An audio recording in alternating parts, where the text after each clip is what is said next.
at Next Round Live is dedicated to giving you daily news conferences and practice video from UAB, Alabama, Auburn, and around college football. Follow and compare to the sites you used to visit. You'll also get the latest highlights and news from the Next Round Daily Show. Turn on the notifications so you don't miss a thing. Next Round Live on Twitter, Instagram, Facebook, and YouTube. See more at nextroundlive.com.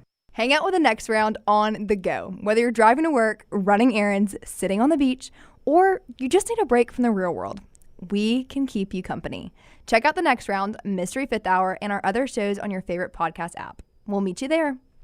Start your day online with our website, nextroundlive.com, for the latest videos, podcasts, and college football stories. It's also a great way to stream the show or shop in the Next Round store. Stay connected by visiting nextroundlive.com.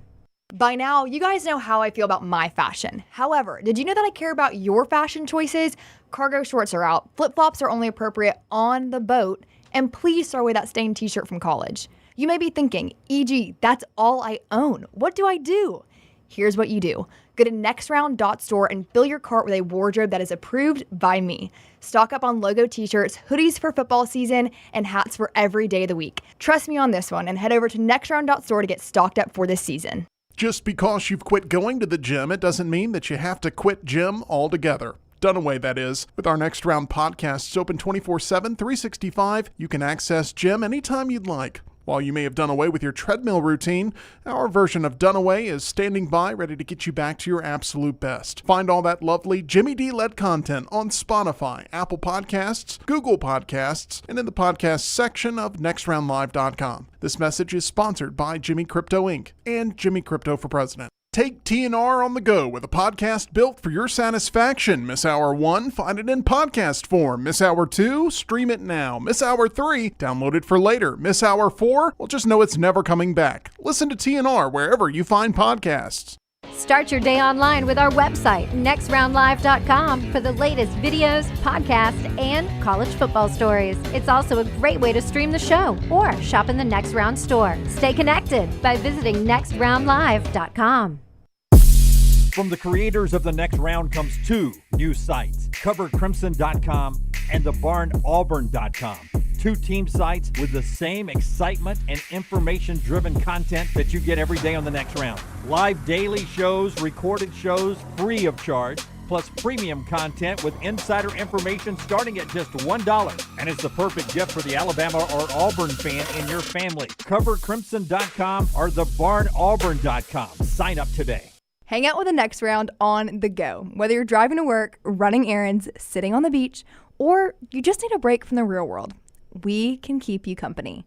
Check out the Next Round, Mystery Fifth Hour, and our other shows on your favorite podcast app. We'll meet you there. Here at the Next Round, we love our guests, especially our 2024 football regulars. Auburn and Alabama fans, we've got your guys. On Mondays at 9:25, we'll be joined by Alabama offensive lineman Tyler Booker, and Tuesdays at 9:25, we chat with Auburn quarterback Peyton Thorne. Join us and rep your team. Happy football season. At the Next Round, we strive to make our loyal listeners feel like they're a part of the action all season long. My name is Emily Grace McWhorter, and I do that by bringing you along for any given Saturday in Auburn or Tuscaloosa. From pregame warm-ups, touchdowns that make you feel a part of the play, and everything in between, our goal is to make you feel like you're inside Bryant-Denny or Jordan Hare. Follow along on our social media at Next Round Live on Instagram, X, and Facebook. Also, check out thebarnauburn.com and covercrimson.com while you're at it. Here's to fall Saturdays. From the creators of The Next Round comes two new sites, covercrimson.com and thebarnauburn.com. Two team sites with the same excitement and information-driven content that you get every day on The Next Round. Live daily shows, recorded shows, free of charge, plus premium content with insider information starting at just $1. And it's the perfect gift for the Alabama or Auburn fan in your family. Covercrimson.com or thebarnauburn.com. Sign up today. Want more of the show? Download the app or visit nextroundlive.com for the latest podcast, The Mystery Fifth Hour, our Not For All Ages podcast, The Last Call, and the entire Double Down Media podcast family. All at nextroundlive.com and on the Next Round app. Take the Next Round anywhere you go with official Next Round gear. Buy yours today at nextround.store. Call the Next Round now at 205-734-0923. Jim Dunaway, Lance Taylor, Ryan Brown. Live from the Birmingham Racecourse Casino Studios, the next round, presented by Bud Light, is on now. Man, a lot to get to. Greg Byrne's email to Alabama fans, post to Alabama fans. The Alabama AD will be on the show in 1 hour to talk to you about that email, about NIL and everything going on with Alabama athletics. We'll hear from the man himself, Greg Byrne, at 10 Central. A lot of reaction to that going out. Auburn ticket prices going up, everything going up in college athletics. We'll finally play the playoffs this weekend, but it seems to be back burner with all the other stuff going on in college athletics. So we'll set the table for that. Orlovsky on the start of the big NFL weekend. He's with us at 11:05. Biggest game in Bo Nix's career, in my opinion. We'll talk about it. Bigger than a game at Pinson, you think? Probably so. Okay. All right. You'll have to settle I that. don't know though. If you went back and asked Bo in the moment, what do you think feels bigger, playing for a state championship? I mean, seriously. I'm just telling you, it's a big playoff implication game tonight. Last weekend was too. But we've got to start. We've got to start with. I don't get many things right, but did you enjoy? Were you not entertained by Eagle staff last night? That kid. Was he not Larry Bird-esque last night? All I can think of is Dunaway has never gotten anything more right than he got this kid right. Yeah. Like I expected the kid Had you ever seen the kid play? No. I can answer that. I told he Scott. saw his stats. Yeah, he saw his stats. I told Scott there was, as the basketball season was starting, I get all these newsletters, right? And there was a newsletter that said 10 players that you should know but don't know in college basketball. And he was one of them. And it had a clip, as they do. They embed a tweet of his highlights. And as I said on the show yesterday, he would dribble. He wasn't catching and shooting three-pointers. He'd be off the dribble shooting three-pointers. Yeah. And I was like, God, he looks really good. And it felt last night like you were watching, you guys, a lot of you are too young to remember Larry Bird at Indiana State. But Larry Bird at Indiana State, he was the offense, and it was Larry Bird and a bunch of other guys. Yeah. And they went all the way to the national championship game. Now, North Dakota sucks, but and Larry Bird could do everything. This kid can only shoot. Yeah, but he could shoot. I thought he'd go for 23 last night. He went for 40 last night. That was a career high. Yeah, and Alabama had to fight to get out of there with a win. And I'm on the wonderful Auburn Twitter hit list today because I said during the game, this feels like, I didn't say North Dakota was a 14 seed in the NCAA tournament, though that's about where they'd fall if they won the Summit probably. I said, this feels like I'm watching a 3-14 NCAA tournament game. That's what it felt like because you had athletes on one team and a bunch of nobodies on another team, and the game was tight all the whole game. You had seven ties and 5 lead changes, and Alabama didn't lead from like 17 minutes and 40 seconds of the first half until 15:50 in the second half. Alabama didn't lead. Oh, I get the analogy. Why were they beat up about that? So they were saying North Dakota, there's no way that's a 14. They're a 4-win team, Dunaway. And I was like, how did they tweet it in that voice? You could just tell. Oh, okay. You could just tell. It is a team that lost to Utah Valley 2 weeks ago by 23. Yeah. I mean, it made no sense. No, in the 300s and the I 10 laid bomb. the 25 last night. At least you didn't have to sweat it. I won in my booking.ag because I played North Dakota plus the 25. So it was never close, by the way. Yeah. The 25. I kept thinking the entire game though it's going to end up being a 26-point Alabama. Alabama's going to go on this late run. They never did. Hey, and then from about 8 minutes on, I was just praying Alabama got out with a win. I mean, the crazy thing is Bama. If I was to tell you that Bama shot 52%, North Dakota shot 43%, Alabama almost rebounded them by double digits. I mean, it would set up for Alabama basically leading wire to wire, winning the game 15 to 20 points. Well, I mean, North Dakota just had more possessions. Alabama had 14 horrible turnovers. They missed 10 free throws, 11 however many. I think the cold got them, man. The cold got them? I think they got off the plane and they never readjusted. So I thought the same thing you thought, to be fair. Not that it was like a 3-14 matchup. It had nothing like an NCAA tournament feel. My only thing was, this Eagle staff kid is normally the guy you never have heard of until North Dakota's shocking a 2 seed in the NCAA tournament. Right. And you're like, it was like, I can't remember his name, but like the kid that played for Oakland. that all he could do was shoot. What was his name? The one that always busts our brackets. I mean, that was a type of game. The kid that hit 8 or 9 threes. Was it against Kentucky? Yeah, that's all he could do. Like he's a traffic cone on defense. But, buddy, he can drain a three, and that is it. And they just kept running him out there and letting him shoot. That's Eagle staff. Yeah. But it was the reason why it felt like a 314, 215. It was like even when they would throw up a brick, it would rattle off all the way out to the three-point line.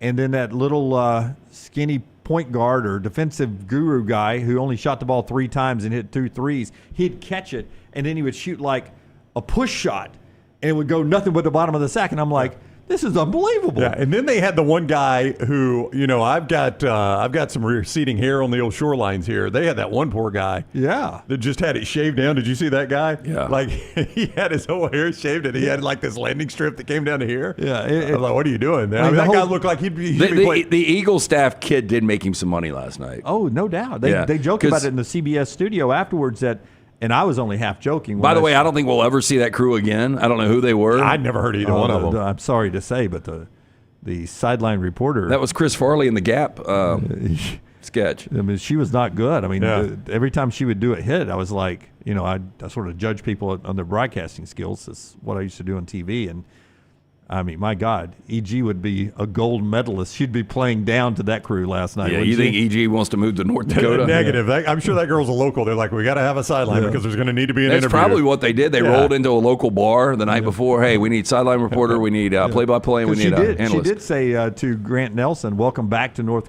Dakota. So it does seem like she was local. Yeah. Probably. But the Eagle staff kid, I mean, he definitely could find a spot on a big-time roster just because of his ability to shoot, and he can handle it. Yeah. So, and he's 6'6". You know what's funny, though? Because you had sold us on this kid. And you had sold me on the fact, or sold the show on the fact, that he might be in the transfer portal and Alabama might want him. I'm like, well, I got to see this kid. Well, he's got 1 full year left. Yeah. And as they said in the studio afterwards, he would get $750,000 to go play somewhere. So, but I turned the game on late first. I didn't pick it up until later in the first half. And the first thing I see is on the floor, it's something Ingalls Stand Arena. Yeah, Betty. And I'm like, well, freaking Dunaway. First of all, I thought he was saying Eagle Staff. I didn't know he was saying Ingalls Stand. And I'm like, there's no way a kid can transfer from a school whose family's name is on the court. So I watched the rest of the first half, and they never CG'd him. So the whole time I'm thinking this kid's just got like some family. That's how he's playing at North Dakota. His family's the big donor at North Dakota. I mean, he's a rich kid who's got an indoor gym. His I mean, I would say his relatives are like extras for Taylor Sheridan, different shows and stuff. I mean, he's got to be Native American, right? Yeah, I don't know. I mean, with that name does sound very. That name sounds very. Anytime you got eagle or staff, deer or buffalo. He had a great grandfather that was high on peyote. Yeah, in a tent, sweating it out, naked. Right. He was Tyshawn running Eagle staff at some point. He dropped running. Didn't fit on the jersey. So I'm in the middle of trivia, and I just walked up to some buddies at the bar when we have a little break here and there, and they were like, this legitimately looks like a team from the Y. It does. Yeah. With one ringer. Yeah, and that's what you typically see in these men's leagues that we used to play. Like I see probably every Sunday Joe Ross Merritt at church, the former Sanford, and anytime I see him, all I can think about is our Hoop It Up team. It's the Hoop It Up team, and Lance went and recruited Joe Ross Merritt, one of the great players in Sanford history. Well, there's a bunch of white dudes like me. Yep. Joe Ross is bigger. Joe Ross is probably 6'4", 6'5". Yeah, Joe Ross about 6'5". And we went and we played. So on those teams you would have 4. So 3 would play and you had 1 sub. Yeah, and we played these 4 bros that were like all 6'5", 6'6". Yeah. All ex-college guys. It should have run you out of the gym. Yeah, and we kept it close because Joe Ross, and they were just like, and they were fist bumping him like, this dude can play. Yeah. So I see Joe Ross at church every Sunday, and every Sunday I see him. All I can think about is Lance going to get him to be on his Hoop It Up team because he was a dead ringer. He was so good. But that's what you got last night with the Eagle staff kid. I don't know, man. I mean, Alabama, they still scored 97 points. Something seems a little off. It's a weird team. It's the defense right now that seems off. I keep bragging on Auburn's team defense, how good it is. Alabama's defense has a lot to search for. Cut 2, Tyler, if you'll start us off there. Grant Nelson, the only reason they were in this game was because of Grant Nelson. They were back there to sort of thank him for his contributions on the Final Four team. And this is after he went to the locker room, and Nate Oates, who was very nice, very calm on the sidelines, very nice in the pregame, halftime, postgame interview with the local Grand Forks Broadcasting female reporter. Grant Nelson finally let the cat out of the bag. How Nate Oates felt about this performance in the postgame? I mean, we played awful pretty much the whole game. We came in, we didn't take these guys as serious. Like I was telling them, like, this is a big game on their home court. Like, we got to come in and take these guys serious. They're playing for a lot. So I mean, we got yelled at like we should have. I mean, I'm sure we'll continue to get yelled at the rest of this week. But I mean, like I said, they play really great. It's a great team, and I think they'll win a lot of games. Yeah. Well, they got yelled at by Nate Oates in the postgame. Yeah, we played terribly. I mean, it's basically just a complete shot at the Fighting Hawks. I think they know who they are, right? I mean, he essentially said that Alabama walked into this game thinking all they had to do was show up and win. Let's go. Guys, this is for Grant. That's what I thought. I did too. Well, I know. Everybody thought that. They probably were like, Grant, how do you want to play this? Do you want us to just feed you the ball all night? Or that's what I thought they would do. Yeah. Like, if you would have said somebody had 40 in this game, I'd be like, it was Grant Nelson. Yeah, because they just kept feeding it. Hey, but he was probably the most important Alabama player down the stretch. He was not. I apologize. Who was it then? It was Houston Millett, who in 18 minutes of play had an 8+18 in the point differential when he was on the floor. 4 offensive rebounds, key when it was nip and tuck in the final 5 minutes of the game. Without Houston Millett pulling off that red shirt, I think they lose the game. Well, it looks, so right till everybody was like, man, it's a devastating injury. But, I mean, the positive on the other side of that is Millett. And there was an Auburn fan at Odie's, and he was like, who is this kid? And I was like, he's from Pepperdine, and he has never seen a shot he doesn't like. You loved him from day one. You laid eyes on him when we did the Memphis game. I just like a kid that has that kind of confidence. Yeah. And he's got the ultimate confidence, and I think he will become more of a contributor. Played the 19 minutes last night and had double digits, but I think he will become, once – I still think Nate is figuring out this rotation. Yeah, there were a lot of interesting rotations last night. Yep, there was. was. It felt like Nate Oates was tinkering with some things in a game where he knows – they can probably win no matter what they do, which was in question for a minute.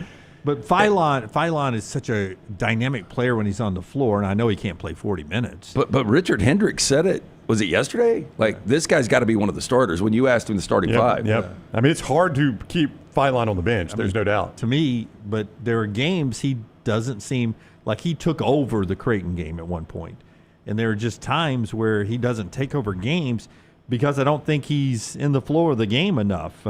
Mark had 23, Grant had 23, but Millett had 10, those big 4 offensive rebounds, and Alabama survives 97-90, and now they get 3 home games before they get into SEC play. Also last night in the SEC, quickly, Oklahoma outright win over Michigan. How Michigan lost that game? Well, it took a 4-point play. But you still those happen every day. It did, but you still had 10 seconds. Yep. You're down 1. But after that, when you hit a 3, you get fouled and you go and convert, and you go up 1. You felt at that point they probably were done. Jeremiah Fears with the 4-point play. He had 30 for Oklahoma, who's unbeaten, and with Alabama not getting the devastating loss to North Dakota. And as everyone pointed out, if you follow the metrics, that quad 4 loss would have haunted Alabama's metrics all year long.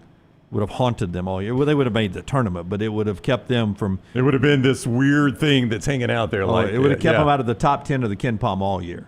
Yeah, and do you guys think one letdown like that over such a big sample size? I guess if you lose to a team that's 4-8.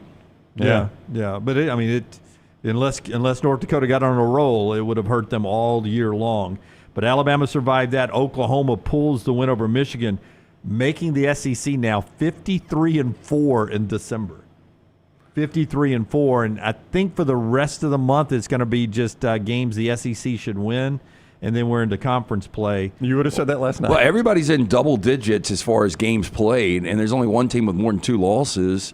And that was one of the surprise teams of last year, and that's South Carolina with 3 losses, and they're just coming off their biggest win of the season. Yeah, top 25 win. Over Clemson, yeah. Yeah, so, literally, I know we kind of say this, tongue-in-cheek, there are no, on any given Saturday in the SEC. That's right. But now when you look at what you've got in this this expanded basketball league with Oklahoma and Texas coming in, there really is not a give me. And the CBS crew pregame, right? If you were on to watch early, they said they will break the Big East record. It's not if they'll get 12 in, they'll get 12 in, and there will be teams left out that probably are deserving to be in the tournament.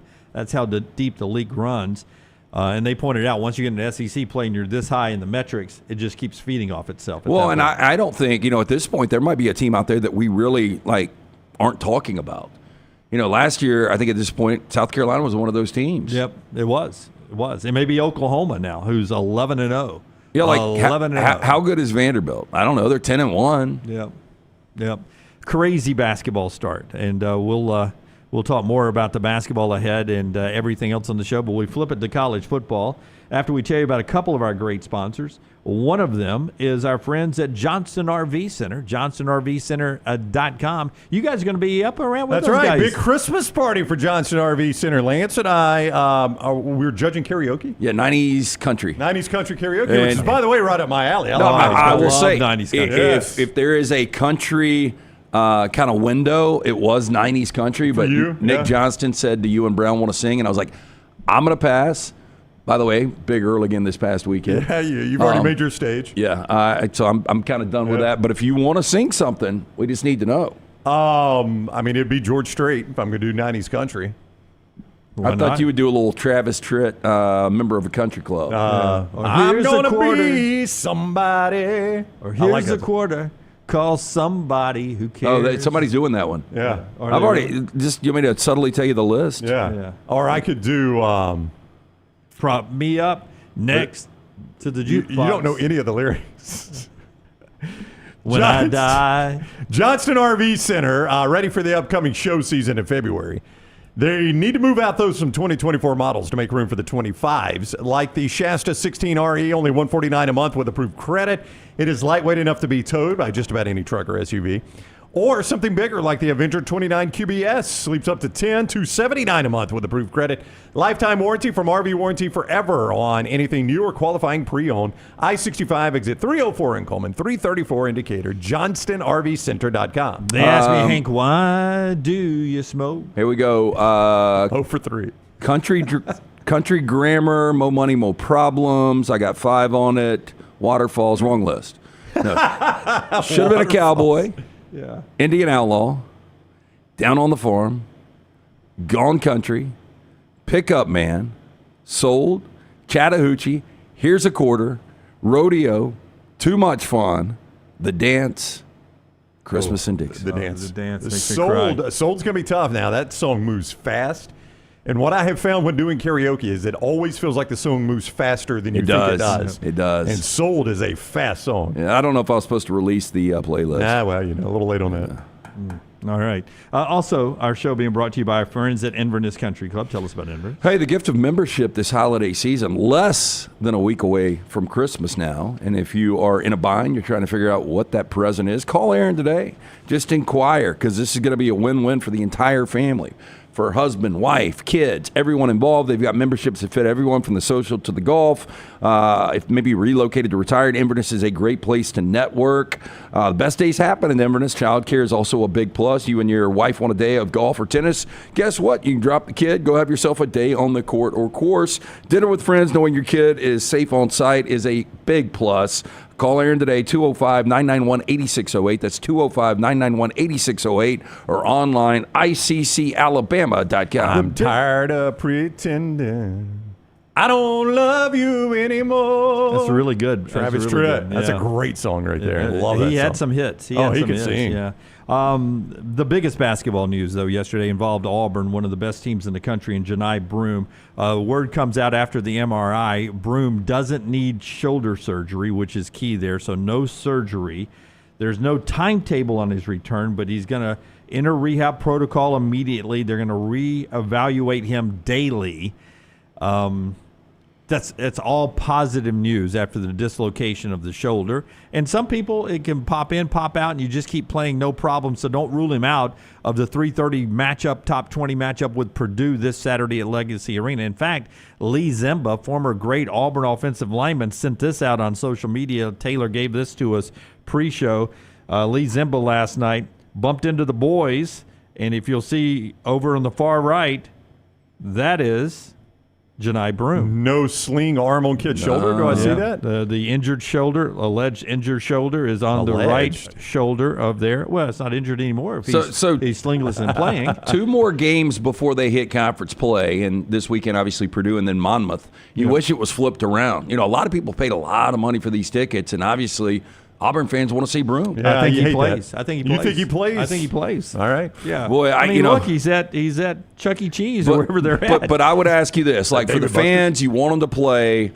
If you're Bruce Pearl and he's not 100%, and you've got no reason. Oh, I mean, you've got until January 4th. I mean, do you sit him? Yeah, Missouri's the more important game of all those. Yeah. And look, if he doesn't play and you lose that game. I mean, if he doesn't play, they could still win the game. They're that deep. But if he doesn't play and they lose the game, it will not impact you in the committee's eyes because they'll look at it and say, well, Johni Broome didn't play.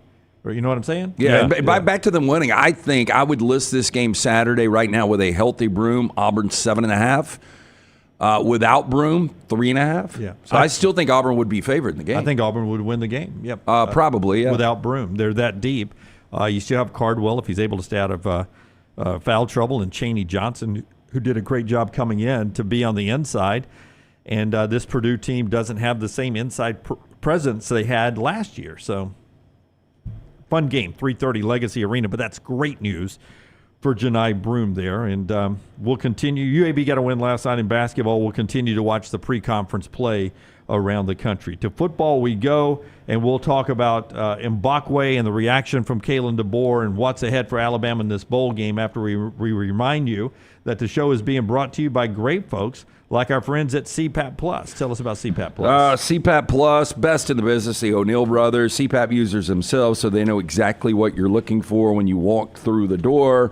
At CPAP Plus, hundreds of 5-star Google reviews. Trust CPAP Plus for all of your CPAP needs. CPAP Plus, where every night matters. You can stop by today. You're going to find the best service and equipment all in stock, ready for you. Mention next round, $20 credit towards the purchase of a new mask system, CPAP cleaner, even a travel CPAP machine. If you're looking for the best CPAP gear with personal service you can trust, visit CPAP Plus. 3 convenient locations, Pelham, Highway 280, and Trustful. Tell them the next round sent you. Brown, how many wide receivers does Alabama have for the bowl game in Tampa by your count? Not official. This is not an official count. In your opinion? 2 that you've heard of. Yeah.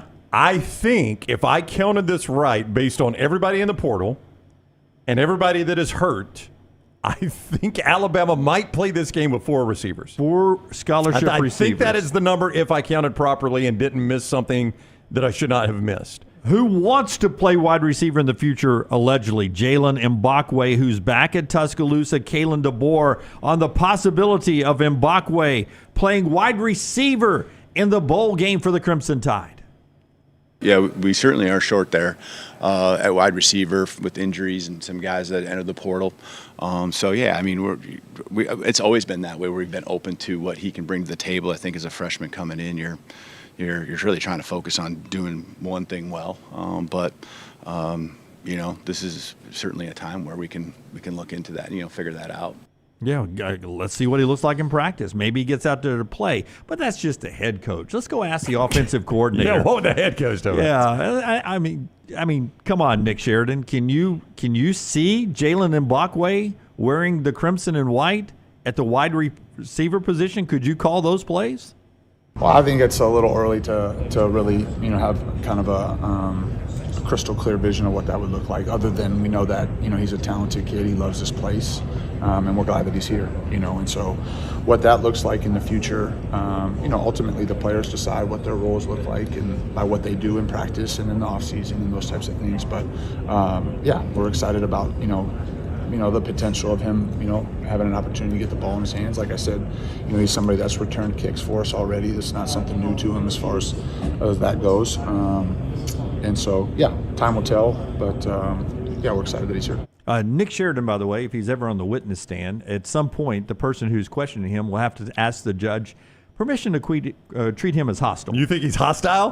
No, he's close to the vest. You got to pull it. You got to pull it out of Nick That's Sheridan. not hostile. I still think he is questions. getting comfortable with the spotlight. I think when we interviewed him back in March when we were at the facilities, I think it was one of the first interviews he had done. Yeah, and he's really a nice guy. But I can't not see my neighbor. I mean, my neighbor is a doppelganger when it comes to Nick Sheridan. Really? Oh, like I'm going to get a picture with him next time I see him, and I'll bring it up here to show you guys. Oh, do that. They're identical. We'll put them side by side.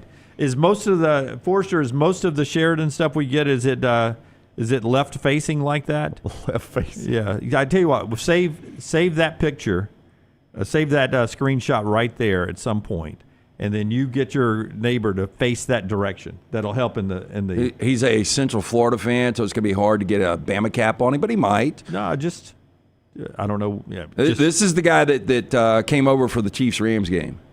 Yeah, knocked on your door. Yeah, with Ryan, a great dish? dude. Yeah, great family. But I was like, I can't let you in, man. Yeah, you guys remember that, right? Yeah, I do remember it. Yes. Yeah. So what's the problem with Mbakwe playing wide receiver? Well, I mean, no problem with if he's good, there's no problem. How right? much is he repped at? Yeah. I mean, I'm with Lance. If he's good, then yeah. The problem is, like, I am sure that there was a conversation during the season. Hey, like, you guys aren't getting like all the production you want at that position. I can contribute. And my only problem would be if he is holding them hostage just to get him back, promising he's going to play receiver. I assume he's going to be good. I mean, like, everybody's going to want to be Travis Hunter now, and that's a problem. You can't be Travis Hunter. Well, yeah. I mean, there's only a few people. Well, Joel, actually, since we've been watching football, there's only been one Travis Hunter. Yeah. Joel Klatt said Deion Sanders in Colorado, that situation is the only place that would have happened if Travis Hunter had been anywhere else. If he had gone to Florida State, which I think it came down to Florida State or Jackson State, he would have never been given that opportunity. And that's a shame. Yeah, it is. But, I mean, how many times did Nick Saban transition somebody from a receiver to a defensive back or a defensive back to a receiver? A lot. Diggs is the most notable because Trayvon Diggs, because he came in, his brother Stephon, a tremendous receiver. Trayvon wanted to play receiver, and Saban said, I think you're a defensive back. And guess what he is in the NFL right now? Yeah. I had when a he's client, not injured, he's one of the best DBs in the NFL. When not injured. He's got a lot of money. Client that played at Virginia Tech, and he's older. He's like us, but his son was playing high school football, and he told me years ago when we were at Jocks, he was like, I just want you to watch out for this Trayvon Diggs kid. Like, we have to play him, or we played him. This will be the second time this year, and he can absolutely do everything. Like, I've never seen somebody with a ball in his hand that is good as he is. So I think coming in, he probably believed he was going to be, one of these guys that dominated and maybe won a Heisman Trophy, ends up getting flipped to the other side of the ball.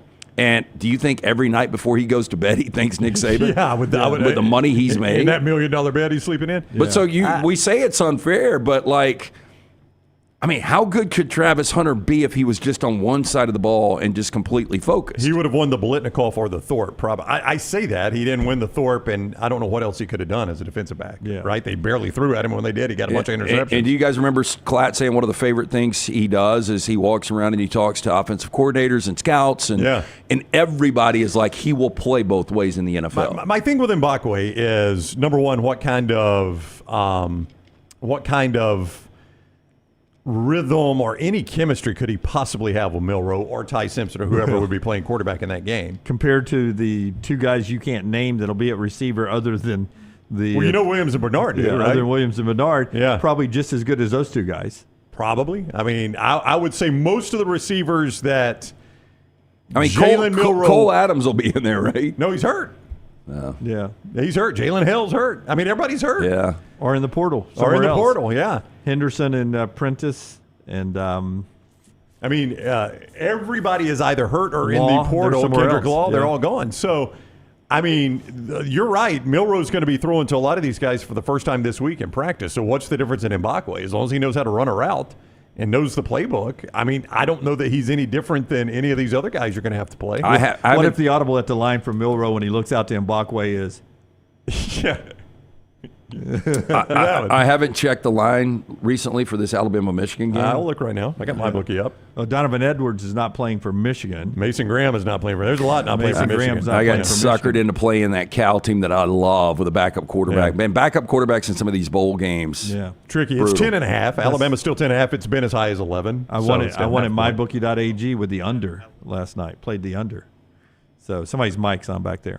All right, one more football note here before we take our break. Show being brought to you by our great friends at Odie's. Tell us about Odie's. Brad Pitt or Walmart? Who came first? Oh, Walmart has to be. I'm now. Do I get like Sam Walton's original store, or does it have to be the first Walmart? It has to be the first Walmart, Now, which was a very, very small Walmart. Yeah, it was up in Arkansas. I'm northern gonna Arkansas. I'm going to flip to Brad Pitt now. 61 years ago, so that would take you back to around 1963. Yeah, I bet Walmart didn't hit till 70s. I think that first store, I think I went by it one time because I flew into an Alabama-Arkansas game. I think I flew into, is it Tulsa? That airport was before they had the big one built in you used to fly to Northwest Tulsa Arkansas. and go back over, So I stopped by the tourist attraction that was the first Sam Walton store. I'm going to say Brad Pitt is older than Walmart, 63 to 66. Brad Pitt, 1963, his birthday yesterday. Walmart, 1962. Oh, Walmart by very, very close. So tight. Little things that you learn at Odie's team trivia. Like one of the questions last night was who's taller, Matt Damon or Leonardo DiCaprio? I would say Matt Damon. And Abby Jo, she was 0 for her first 6. She was like, Leonardo DiCaprio has got short man syndrome. She was like, Matt Damon is taller. Matt Damon, 5'8", Leo, 6 feet. Really? Yeah, I flipped it around. taller than you think, Just Leo. some of the things you learn at Odie's. You can also get in there. I had the south of the border roll up last night with some of that spicy slaw on the side. Fantastic food. Those huge styrofoam cups, the famous cocktails from our friends at Odie's. 2 locations. The one we do trivia at every Wednesday night. Newest location in Edgewood. Live music on Fridays and Saturdays. Great place to watch all the bowl action right there, Odie's Tavern. All right, we've got LT mentioned, but UNLV wins last night. James Madison won their first ever bowl game, beating Western Kentucky 27-17. UNLV with their first 11-win season, beating Cal 24-13. And tonight, we've got Georgia Southern and Sam Houston State in the New Orleans Bowl, 6 o'clock on ESPN2. Phil Longo, new head coach of Sam Houston State, that announced yesterday.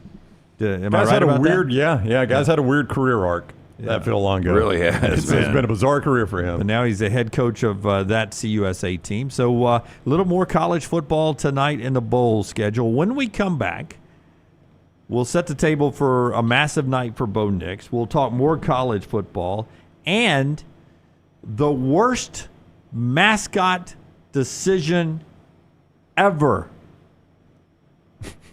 That's next on the next round. Follow LT on Twitter at @TheLanceTaylor. Is Coke Zero Sugar the best Coke ever? That's a bold question, but it's got that irresistible taste to back it up. Well, one thing's for sure, when you've got an irresistible tasty match like zero sugar and 0 calories, something sensational is bound to happen. It's too bad you can't taste with your ears because this Coke Zero Sugar tastes amazing. You know, it's hard to put into words, and that's my job. You'll have to take a taste for yourself. Coke Zero Sugar, best Coke ever? Try and decide. The beauty of the holiday is at the center of your table with the New York Butcher Shop. Their selection of USDA certified Angus prime rib roast, beef tenderloins, and fillets, as well as premium pork and lamb cuts, are the finest selections available in the market and are hand-cut just the way you want. With side dishes handmade by their professional chefs, your holiday meal is complete. Visit one of their 2 locations today in Cahaba Heights or off Highway 119 in Greystone. Place your order today. The New York Butcher Shop. Rare quality, well done service. Storm season is here. Make sure you have a plan of action in place right now. Greg from Pell City and Storm Restoration Roofing should be your first call when storms hit. Insurance companies love working with Storm Restoration Roofing because of Greg Nelson's name and reputation in the industry. When storms hit, call Greg Nelson. He's local, 205-542-3531. He's the home of the free no-cost roof inspection. Greg from Pell City on Facebook, 205-542-3531. It's Storm Restoration Roofing. Follow Next Round Live on Twitter, Instagram, Facebook, and YouTube. The social media team at Next Round Live is dedicated to giving you daily news conferences and practice video from UAB, Alabama, Auburn, and around college football. Follow and compare to the sites you used to visit. You'll also get the latest highlights and news from the Next Round Daily Show. Turn on the notifications so you don't miss a thing. Next Round Live on Twitter, Instagram, Facebook, and YouTube. See more at nextroundlive.com.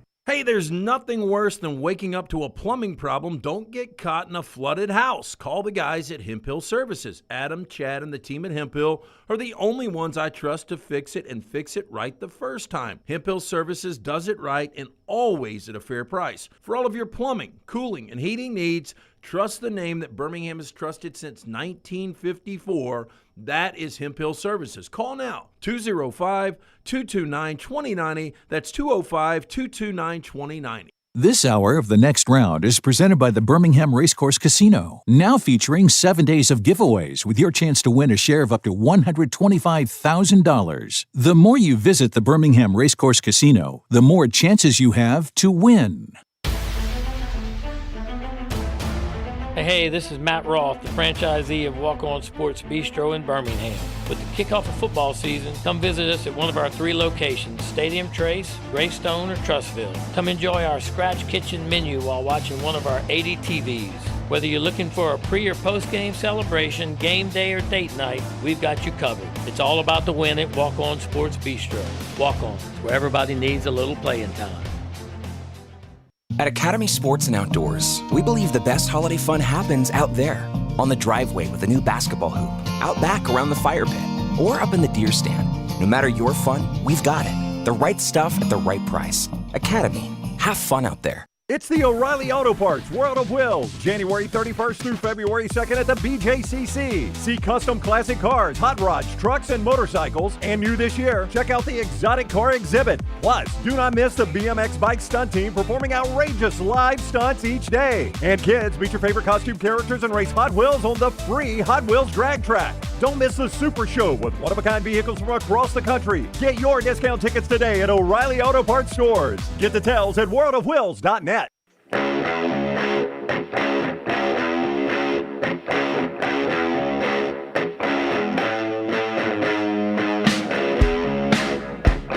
Back with you. This is the next round of LTD&B. Melton and Forrester and Tyler behind the big glass. EG and Taylor Korn doing the work up here as well. Taylor's got everything for you on social media at Next Round Live. Like and subscribe. Thumbs up wherever you're watching or listening to us now, including Apple and Spotify on our podcast daily. Like and subscribe. Comment. That helps us out in all those platforms. It's time for our Coca-Cola Zero. Nothing but a zero moment from a mascot. Tell us about Coke Zero. Tackle game day with a great taste Coke Zero Sugar. It's the best Coke ever. Try and decide. LT, I don't know if you've seen this story or not. If I direct your attention, guys, over to our preview monitor to the left here. Yes. The Charlotte Hornets the other night doing a skit with kids they pulled out of the stands. Okay. They dress up Hugo the Hornet in a Santa Claus outfit. The kid walks up, and has he been naughty or nice? He's been nice. All right. Hugo. So he gets a gift, Hugo says. So Hugo's going to reach over to one of the Charlotte dancers. Hand me that bag, young lady. The bag is handed over. Yeah. Hugo pulls out for the young man. He reaches in there. It's a PlayStation 5. How about Okay. that? And everybody's excited, man. Merry The kid's Christmas. excited. Kid just walks right off with it. They go off stage in the hallway. The Charlotte Hornets take back the PlayStation 5 and hand the kid a jersey. That's not true. It's absolutely Based true. on what? They had told the parents, hey, your kid's not keeping what we give them on the court. They're all getting a Charlotte Hornets jersey. Well, the parents were told that after they were walking out of the court, so they didn't tell the kids that. And so the kid thinks he's keeping the PlayStation 5. This blows up, obviously. Boy, you talking about a low-rent operation. Boy, I tell you. I know NBA ratings are down. That was the uncle that shot the video. Yeah. They had good seats, as you could tell. 4.5 million views and a lot of angry comments later. The Hornets have made it right. They have given the kid the PlayStation 5. He gets to keep his jersey. Plus, he's got a VIP experience coming up with he and his friends with the Hornets coming up in the future. And 2% of the team. And the guy who runs promotions for the Hornets says this was a promotion gone wrong. We did not do this. We did not think this all the way through. I don't understand. Why would you give somebody something on the court that they weren't actually going to keep? Exactly. I mean, what's a PlayStation 5 to an NBA franchise? Yeah, what was the thought behind that? I don't get. Yeah, I mean, you're paying Josh Green right now, who averages 7 points, $13 million a year. I think you can afford a PS5 for the kid. I would think so. Yeah. A horribly designed skit, right? Wow, man. It falls into the category of there was a radio show in Birmingham one time that used to do the chick bracket, where basically you would take stars and lay them out in brackets and let viewers and listeners vote, and you would have a winner. And then some idiot came on and said, you know what we should do this year, now that I'm part of the show? Not I, but this idiot who came up with the idea, we should let local people submit their girlfriends or wives and put them in the chick bracket. Yep. It's actually one of the creepier things you've done, which is a big statement. But to be fair, everybody was like, this is a good idea, Jim. Let's do this. Apparently, Cumulus would have preferred we run it by legal first. Is this the statement from Charlotte? During last night's game, there was an on-court skit that missed the mark. You think? Simply put, we turned the ball over and we apologize. So I just don't understand what. All right. Here's what we're gonna do. I mean, this. Yeah, I mean that's is the thing. Like if we're sitting in a meeting and I bring this up, you guys laugh like. So Lance, you're and saying, then I laugh because I can't be serious by throwing that out there. So Lance, you're going to drag a kid out of the stands, give him a PlayStation, and then when we get under the stands, you're going to yank it out of the poor kid's hands and give him a jersey? Yeah. We should have dressed him up as Grinch instead of Santa. Well, if you saw this in a movie, and let's say Jason Bateman's playing the PR guy for the New York Knicks, and they do this stunt, you'd be like, okay, the movie was kind of funny, but there were some unbelievable parts, like the New York Knicks, a professional organization worth billions of dollars, would never pull back a $500 game system. Right. Yeah. That's right. It's a $150 jersey, by the way, $450 PlayStation.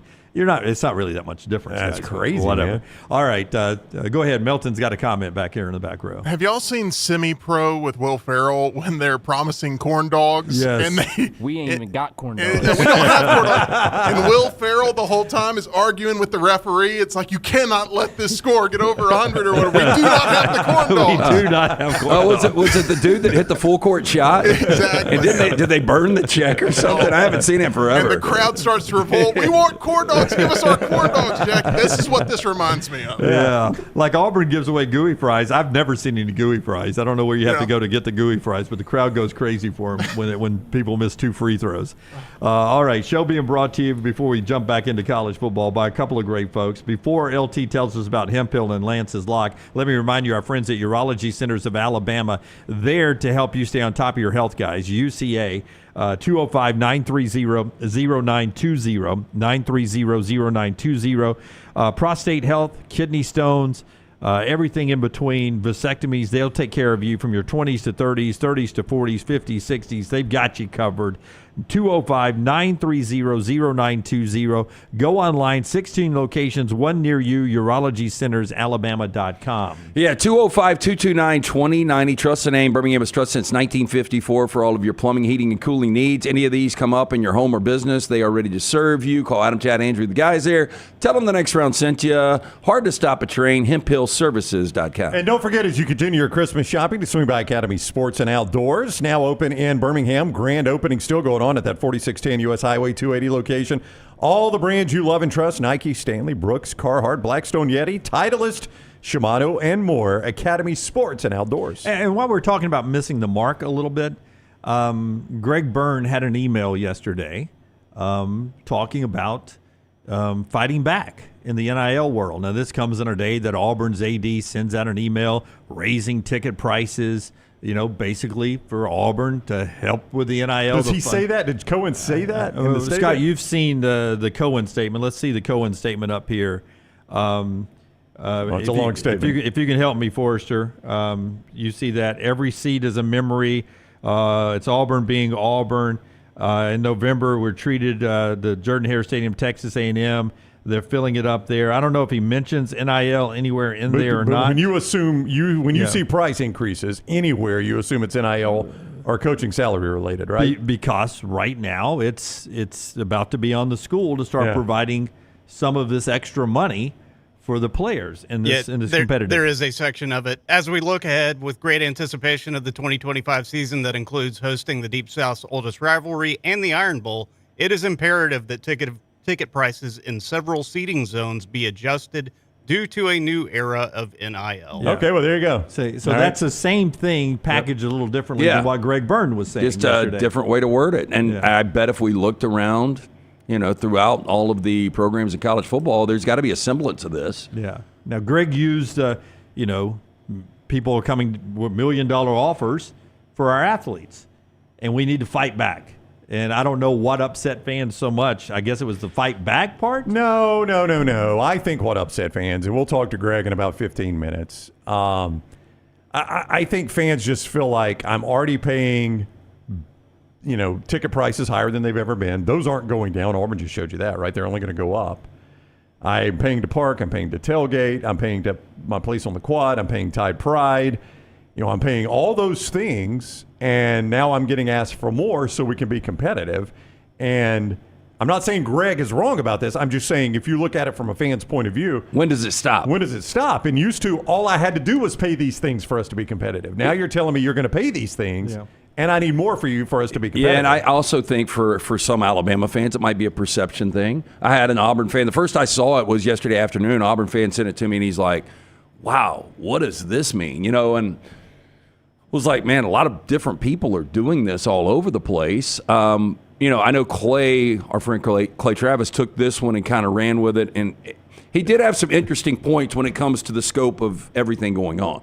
Like in the NFL, if you were to be at a game and they were to pass around a hat and say, we got to pay the players, people would say this is absolutely ludicrous. Yeah, what's our owner doing? This guy's a billionaire. Yeah, so there has to be. When you pay your PSL for your private seat license to be able to buy your season tickets in the NFL, it's going to the owner who's paying the players. Yeah, but that's the same thing in college football. Oh, it is. It is. So I'm just saying, this is a different layer. This is something we've never seen before, and they've got to figure out a way. Look, some programs are doing it, and I guess some boosters and some, all programs are doing it. They're doing it at different levels, and I think what it is, call me cocky or whatever, it's Alabama, and the perception is Alabama's got all the money they ever need for everything, right? And some programs, who are asking for money, well, you expect them to ask for money. They're not Alabama. They're not Ohio State. They're not Notre Dame. But in reality, they need the money. Everybody needs the money. What is sales tax right now in the city of Tuscaloosa?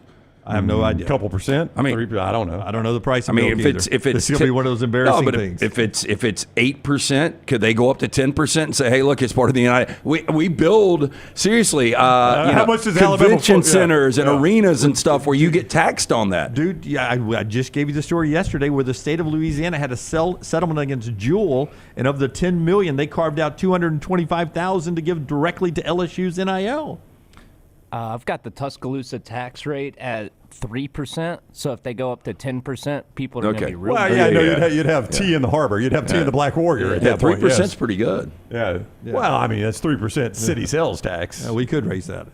All right, so if you went to 4% and you said a percent of it's going to go to Alabama football because of how much it means to this community, do you think it would get voted through? If you're somebody in Tuscaloosa that you're an art teacher that moved from Vermont, you might be like, to hell with you. Yeah. Greg's on at the top of the hour. We're going to ask him if he's let's do it. But Walt Maddox still in charge? But I think the point of his thing is to sign up for Yea Alabama, right? Well, yes, that's the collective where the money is going to pay the players. Right, where the entry level is, help me here, it's about $18. I think that is their lowest level, is $18. I think they have one for students that is like $4 or $5. Yeah. But let's say it's $20. A subscription to Yea Alabama is what he's talking about. It's $20, basically. We'll just say $20. $20 a month. That's $20 a month. So if you're parking at Bryant-Denny Stadium, it costs you more than $20, by the way. Oh, yeah. If you're buying a hot dog, a bag of chips, and a beer, it's costing you $20 or more.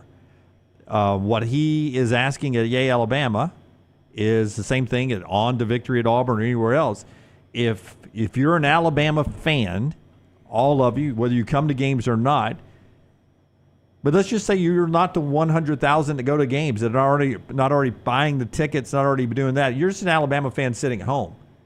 If you buy this subscription for $20 a month, everybody, or is it even a month? Is it just $20? No, it's $20 a month. Is it $20 a month? I believe so, yeah. Okay, so it's just $20. You sign up for $20, and that's a lot of money for some people, absolutely. We didn't have $20 a month when I was a kid. But if you like Alabama, you're entertained by Alabama watching them, you jump on for $20. And if 100,000 people did that, or 500,000 people did that, you got all the money in the world. And I think that's what he was saying is, and it comes on the heels of Mbakwe. I think that's part of it too, is that the Mbakwe battle looked like Ole Miss was coming with a bag trying to steal him away, and for a moment he was in the portal, and maybe Alabama had to open up a. Yeah. So here's the thing: Nicholas hits 18 to the right, yes. 31 to the left. Nick Saban moves to Daniel Moore painting. There's a safe behind it. Nicholas hits on something here that I do think is an issue for fans. Do we need to do a commercial here? Because okay, all right. So Nicholas says the mybookie.ag chat room. Why will I donate so a kid could take the money and leave in a year? I do wonder once, and this is coming, once kids are under contracts with schools where the transfer portal gets slowed down dramatically, will they have a bit more of an appetite to donate for stuff like this? Because I'm kind of with them. Like, use Mbakwe, even though he stayed. Let's just use him as an example. Like if I was hot for Mbakwe, I love that kid. Like I'm in the Birmingham area. I watched him at Clay Chauvel. I want him to be there, so I donate to, boy, I love this kid. We need players like him. And I donate. I make my donation to Yea Alabama, and then he's going in a year. I'm like, crap. Why did I do all of that? That guy's going in a year. Now, he stayed, obviously, but you see my point, right? Oh, yeah. But so I see what Nicholas is saying. Usually they're only staying 3 years anyway. That's why you can't do the NFL. Did you guys ever see early 2000s film about Smith? Mm-hmm. Alexander Payne, guy that did Sideways, did some really good films. Election. They kidnapped the girl and they tie her up in the basement. And that is not it. It's one of Jack Nicholson's thinking of latter performances. I'll tell you, here's how people would recognize it. Kathy Bates gets full frontal for a hot tub scene with Jack Nicholson. You're probably not going to forget that. Mine was better. It had Amanda Peet in it. Yeah. Okay. That's whole 9 yards. Yeah, whole 9. No. She's a girlfriend, a crazy girlfriend, and she's chained. She kept prisoner in the basement, and I thought it was something about Schmidt. Okay, go ahead. I'm wrong. Black Snake Moan, Christina Ricci is chained to a what do you call it? The heater? Radiator? The radiator. That's not a Samuel rom-com. L. Jackson chained her to that. But something's got it. No. Okay, so anyway, about Schmidt, when his wife dies, he decides to start mailing to Ndugu, and I think his name's Ndugu. He's an African kid where he's giving money every month, and they correspond. So maybe you pay and then you get a player. Your player is X player. So then there's a little correspondence. So it's like Compassion International. Saving Silverman. Saving Silverman. Saving Silverman. Okay, that's close. I was close. About Smith and Saving Silverman. Yes, close. So what They were LT? both movies. Wait. Here, this is what LT is. Ndugu is his name, I think. This is what LT is suggesting. He is saying that during TV timeouts, that they play Sarah McLachlan on the PA system at Bryant-Denny Stadium, and they start flashing pictures of Alabama players. Yeah. For $18, you can For save this defensive back today. Roughly the price of a hot dog and a Coke. You too can contribute to Tyler Booker. Yeah. And it's got him in his Escalade. In the arms of an angel. Hello, Alabama fans. I mean, that's the only thing that gets ridiculous about this is I was having the conversation at dinner last night, and I brought it up a million times on the show. I used to have $30 in my pocket when I went out, and sometimes I didn't spend all 30. Yeah. And I felt like that was a big night out. And now when you start looking at these guys, and look, this is our entertainment. Yeah. But you start looking at these guys where, yesterday Jackson Arnold, if the number is true, has made more in one transfer move than, 50, 60, 70, 80% of our audience has made in their entire career. Oh, yeah, absolutely. It's insanity. Playing off Lance's thought here. What? At some point during this video, does Ty Simpson have to stick a raggedy cup into the Gatorade and start sipping, and a fly lands on his cheek? The fly's going to land on Greg Byrne's cheek. Yeah. Because he's the Sally Struthers. He's asking for it. Yes. No, to steal he's walking past all the Dodge Chargers and the G-Wagons. To steal Lance's idea, but I'm being somewhat serious here. So my wife and I contribute to Compassion International, right? For a very small amount per month, you adopt a child that is living somewhere else. We'll never meet that kid, right? But that kid sends us letters, and it gets translated, and we'll read them, right? Yeah. No, I swear. Oh, yeah, I know. No, I swear. But it could be Julian in a hot tub in the Maldives, right? They're now 100% AI generated, but go ahead. And they send a photo, right? And we get to see, oh, look, Hernando he's 12 now. He's starting, 5th grade or whatever. And there is a personal connection there. Like, we'll never meet these kids, right? But you're like, God, I hope I've done just a very small amount to change their life. And if these fans felt like they had more of a connection, I don't know if they might not give more. And I don't know how you do that. No, but how about this? How about, seriously, now the problem is these guys transfer in, they transfer out, so it doesn't stick. That's right. But for 1 year, we'll just use Tyler Booker because he's got an NIL deal with us, Tyler Booker took a day to do a behind-the-scenes deep dive where you saw him interacting with high school friends and coaches, and he talked about his likes and dislikes, and it was just like the only access to that video is when you contribute. Yeah. I'm probably giving stuff away on the air. Well, I was just thinking to myself that we could go over and host a family feud where it's the DBs versus the wide receivers, and we do the trivia questions.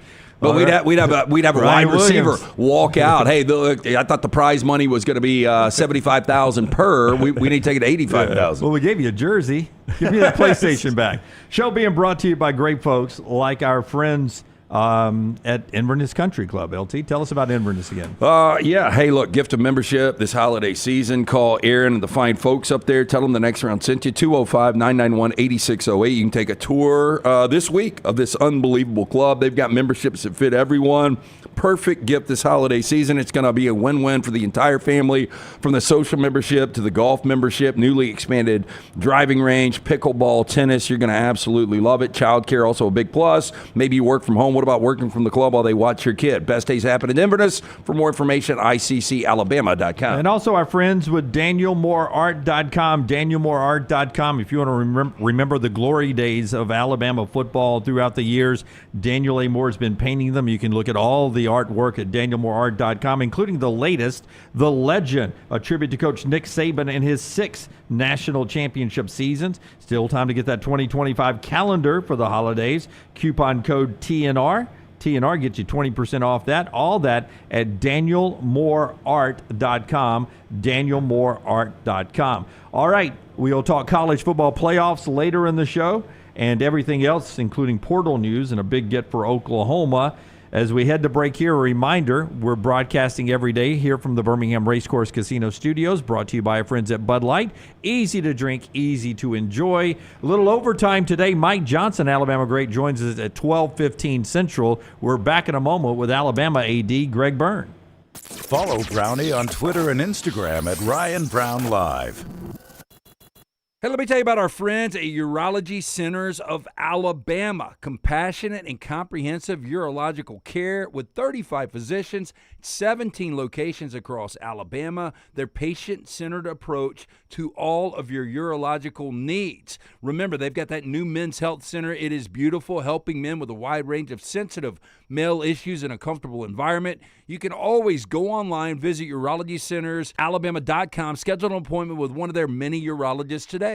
Are you tired of buying your CPAP mask and supplies online only to be disappointed? It's time to visit CPAP Plus, your locally owned and operated CPAP shop that prides itself on personal service. Come see what you're buying at CPAP Plus with 3 convenient locations in Pelham, Highway 280, and now open in Trustful. Drop by for a free CPAP checkup and free filters, no appointment needed. Plus, sign up for their giveaway for a chance to win a free travel CPAP machine. Just Google CPAP Plus or visit any of those 3 locations. The beauty of the holiday is at the center of your table with the New York Butcher Shop. Their selection of USDA certified Angus prime rib roast, beef tenderloins, and fillets, as well as premium pork and lamb cuts, are the finest selections available in the market and are hand-cut just the way you want. With side dishes handmade by their professional chefs, your holiday meal is complete. Visit one of their 2 locations today, in Cahaba Heights or off Highway 119 in Greystone. Place your order today. The New York Butcher Shop. Rare quality, well-done service.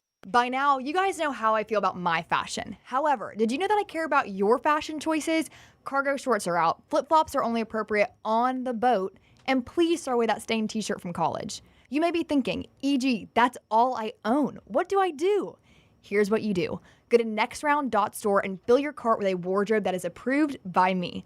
Stock up on logo t-shirts, hoodies for football season, and hats for every day of the week. Trust me on this one and head over to nextround.store to get stocked up for this season. It's the O'Reilly Auto Parts World of Wills, January 31st through February 2nd at the BJCC. See custom classic cars, hot rods, trucks, and motorcycles. And new this year, check out the exotic car exhibit. Plus, do not miss the BMX bike stunt team performing outrageous live stunts each day. And kids, meet your favorite costume characters and race Hot Wheels on the free Hot Wheels drag track. Don't miss the Super Show with one-of-a-kind vehicles from across the country. Get your discount tickets today at O'Reilly Auto Parts stores. Get details at worldofwheels.net. You could win a Cadillac CT5 or your share of $25,000 in free play and cash at Birmingham Racecourse Casino. The more you visit, the more chances you have to win. Play the latest, most exciting games around with fun bonuses and big jackpots. You can be a winner too. Come win your share during the Cadillac CT5 and $25,000 giveaway at Birmingham Racecourse Casino. Drawings April 5th and 6th. Located off I-459, exit 31, Derby Parkway. Must be 21 or older, must be present to win. Is Coke Zero Sugar the best Coke ever? That's a bold question, but it's got that irresistible taste to back it up. Well, one thing's for sure, when you've got an irresistible tasty match like zero sugar and 0 calories, something sensational is bound to happen. It's too bad you can't taste with your ears because this Coke Zero Sugar tastes amazing. You know, it's hard to put into words, and that's my job. You'll have to take a taste for yourself. Coke Zero Sugar, best Coke ever? Try and decide. At Academy Sports and Outdoors, we believe the best holiday fun happens out there. On the driveway with a new basketball hoop, out back around the fire pit, or up in the deer stand. No matter your fun, we've got it. The right stuff at the right price. Academy. Have fun out there. Jim Dunaway, Lance Taylor, Ryan Brown. Live from the Birmingham Racecourse Casino Studios, the next round, presented by Bud Light, is on now. All right, hour number 2 of the show. We're about to talk to Alabama's athletic director. Show brought to you today in part by our great friends at Coca-Cola. Yeah, tackle game day with a great taste of Coke Zero Sugar. Is it the best Coke ever? Try and decide. Alabama Athletics Director Greg Byrne with us now on the JohnstonRVCenter.com hotline. Hello, Greg. How have you been? North Dakota. Oh, there you go. Sorry, Greg. We didn't have you up. How you been? I'm good. I'm still de-thawing. I was in North Dakota last night. Holy cow. What time did you get back? We landed at 3. And then we had just out at our golf facility where we surprised Nick Dunlap with the PGA Tour Rookie of the Year. So we that was a really cool start to the morning. Wow, that's a busy morning. And then us. Yeah. And then you. Yeah. I've got what I'm scheduled? not sure which one I'd rank first or second, but I'll let you decide that. Yeah. So seriously, when you're setting in Grand Forks, getting ready to fly out, I assume there's some de-icing of the plane that has to take place? There was, yeah. You know, I'm fortunate. Most of my life, I've lived in places that didn't have a whole lot of winter. Oregon obviously had some, and Kentucky did, but no, that's those folks are tough up there. That was cold. I'm bound and determined to get my 10,000 steps in a day, whether that's helpful or not. But I did it outside yesterday, and the high was 6. Oh, wow. Woo. Wow. Hey, can I ask you, feel free to say no comment, but is there a chance that Eagle staff was part of the carry-on luggage? That kid was unbelievable. You could just tell he felt it, and I mean, he made some shots that you're like, holy cow, where we actually had pretty good defense on him. There were some that we probably had some defensive breakdowns, but he really had a memorable game that I think both fan bases are going to remember for a long time. Yeah, absolutely. So, Greg, everybody's talking about this statement, obviously. And, look, we've been doing this for a long time together, and 3 years into NIL, we still don't understand the space 100%. There's inconsistencies when it comes to the rumor mill and reporting around NIL. The average fan out there thinks when they see a statement like this, you're asking the average fan to pay full freight when it comes to NIL. Can you clear some of this up? I'm not sure what full freight is necessarily. We are encouraging people to be involved at whatever level they can. And obviously some folks can't. We understand that. there's people that have different feelings on it. Some are all in, saying, "Hey, it's reality. It's where we are right now. Let's go to support it." There's others that say, "I'm never going to do this," and for different reasons. Listen, it's reality. We have to deal with reality. The late great Cecil Hurt told me many times. He said, "Greg, people are always really good at spending other people's money." I've said that before, probably on your show. And I think there's an assumption that, hey, we're Alabama, we've got more money than the Vatican, and that's not accurate. We have a budget, we have to adhere to that budget. And I know some folks have said, well, just use your money from a ticket revenue standpoint, different buckets that we're fortunate to have. Those obviously go to support our 21 teams, our 650 young men and young women in our program. And to be able to compete at the levels that we expect and desire, it takes a lot of resources to do that. And so we have the House settlement, which if I would encourage the listeners to go read about that. Ross Dillinger from Yahoo Sports has written a lot about it. I'm not saying all of it's 100% the lens I look at it, but at the same time too, he's been very in depth on it. We have about a $25 million line item coming at us from a rev share standpoint. I'm very hopeful that with this settlement, there will give us an opportunity to actually have we're going to share a percentage of the revenue with young men and some young women. And then on top of that, you're going to have the ability to add some scholarships in some sports like baseball, which you can see the baseball student athlete behind me. That's going to be a positive there. And some other sports too. We got to balance Title IX with that, but we have economic realities that we face, and so you have to ask, you have to be direct, and we tried to send it as a very strong message, purposely, not kind of beat around the bush, but just be direct about what we're facing. And so I haven't gotten any of the numbers since yesterday, but I think it'll make an impact on people being involved. And it starts it's $18 a month, which, we'll sign all three of you up so you can support Yea Alabama. We'll be happy to do that. But it's something we think a lot of folks can afford to be a part of. And if you don't ask, people won't do it. So we asked. Of the three of us, Lance is the Alabama alum, so that's the one I'd hit. I'd hit Lance, Greg. Hit him hard. Yeah, but it's good. It's good for your show when the University of Alabama's having success. Yeah, no, there's no doubt. Okay, no that doubt. was a heck of a comeback from Greg right there. Yeah, and I probably have already signed up under James, under Jim, under Jimmy. I'm kidding. I misreported. I've had the misperception that when we got to where you could share your money, your television revenue, that type of money, that big check the SEC gives you, I was thinking to myself, this was going to be good because that's where the big money comes in. It comes in from media rights and things like that. And then someone who's very smart educated me on the fact that, Jim, what do you think all that money is doing right now? That money is getting spent already. So this is extra money that's got to come out. Am I right about that? This isn't all of a sudden, okay, we can finally legally tap into the TV money and all is good. Really, that money is being spent already. Yeah, I've said this before. Just in the last 3 years, our food bill has gone up over $2 million a year. Our travel costs have skyrocketed. And it's just like for everybody else. It's for the family that's trying to make ends meet. It's challenging, and we feel for them on that.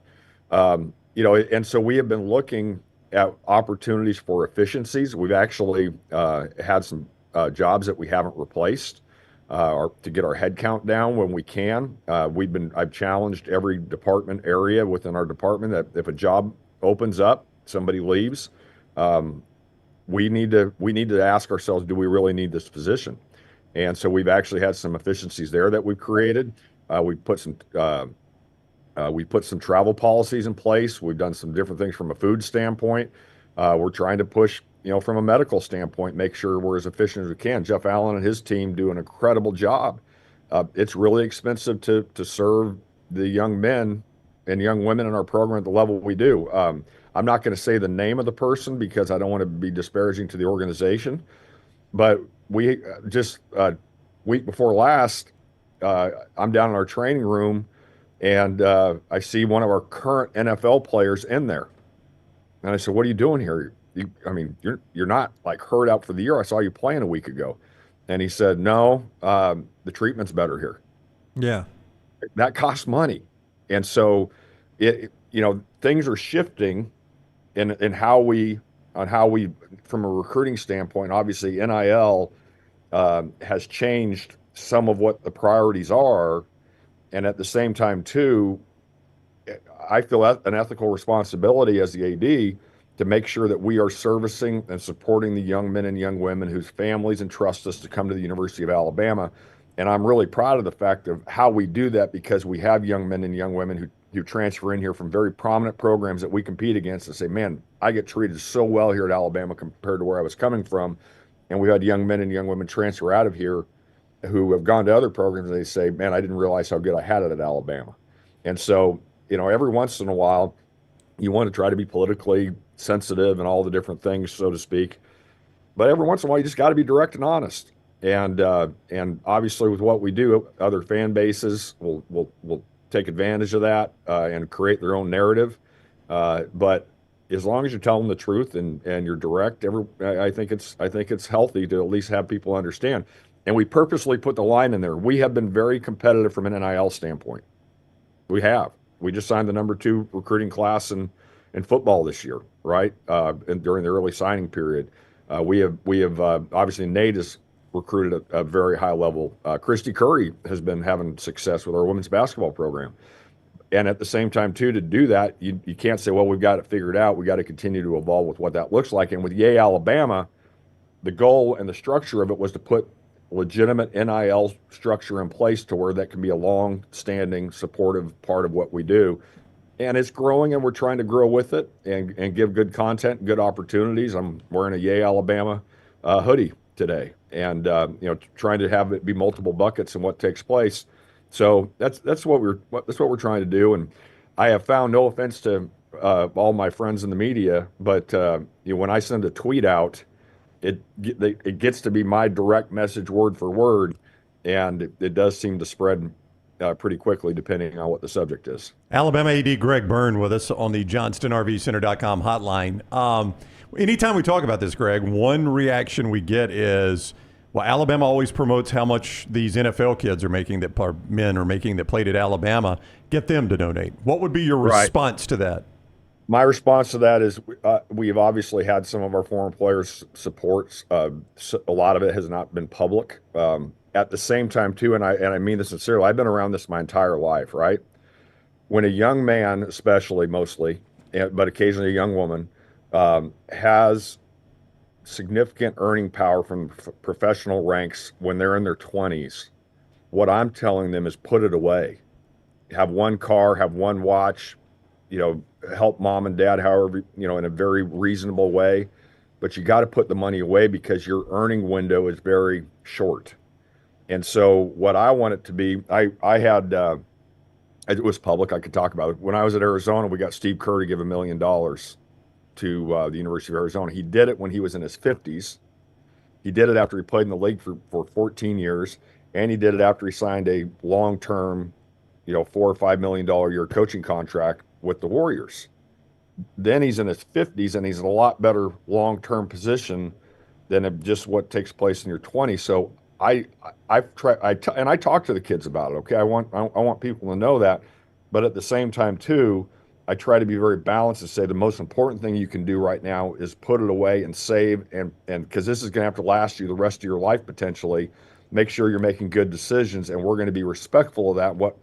How we ask you to be involved, and I think that approach helps from the long-term healthy relationships with your former student athletes who are fortunate to make it in the pro ranks. Yeah. There's an opportunity, but the timing's got to be right. Yeah, if they sow the good seed now, you'll be able to harvest it 10 years, 15 years from now. Better for them, better for you guys in the long run. I like that approach. Yeah, see, I think we recognize the challenge. And this is a universal question, not an Alabama question specifically, but one of these national writers last night did put out the analogy. And, this is kind of crazy when you think about it. You go to an NFL game and they start passing around a hat where you've got to contribute to salaries of NFL players.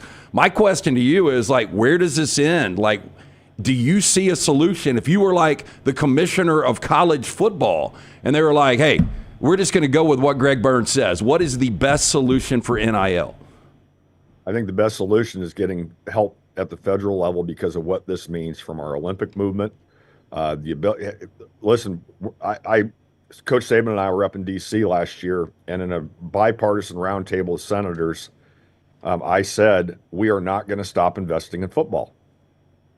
It's the engine that pulls the train. It gives us the opportunity to have all these other sports that are right behind me. We went to the Final Four last year. We turned a profit in men's basketball, but it paled in comparison to the profit we turned in football. And so make sure you're taking care of those opportunities from a football standpoint. So we need a federal resolution so we can have broad-based programming. I mean, guys, we're competing as our highest levels in our history in our department across the board at Alabama. I'm proud of the job our coaches and our student athletes and our staff are doing to put us in that position. The support we get from our trustees and Dr. Bell, our president, we're aligned and giving us a chance to be very competitive. But at the same time, too, we got to make sure we take care of the sport and sports that give you that best opportunity to do it. So we do need a federal resolution that people talk about employee status and things like that. I tell you what, think about this. One of the things I never see when that gets discussed is, well, 35% of the revenue is probably going to go to Uncle Sam. Yeah. Right? That never gets talked about. That are they going to start getting taxed like they do in the pros when they go play in North Dakota? Right? Right. Those are people just oversimplify and say, well, you can have collective bargaining and there's challenges with that, but it'll be cut and dry. You'll understand that. When it comes to what you see from venture capital, private equity, when you see the folks who are pushing unionization and things like that, there is always a cost on the other side. And what I'm very concerned about, and I've been one of the few ADs to say anything about it publicly, I'm very concerned about how it's going to impact all those other sports behind us. And we're at Alabama saying that. And I've seen ADs come out and say, well, we're not going to cut sports. We're not going to cut sports. Our goal is not to cut sports, and I'm very passionate about that, or we're very passionate about that. At the same time, too, these are going to be very challenging decisions that universities are going to have to make, and we have to make decisions that are good for the long-term health. I'm using the word "I" too many times, but when I retire, I want to make sure Alabama's in a spot that the next AD is not sitting here going, my gosh, look at these dumb decisions that Greg and company made. We want to make sure we're making good decisions that are right for the long-term health of our program because of the importance of what athletics means to us. And so right now, for the short term, we got to have NIL as part of it. And we'll see where we are after the settlement. We'll see where we are if we were fortunate enough to have some help at the federal level. I know you're very thankful for the fans and very thankful for the boosters, but the people who are called boosters who donate large checks, how taxed, how exhausted are they right now after the way the last 3 years have gone? It's been tough on them. I don't think there's any doubt about it. We've asked for a new, basically a whole new market that we've been trying to figure out, and Jim, we have worked really hard to not have a lot of crazy NIL stories come out of our camp, right, so to speak. And we have just tried to be very consistent and creative and thoughtful in the decisions that we're making in order to give us the best chance to fund this. And we've been limited on how you can and where you can fund this. Right? It's not like we could just say, here's all the ticket revenue, and we're able to start using that for NIL payments. That is not allowed right now. With the rev share coming up, if the House case gets settled and finalized, some of that will be able to allow us the opportunity to do that. But that will have to come in place of other resources that we're spending to support our 21 teams. And you don't, Greg, have to read too deep into your tweet to see this, and we know it's the case, but you also run into other teams. You mentioned the $1 million promises that are probably only doing that to drive up your cost of doing business on the NIL side. And I mean, that's just, I guess it's the new world of recruiting we live in, that They may not know. They may know they can't get a player, but if they can make you pay more for that player, it may pay off down the road. Yeah, no, that's fair. And one of the things I've talked to our coaches a lot about is one of the toughest things in the waters we've been in the last few years from an NIL standpoint is separating fact and fiction. People, no offense to the media, you all have an important job, okay? But I have seen plenty of cases where numbers that are just not accurate are being run with like it's the gospel. And that puts everybody in a really tough position on what you believe and what you don't believe. And so there's when my dad was AD at Oregon in the 80s, we had a little picture in our house that said, "Always behave like a duck, stay calm, cool, and collected on top, and paddle like hell underneath." and I've thought about that many times as we have navigated these waters. It's important that we stay calm, not overreact, and at the same time too, make sure we are competitive in the world that we're in and do our very best to find what that truth is. But yeah, has that happened? Yes. Are agents trying to do that? Yes, they are. And sometimes there's a game of who's going to blink first through these things. Because you brought up Eugene, I'll use this as an example. But Phil Knight has enough money to, generations. I mean, he is a multi-billionaire. There are other programs, T. Boone Pickens, the late T. Boone Pickens, probably would have spent whatever he could at Oklahoma State. Jimmy Haslam's one of these guys in Knoxville. Does it hurt not having a super booster like this that you can just go to where they basically print money? Well, yeah, there's a handful of those people that are out there. The strategy we've tried to have is we were going to do it by numbers, right? I know there's a theory that very wealthy people are just handing out $1 million checks. I've been in fundraising my entire career. That's how I came up in college athletics. I have one thing that I've found that people with a lot of money have in common is they're usually pretty smart with the money, and just throwing around $1 million at 18-year-olds maybe isn't always the wisest investment of all time. Has there been some of that? Yes. And we have certainly had some of our donors help us out in a very generous way, but we've also tried to have, and it's where our folks spend a lot of time on Yea Alabama, to put something together that we think can be sustainable and legitimate NIL for today and for the future. And would we like to have somebody that says, here's $5 million for NIL or $5 million for anything? Absolutely. And we've had some very generous donors who have donated 7 and 8 figures. But as you can imagine, not all of them are wanting to say, here, do it with what you want, put it to NIL. They may want to help us with the infrastructure and different things that we've been able to do. We've got our new basketball practice facility, the shovels in the ground, it's going. And obviously that's going to take a lot of resources to do it. And that's keeping Nate and very pleased with what we're doing. And it's going to have a really positive impact on our women's program. All of those things take resources, and sometimes that's what people are more interested in supporting. All right, Greg Byrne, we did not ask you about the status of the arena. I think that's your first visit ever, so there you go. Well, we did talk about the practice facility. That's true. We got that in. We got that in. You mentioned it. So how cold was North Dakota? Was it one of the coldest places you've ever been? Yeah, so my dad was AD at Nebraska in the 90s. I was in college when he took the job, so I never lived there. But it is, yeah, that's right up there. I've been to Alaska in the winter before a couple times, and it's just, man, those people deserve a medal. It's really tough. When we landed last night in Tuscaloosa and I got in my car, it said 50 degrees. I was like, yeah, this is wonderful. Down goes the window. That's right. Open the sunroof. That's right. It's nice. Yeah. Greg, thank you very much for the time. Always great talking to you. Have a great Christmas, and we always appreciate you coming on.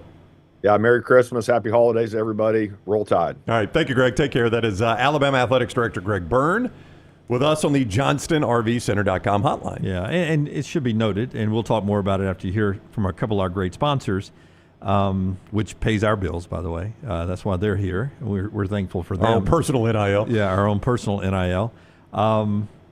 It's not just an Alabama problem, right? No. Every school is dealing with this in some form or fashion, even Oregon and places like that.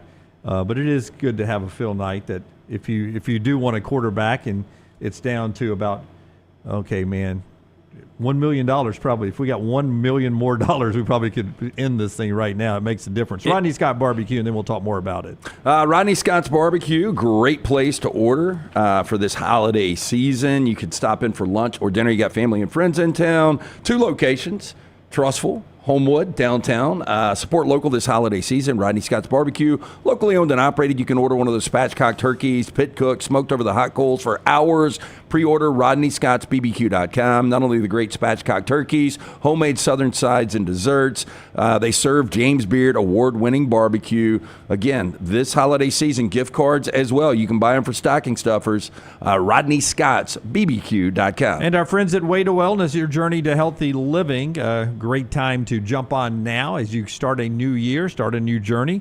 Go to the website, aplanforme.com, aplanforme.com.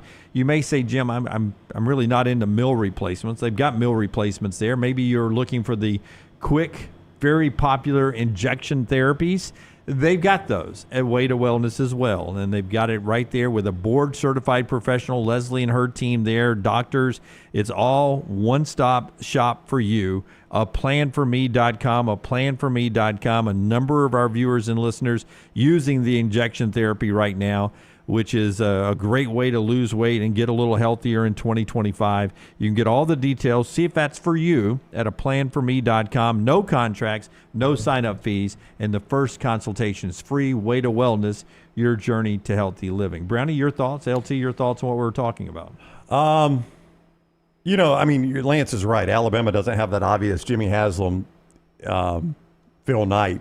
But Greg is right, too. Those guys didn't become billionaires by pissing money down a hole when they don't see any return, right? They're going to want some return on their investment, or it's not going to continue. Sometimes I believe we overplay the amount of money we think we play up like it's a bottomless fountain that Phil Knight just pours it out. Whatever it is, he gives it away. T. Boone Pickens, whatever it is, yes, take it. If you need it, take it. I think it's a little different. Like, I do think T. Boone Pickens, if you would have told him, hey, look, you got a good shot at winning a national championship before you die, and you devise a plan. I mean, these guys want to see a plan.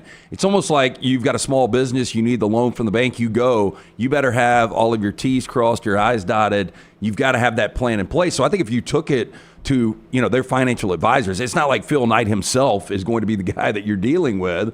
I think these guys would give more than others. I think part of this is the Alabama brand has been so big for so long.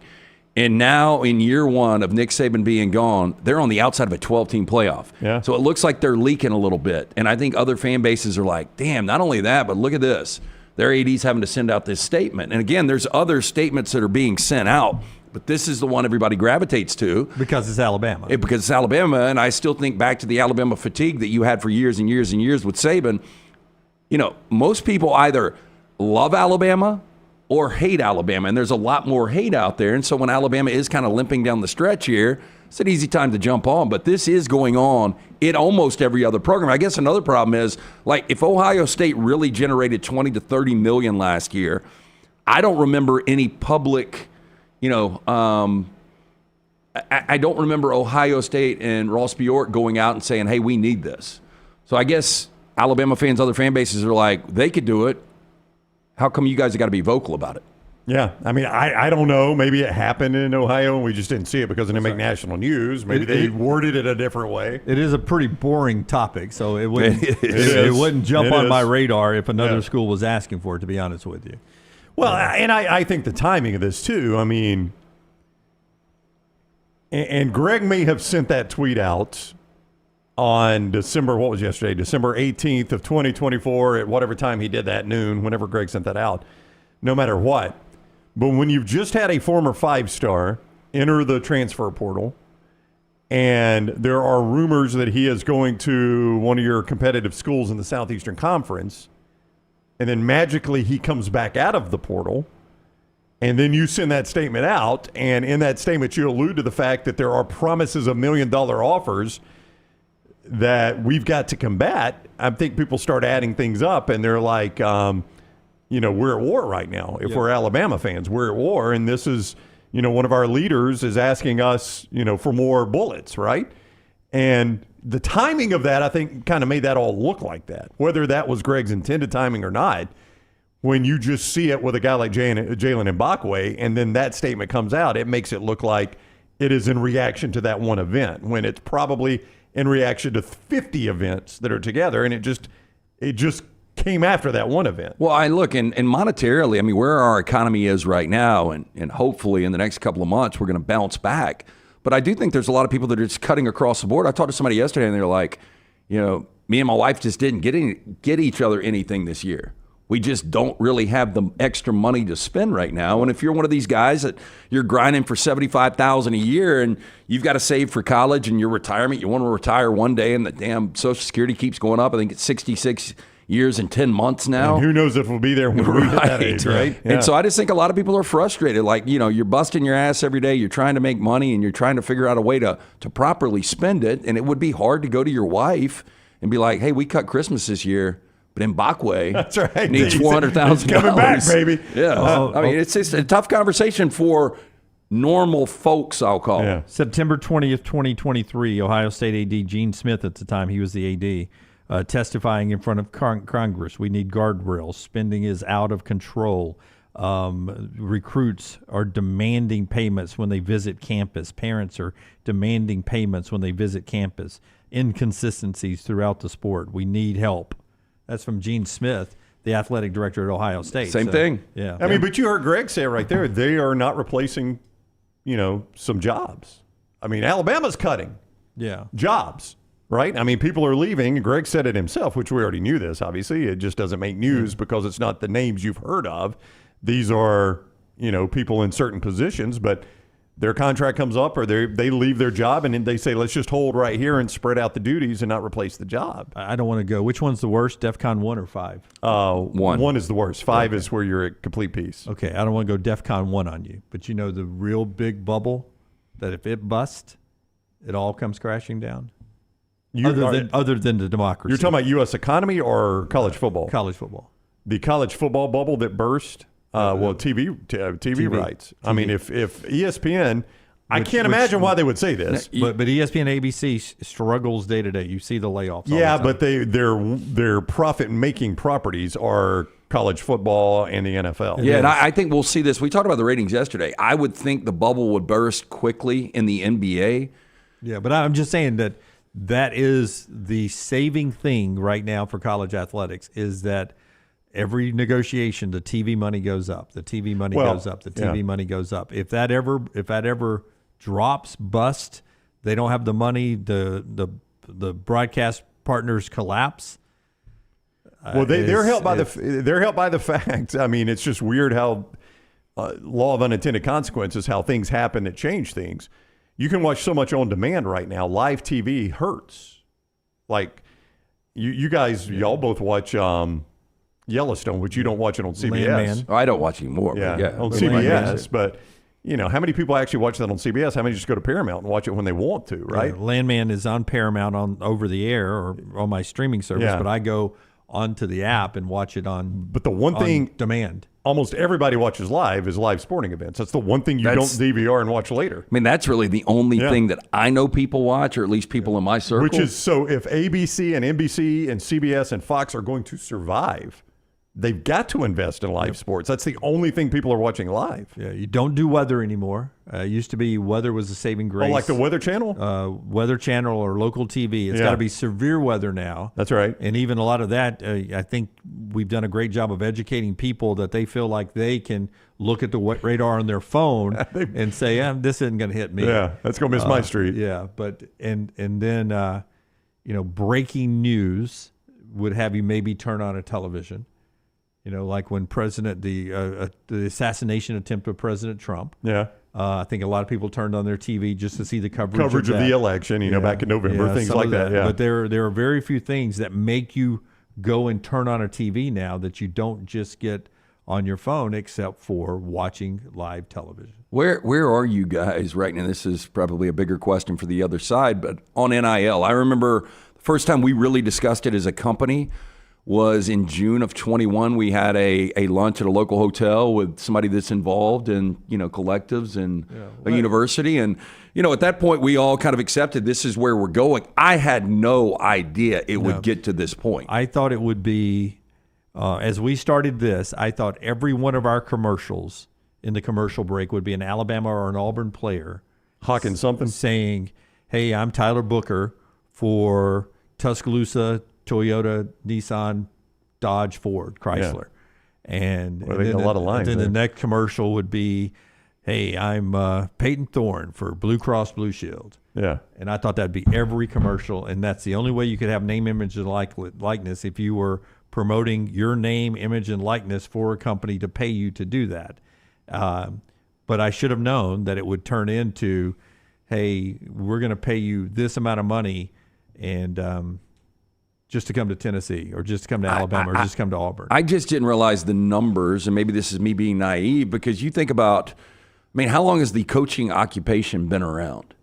150 years. Less than 20 years ago, people went nuts when Nick Saban got $4 million a year, and he had busted his ass for decades and decades and decades to be the best ever. Yeah. And now there are quarterbacks in the portal with one good year that are getting $4 million. Yeah. I would tell you that coaching's been around since the first time we crawled out of the caves, and one guy taught the other guy, "It's better if we hit that dinosaur low and then you hit him with a rock between the eyes. That's our best shot." That was the first coach of all time. His name was Gronk Saban. The show being brought to you by our friends at Hydra Live. Wonderful folks there that'll take care of you. Yeah, this holiday season, the gift of hydration. You can get those gift cards online, hydralifetherapy.com. IV therapy, B12 injections, cryotherapy, compression therapy, and weight loss therapy, all under one roof. Very important when you go to one of those locations, 2 in Birmingham, 1 in Tuscaloosa. Mention the next round, 20% off all of those great services. Also inquire about the memberships. Memberships are awesome. You basically recoup that membership fee in one visit because you get a bag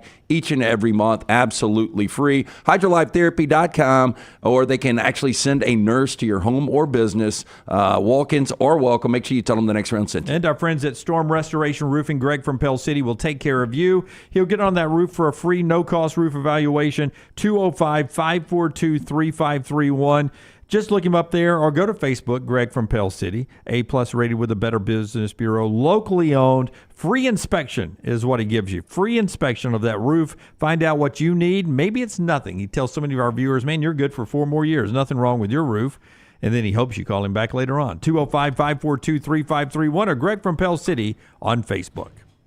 Follow Dunaway on Twitter and Instagram at Jim Dunaway. Hey, if you're looking for the perfect Thanksgiving meal, how about our friends at Rodney Scott's Barbecue? They are taking pre-orders right now to prepare your entire meal. From the homemade southern sides and desserts to the delicious pit-cooked spatchcock turkey, available for pre-order right now at RodneyScottsBBQ.com. Seasoned with the famous Rib Rub and Rod's original sauce, you're going to absolutely love it. Support local this holiday season. Rodney Scott's Barbecue, locally owned and operated, RodneyScottsBBQ.com. At Academy Sports and Outdoors, we believe the best holiday fun happens out there. On the driveway with a new basketball hoop, out back around the fire pit, or up in the deer stand. No matter your fun, we've got it. The right stuff at the right price. Academy. Have fun out there. Buying that perfect home is one of the most important financial decisions you'll ever make, so it's crucial that you have the right partner to help you through the process. Hi, I'm Lisa Zeig, Vice President Mortgage Loan Officer for Bryant Bank, and I'm here to tell you that we are that partner, making it easy to buy with confidence. We offer a variety of mortgage products to fit your unique home buying situation. That kind of hassle-free approach might not be what you'd expect from a bank, but it's exactly what you can expect from us. Give me a call today or visit one of our 18 offices across the state of Alabama and let me show you what banking beyond expectation is all about. Hey, you. It's the holidays. Give cheer a lift. And at New Balance Birmingham, we got the gift. That holiday vibe? Find it inside. Come together at New Balance Birmingham on Highway 280, right next to Chick-fil-A. New Balance Birmingham, we got now. Twin Peaks is the best in the game. Here, you're in the red zone for every college rivalry and divisional matchup all season long. On game day, you never have to decide which teams to watch, only what combination of bites, burgers, wings, and more to order. Plus, where else are your favorite draft beers always poured at a frozen 29 degrees? Only at Twin Peaks, the #1 sports bar. Stick around after the sun sets. Twin Peaks is open really late. Wind down with bourbon and late night bites. Only at Twin Peaks. This hour of The Next Round is presented by the Birmingham Racecourse Casino, now featuring 7 days of giveaways with your chance to win a share of up to $125,000. The more you visit the Birmingham Racecourse Casino, the more chances you have to win. Is Coke Zero Sugar the best Coke ever? That's a bold question, but it's got that irresistible taste to back it up. Well, one thing's for sure, when you've got an irresistible tasty match like zero sugar and 0 calories, something sensational is bound to happen. It's too bad you can't taste with your ears because this Coke Zero Sugar tastes amazing. You know, it's hard to put into words, and that's my job. You'll have to take a taste for yourself. Coke Zero Sugar, best Coke ever? Try and decide. Hey, for all of your IT and printing needs, reach out to our friends at Xerox Business Solutions. Look, I'm still one of those old school guys. I print my notes every single day for the show. If you watch the show here on The Next Round, you see all the notes in front of me. From day one, Xerox Business Solutions, they've been with us here at The Next Round. Local for over 45 years. For all of your IT and printing needs, visit XeroxBusinessSolutions.com or call 205-969-3000. That's 205-969-3000. At Academy Sports and Outdoors, we believe the best holiday fun happens out there. On the driveway with a new basketball hoop, out back around the fire pit, or up in the deer stand. No matter your fun, we've got it. The right stuff at the right price. Academy. Have fun out there. Hey, Lance Taylor from The Next Round to tell you about one of our favorite places for breakfast, lunch, and dinner. That is Hamburger Heaven since 1982. Hamburger Heaven has been serving Birmingham's best hamburgers, cheeseburgers, French fries, hand-spun milkshakes, and sandwiches made fresh to order. All of their ingredients are fresh and prepared daily. This includes their beef, always fresh, never frozen, hand-pattied each and every day. For breakfast, lunch, or dinner, visit any of the 4 locations, Highway 280, Irondale, Gardendale, and Homewood. The World Wide Web is a large place. Find all your favorite people and content in the same spot. NextRoundLive.com is full of wonderful tidbits about the show you know and love. Find our gear, listen to your favorite personalities, follow our socials, and enjoy your trip to NextRoundLive.com.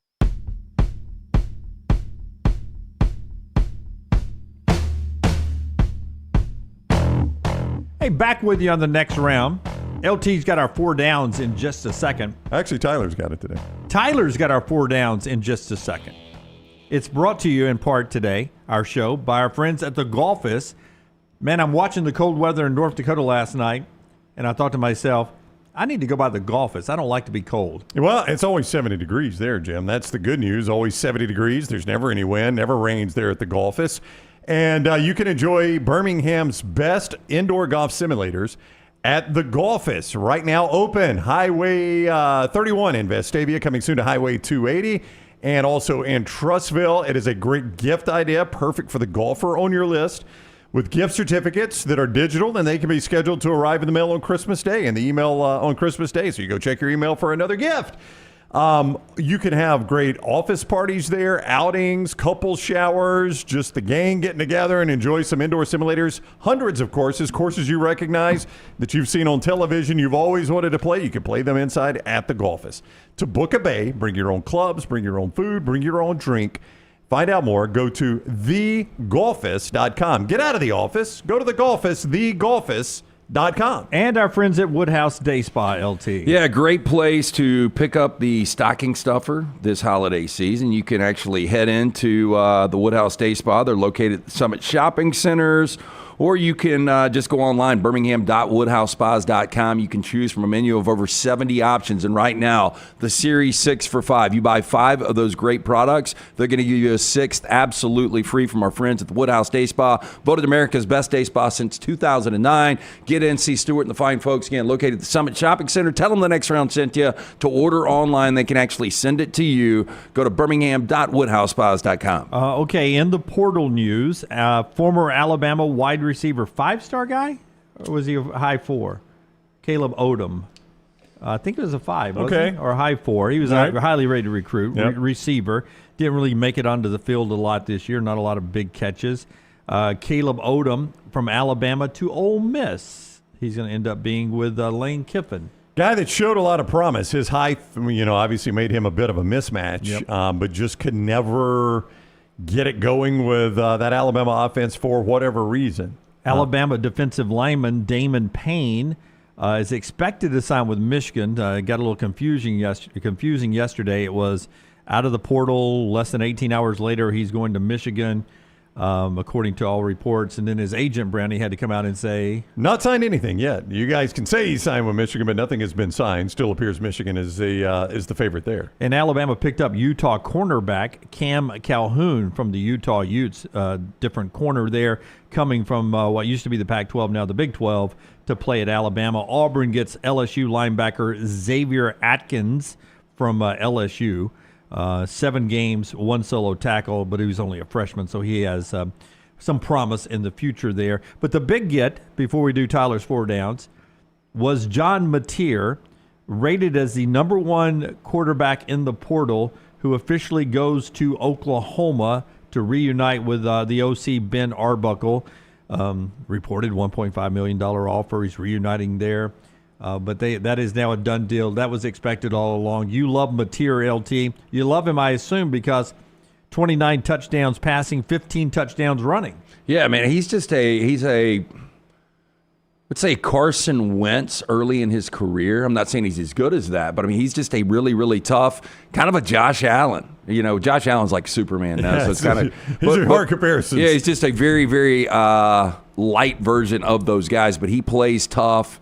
He's got a ton of experience, and what he did for the Cougars this year was pretty incredible. I mean, tough 48 hours for Washington State to lose Mateer and your coach Jake Dickert to Wake Forest. Yeah. And Arbuckle, the OC, even before that. That's right. I mean, that's been a tough run for Washington State. They got left behind by all the Pac-12 and Big 12 teams. I think they've lost a receiver, a couple of other players as well, so much so that they had to make the announcement last night that Washington State is still planning to play in the Holiday Bowl. The players that are left behind and the coaches that are left behind are still planning on going to play, but they had to put out a release that they're still committed to play in the Holiday Bowl. That's how much they've lost. There's going to be some ugly bowl games. By the way, that's on Maine Fox, and our buddy Gus and Joel Klatt are doing that game. Yeah, that's what Klatt was talking about with Mateer. I hope he doesn't leave. I'd like to see him in the Holiday Bowl. Well, guess what, Joel? Hey, just because you brought up Utah, I know we're about to do the 4 downs real quick. Yeah, and Orlovsky coming up at 5 after. Yeah, Kyle Whittingham. I mean, have you guys heard anything? He says he's coming back one more year. Yeah, one more year. One more year. Yeah, keep saying one more year. Yeah, he's coming back. That's at least the. I think that'll be a pretty good open job once it opens up. Would you guys? Well, agree? I mean, Morgan Scalley was promised. Do you think? They'll hire him? The coach in waiting. Yeah. Yeah. Well, they don't need to have a season like they just had. Well, I don't disagree with you on that. It kind of makes him damaged goods, right? Yeah, that's right. That's what Jimbo was worried about at Florida State for so long,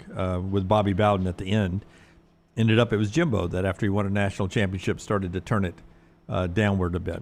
All right, let's do our 4 downs today. Brought to you by our friends at Slice Pizza, those great locations, LT. Yeah, a lot of family and friends in town. You want to take them to the best pizza in the Birmingham area. That is our friends at Slice, created by the late Jeff Bajaya. His brothers, Jason and Chris, continue to celebrate his legacy. Stop in one of those 5 locations, the original Lakeview, Vestavia, Montevallo, Crestline Park, newest location in Edgewood. Local pizza, local ingredients, slicebirmingham.com.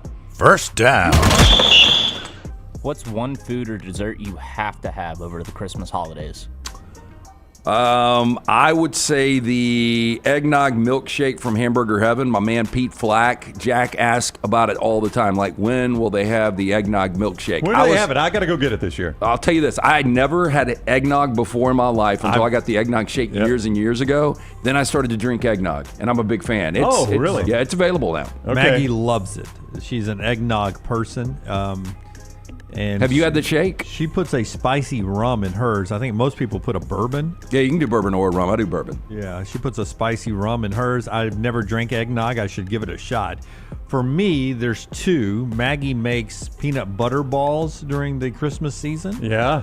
And they're delicious. I think they're about this size. I think they roll about 1,200 calories per ball. Can't think of that. How many can you eat? I'm sure they're rich. I could eat. If you put a bowl of them right here, and I'm watching a game on television, I could do it like this all night long. See, pre-Tyler, he talked big game about Cadbury eggs. He had to leave the show in the middle of the show. Yeah, fetal position. I did. At some point, the sugar would get me. You're right. Right. How many Cadbury eggs did you eat? Not many. I was trying to do a dozen. And I think How far did you get? 8? I think I did 8. Yeah.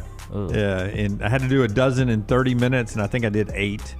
And I did the first 6 pretty quick. There was a time, I'm assuming he didn't have insurance policy at this point because Maggie would get pissed off at me about trying to kill him on the air. Oh, I just found the pictures. They stumbled across. I've had an issue with Facebook, but I stumbled across some old pictures of when I ate the IHOP, the 6 orders of pancakes within 1 hour or something. On the show with bacon. Remember, I offered him more to run around the building one time after. Mine is banana. I mentioned the peanut butter, but banana nut bread this time of year, and New York Butcher Shop, one of our great sponsors, has the best. So Maggie will cook some, but I will also run to New York Butcher and get some extras. My mom and my wife both make a thing we've just always called white trash. I don't know what the actual term for it is, but it's like Chex cereal, pretzels, M&Ms. You used to nuts. gift it to us. Yeah, and the white chocolate melted over it, and then you let it cool. Keyword is used to. And I love that. I mean, I could just sit and eat it all day long. Your mom makes a really good, because she gave me some of the pecan pies, the mini pecan pies. She makes them those little mini dishes. I remember when she gave those to us. I used to give you those too. Those were delicious. That's on my mom. You'll have to. Vicky Brown. You have to shame Vicky instead of shaming me for that. You're not going to do that. Just shame her. She's watching. No, they watch on TV every day in Jacksonville. Oh, did he not like it? No, he liked it. He's just like, I never give him anything anymore. My mom quit giving you. I thought he was going to say it was a lot smaller, and I thought it would be. No, I never asked for the trash or whatever, reindeer trash or whatever you call it. White trash. The last time you guys gifted it to me, I ate so much of it. Oh, it's so good. I got sick. I love that stuff. I mean, I made myself sick on it. Second down. 27 years ago today, the movie Titanic was released.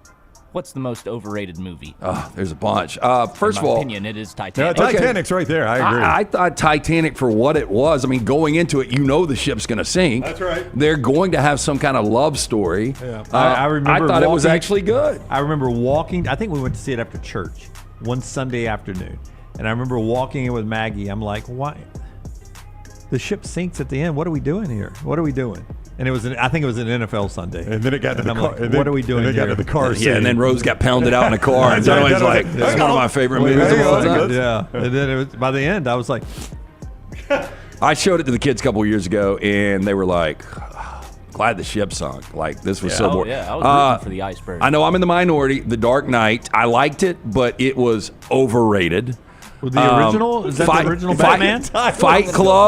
Fight Club is overrated. David Fincher, my favorite director. I agree with that. Fight Club is overrated. Fight Club, but it's overrated. And Black Panther is the most overrated Marvel film in Marvel's universe. I mean, for that thing to be nominated for Best Picture was a joke. What was who was the Batman in Dark Knight? Christian Bale. That's the Heath Ledger. Yeah, Christian Bale was the best Batman, but Joaquin Phoenix was a better. People wouldn't say this if Ledger was dead. They just wouldn't.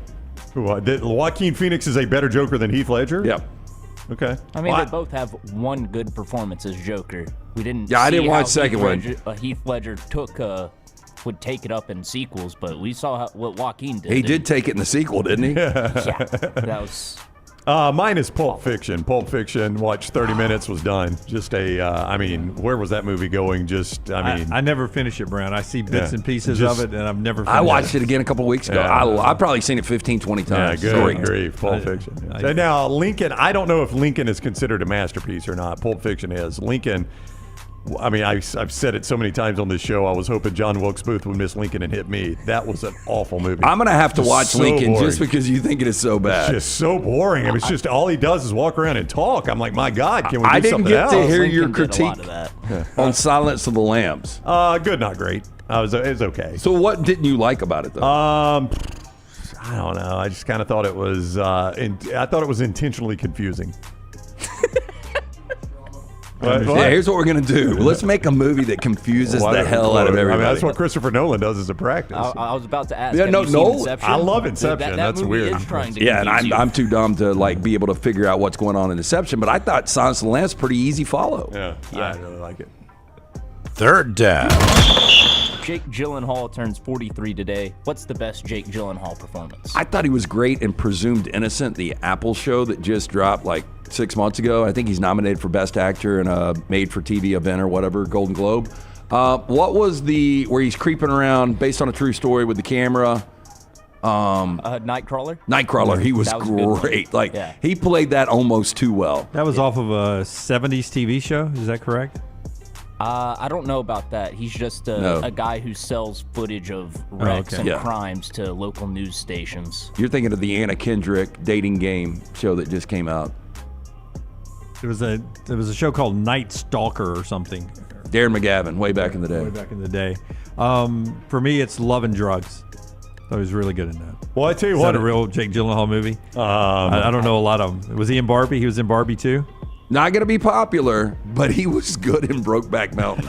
He really was. He was. It's hard to act. Yeah, I mean, he really was. Heath Ledger was very good in that too. Hey, not a movie I've seen twice. I only saw it once. That was enough, but very good performance. Has anybody seen the movie Brothers with Tobey Maguire and Jake Gyllenhaal? Have not, no. I'm telling you, there's some great acting in that, but nobody's seen that movie. Yeah. But it's really good. PTSD, love affair with a brother and the surviving wife, and he ends up coming back. It's really good. Is it Michelle Williams? No, it's not Michelle Williams. Okay. I think it's Natalie Portman. It's always really good that if it's a movie nobody's seen to guess. you do it all the time. I know the exact movie he's talking about. I've almost watched it. She's like she takes a lot of. You're saying it's always good. because she takes a lot of parts that nobody sees. Yeah. Good family flick with Jake Gyllenhaal, October Sky.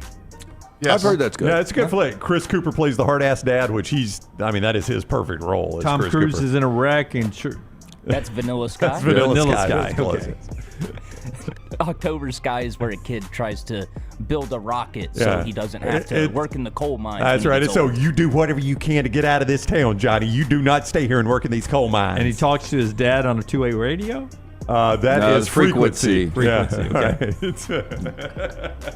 Fourth down. You're playing a character now. All right, you have to get rid of one of these Christmas movies forever. A Christmas Story, Christmas Vacation, Elf, and Home Alone 1 and 2. Christmas Story, don't even have to think twice. Yeah, is that the one where his tongue sticks to the flagpole? That is it. You got one right. You got that one. Christmas Story. It's amazing how many people love that film, and I don't know if I finished the whole thing. My daughter watched Home Alone 2 for the first time. She's homesick, so she's watching movies all week. She watched Home Alone 2, and I had forgotten this part. And it gets to it, she goes, "There's Donald Trump." I'd forgotten he was at Home Alone. Well, I mean, I just didn't sit there and think about it, but like she was blown away. At the plaza. Tell Macaulay Culkin where to go. Yeah, that Donald Trump was in Home Alone 2. It was like, it was kind of hard to explain to her. Well, back then he wasn't a president. He was just a rich guy. Hey, and PSA, if you haven't seen the movie Carry On with Jason Bateman, they're trying to make this a... I've heard it's really good. I've been meaning to get to that one. It's awful. Is it? Yeah. Oh. I thought it was awful. People are raving about it in the chat room. No, I've heard it's good. Is it not good, Tyler? I haven't seen it yet. I've been meaning to watch it. I thought it was awful. We can review it over on the Meltdown. Y'all did a review on the Superman trailer, right? You and Tim? We did. Where can we find that? You can go to youtube.com/@meltdown247. Okay. It's the most recent video we've posted. I've also got it in the chat as well. Okay. If you want a direct link. So I was talking to Maggie about that this morning when I was getting out of the shower. I was like, Superman trailer? I was like, there's a... you ever seen this cape? No, I literally said... so they made another Superman movie, and she said, yes, did we need one of those? Who's Superman? Yeah, who is Superman? Who is it? David Corn Sweats. Never heard it. I beg your pardon? Yes, exactly. That's you eat so much corn you sweat? David Corn Sweats? Superman? Yeah, I bet he's British. I got to see this. Because the last one was Henry Cavill? Yeah. It was Henry Cavill and whatever. Zack Snyder's big DC universe. And so all of those movies were hot garbage. So they have pretty much nuked that universe. And this is James Gunn's entry into the new DC universe, director of Guardians of the Galaxy. So you might like this one, Brown. I'm old. I like the ride, not the movie. That's right. You like the old ride. now, but is that 5 Superman movies in my lifetime? More than that? A lot more than that? More than that. There were 4 with just Christopher Reeve. Christopher Reeve did 4. Yeah. And then there's Superman Returns, then there's Man of Steel, then there's Batman v Superman, then there's Justice League, then there's Zack Snyder's Justice League, then there's this one. So there's a lot of Superman fare. Yeah, I got to say, I'm going to miss this one. This was made for IMAX, though. Am I correct? This one definitely is made towards IMAX being in mind, yes. It is going to be a spectacle. It comes out in July of 2025. It's going to be a huge Super Bowl trailer. It's going to be a huge rollout for this film. All right, can't wait. Superman rolled out at the Super Bowl. Can't beat it. That is Trash Today, brought to you by our friends at Slice. Yeah, stop in for a slice and a salad for lunch. Pick up a couple of pies on your way home, from the Hot Mama to the Soul Pie. You're going to absolutely love it. For more information, local pizza, local ingredients, slicebirmingham.com.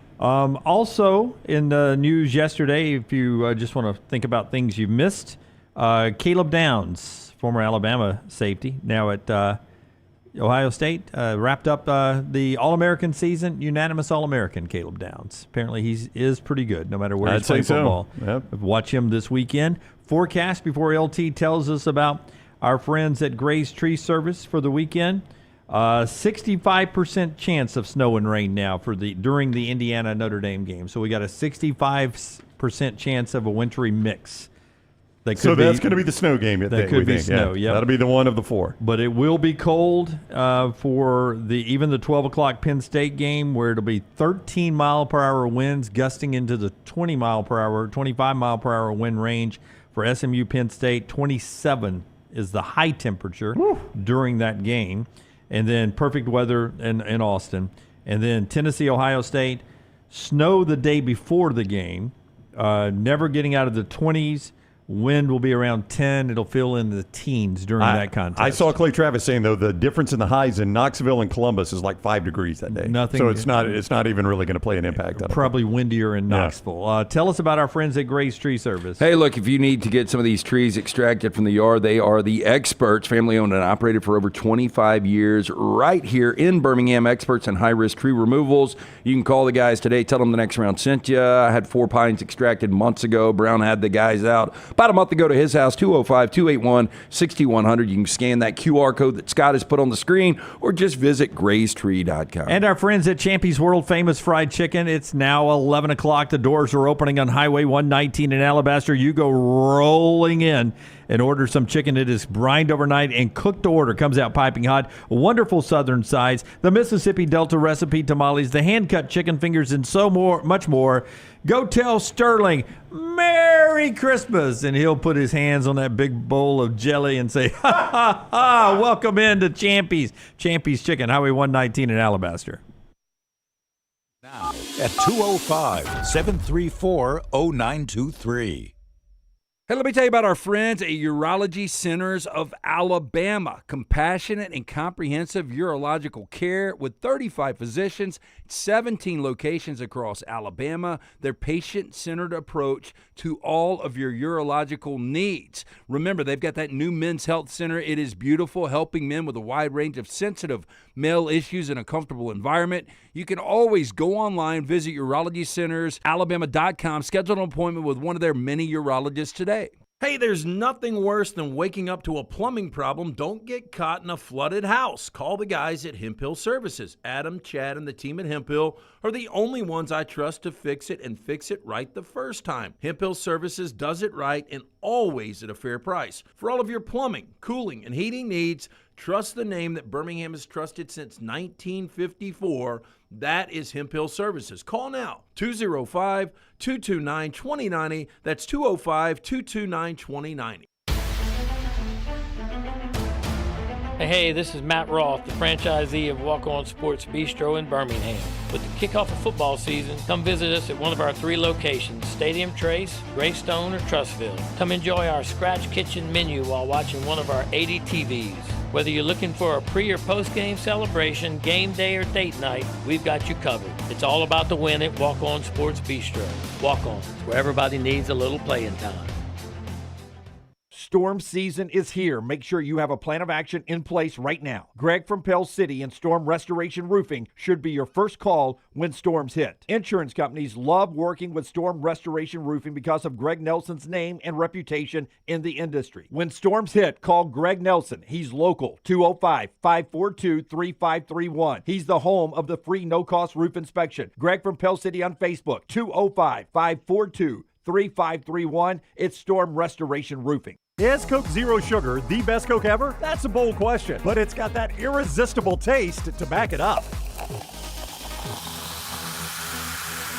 Well, one thing's for sure, when you've got an irresistible tasty match like zero sugar and 0 calories, something sensational is bound to happen. It's too bad you can't taste with your ears because this Coke Zero Sugar tastes amazing. You know, it's hard to put into words, and that's my job. You'll have to take a taste for yourself. Coke Zero Sugar, best Coke ever? Try and decide. It's the O'Reilly Auto Parts World of Wills, January 31st through February 2nd at the BJCC. See custom classic cars, hot rods, trucks, and motorcycles. And new this year, check out the exotic car exhibit. Plus, do not miss the BMX bike stunt team performing outrageous live stunts each day. And kids, meet your favorite costume characters and race Hot Wheels on the free Hot Wheels drag track. Don't miss the Super Show with one-of-a-kind vehicles from across the country. Get your discount tickets today at O'Reilly Auto Parts stores. Get details at worldofwheels.net.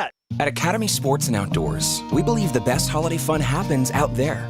On the driveway with a new basketball hoop, out back around the fire pit, or up in the deer stand. No matter your fun, we've got it. The right stuff at the right price. Academy. Have fun out there. Hey, you. It's the holidays. Give cheer a lift. And at New Balance Birmingham, we got the gift. That holiday vibe? Find it inside. Come together at New Balance Birmingham on Highway 280, right next to Chick-fil-A. New Balance Birmingham. We got now. Hang out with the next round on the go. Whether you're driving to work, running errands, sitting on the beach, or you just need a break from the real world, we can keep you company. Check out the next round, Mystery Fifth Hour, and our other shows on your favorite podcast app. We'll meet you there. Jim Dunaway, Lance Taylor, Ryan Brown. Live from the Birmingham Racecourse Casino Studios, the next round, presented by Bud Light, is on now.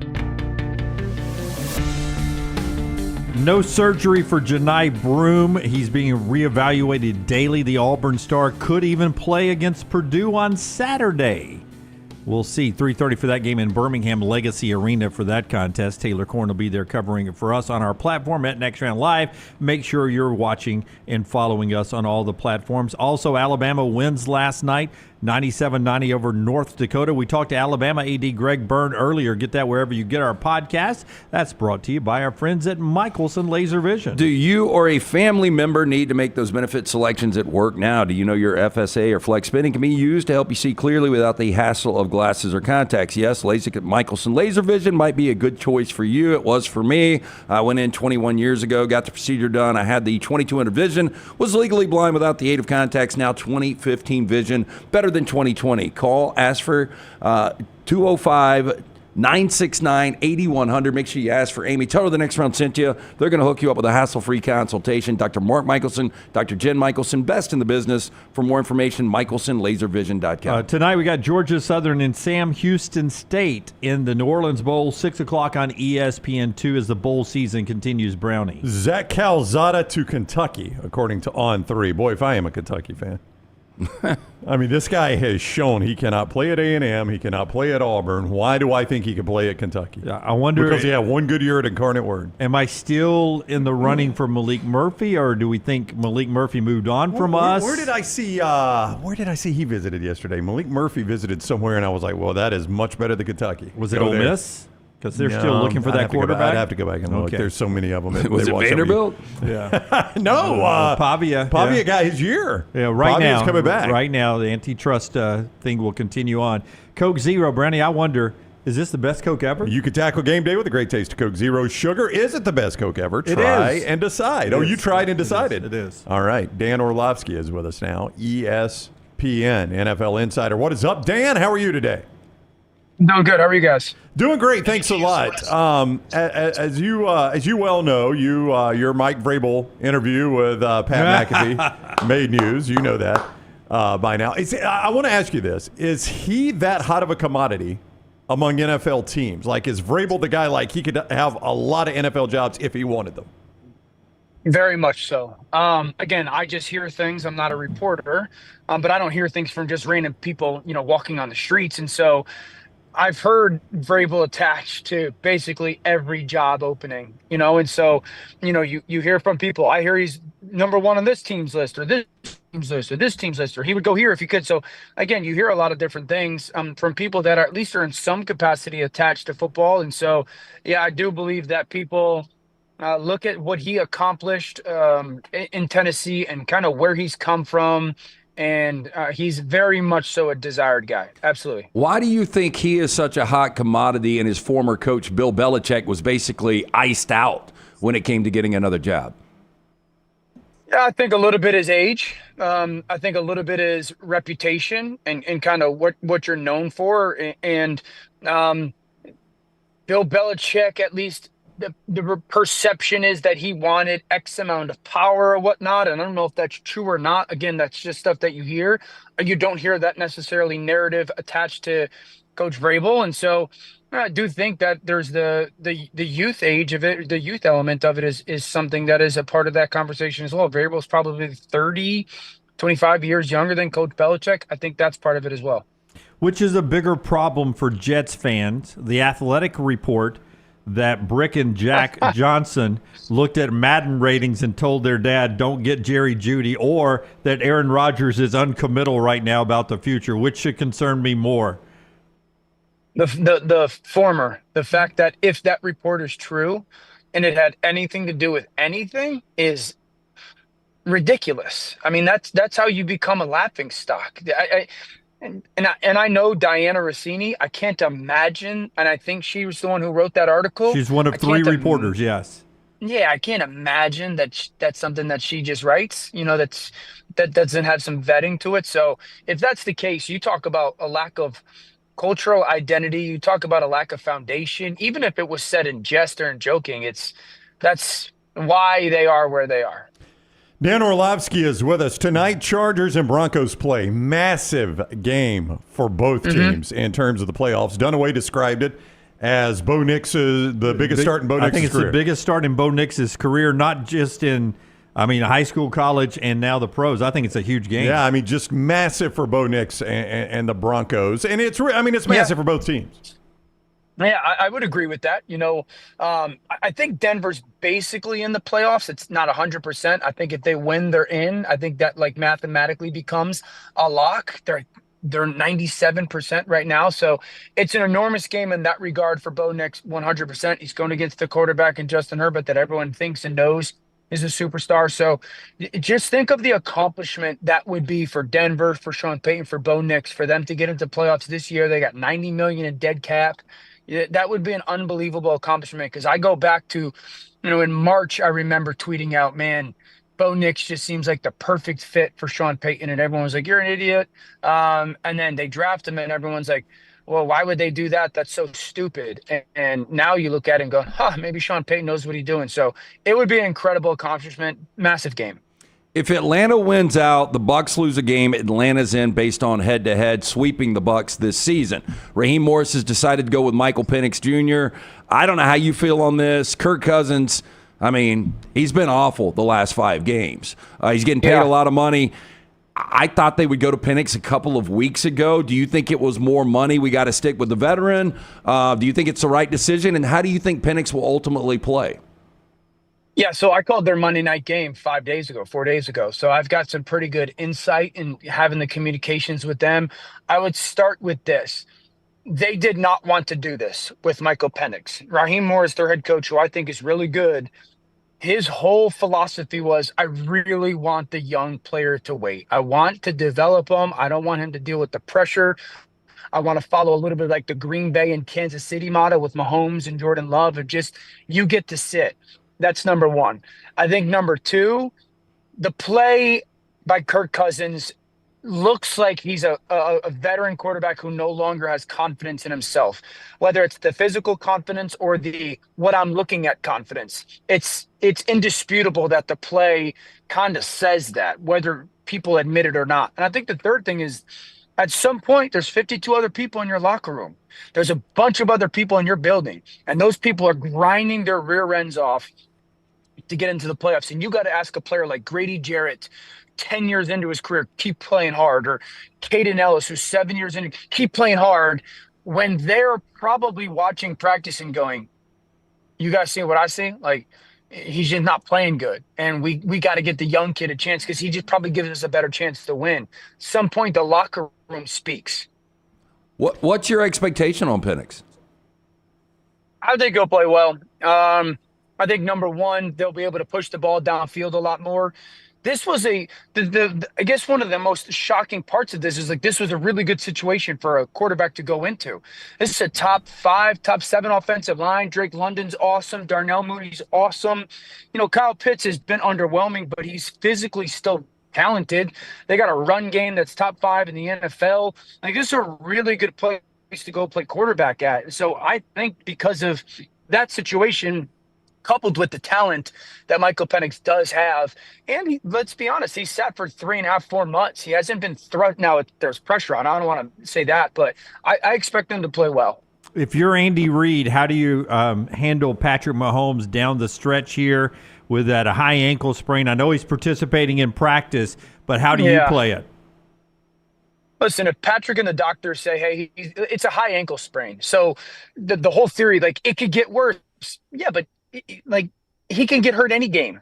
So what has to happen for it to get worse? Is it, he's got to get rolled up really bad again, or is it just any type of thing? So I think you trust the doctors and you trust Patrick. If they say, yeah, he can go, you go. Everyone continues to talk about the bye week. They got to win 2 out of their final 3, any 2 to get the 1 seed. And no matter what Buffalo does. Well, they play Saturday and Wednesday. If they win those 2 games, hypothetically, and Patrick plays, they're going to get 2.5 weeks off. You talk about some rest. Everyone goes, well, you get a week off in the bye. How about getting 2.5 weeks off if you win Saturday versus Houston and then on Christmas Day versus Pittsburgh? So it is a calculated risk dice roll. Of course it is. But I do believe that you trust your doctors and you trust Patrick. ESPN's Dan Orlovsky, your former team, the Lions. There feels like a point with a lot of teams where you just cross the line, where it's just too much, Dan. You just cannot win a championship with that many injuries. Based on your reaction just now, I guess you feel as though Detroit has crossed that line. Yeah, and I'm obviously upset about it because they were by far the Super Bowl favorite, and you would have, a month ago you would have said if they don't win the Super Bowl, I'd be surprised. Yeah. Now are they still Super Bowl contenders? Yes. Emotionally, I'm rooting for them and still believe in them. My football brain tells me at some point people matter. At some point, the humans that you have on your team matter. I'm holding out reservation a little bit that I want to see what Aaron Glenn, their defensive coordinator, does. What adjustment does he make? Because he wants to play aggressive, in-your-face, man coverage defense. When you have the people to do it, you love that. They don't have the people to do it anymore. So how does he adjust? I just think is a huge question mark right now. So, it's unrealistic to sit there and go, yeah, they're going to go on the road and go beat, Green Bay and Philadelphia in back-to-back weeks. Those teams are too talented and too healthy to think that that's realistic. 2 weeks ago, everybody was saying, is it Philadelphia? Is it Detroit coming out of the NFC? Of these 4 teams, Tampa Bay, Minnesota, Green Bay, and the Rams, all 4 of those teams playing up to their ceiling are teams that could go on a run. Which one of those 4 do you trust the most? Minnesota, Green Bay, Tampa Bay, or the Rams? Yeah, Green Bay, and that's an easy one for me. Jordan Love's hot, and he's on a heater. Jordan Love becomes like Mr. December. His last 2 Decembers, I think it's the course of December, January, 13 games, 26 touchdowns, 2 picks, QBR is right around 80, second in the NFL. He just plays his best football later in the season. Their run game is phenomenal in Green Bay with Matt LaFleur. The defense is very good. So, and they're healthy. I still think Minnesota's really good. No question. Tampa Bay's hot, specifically offensively. I just think Green Bay top to bottom is the most complete team, and their quarterback's playing as good as anyone. I don't think a lot of our viewers and listeners realize that this Broncos-Chargers game was flexed from Sunday to tonight. I know broadcast rules, and that's where all the money comes from. But this is a tough pill. Some people can't make it to the game that had tickets and such like that. Do you have a thought on that as a former player, getting that moved from a Sunday to the Thursday? How would that have impacted you as a player? Yeah, so there is a little philosophy of my life, like no one cares. Right. And no one cares. You just have to brainwash yourself into that mindset as a player. No one cares. No one's going to feel bad for you. It's just your reality that this league is the king of the castle, and the TV is the reason why you make your salary. It's the reason why you can play and make the amount of money that you make. And so, is it fair? Nope.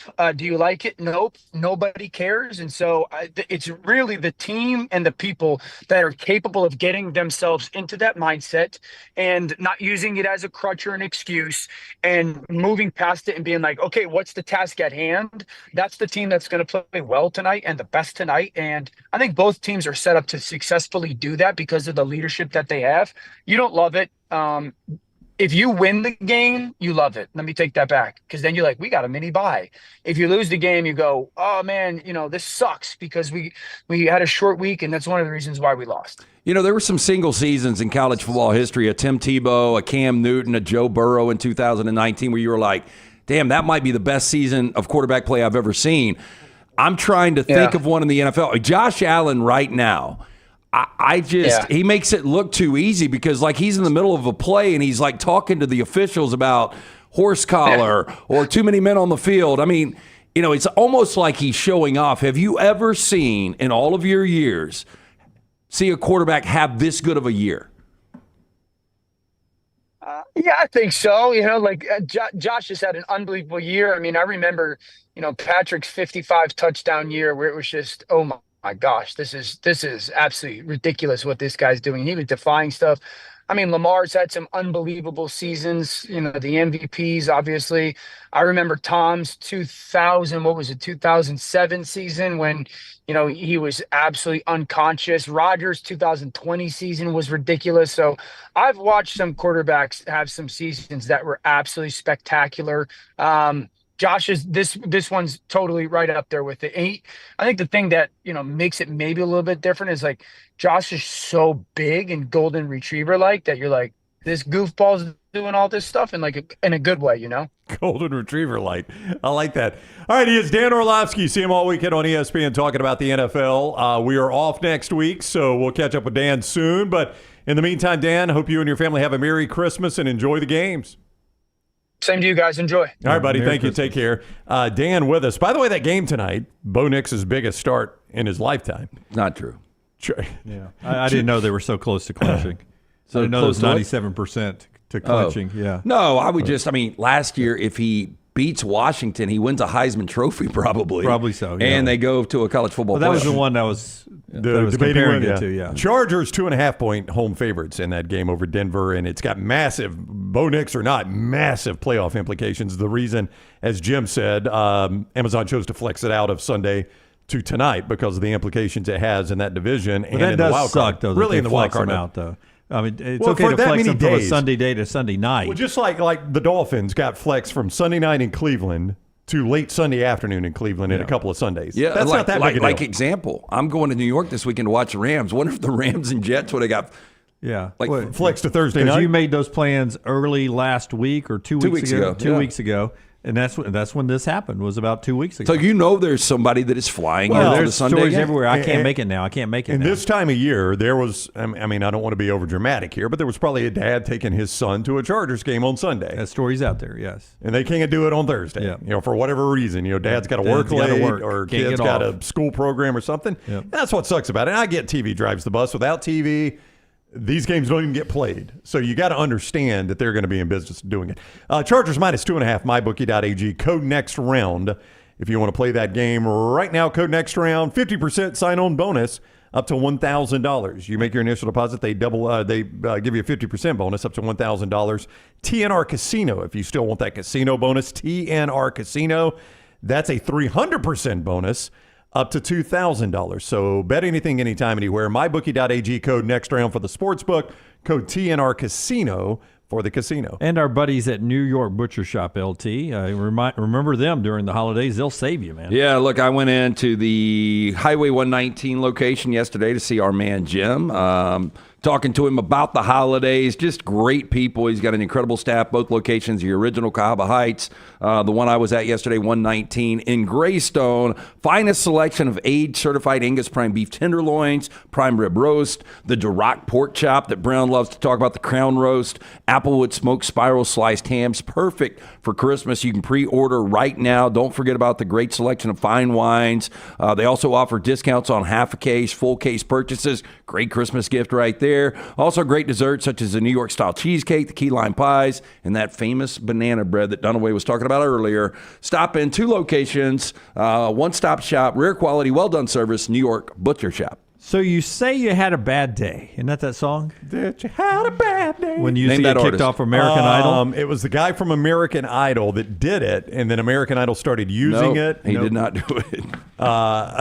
They used it in the best season of American Idol ever, though. It was early on. It was the very first few ones. Yeah. Daniel, I want to say Daniel Radcliffe, but that's Harry Potter. Daniel P. Yep. Peter Power. Close. So close. Powder. Yep. Daniel Powder. And I don't think the guy's ever done anything else. I don't think. One hit wonder. You had a bad day, Doug Gottlieb edition here. First off, it was Gottlieb via Twitter. It's got some Nate Oates in him, by the way. A little bit. Not in the coaching front, he doesn't. No, he doesn't. So when Adam Schefter was reporting that Sacramento State was looking for a coach, looking for Michael Vick, Adam Schefter had reported that they had promises, some pledges up to $50 million of NIL money, to which Doug Gottlieb, who was not part of the conversation, jumped into Twitter and said, Jesus, Shefty, edit what agents tell you.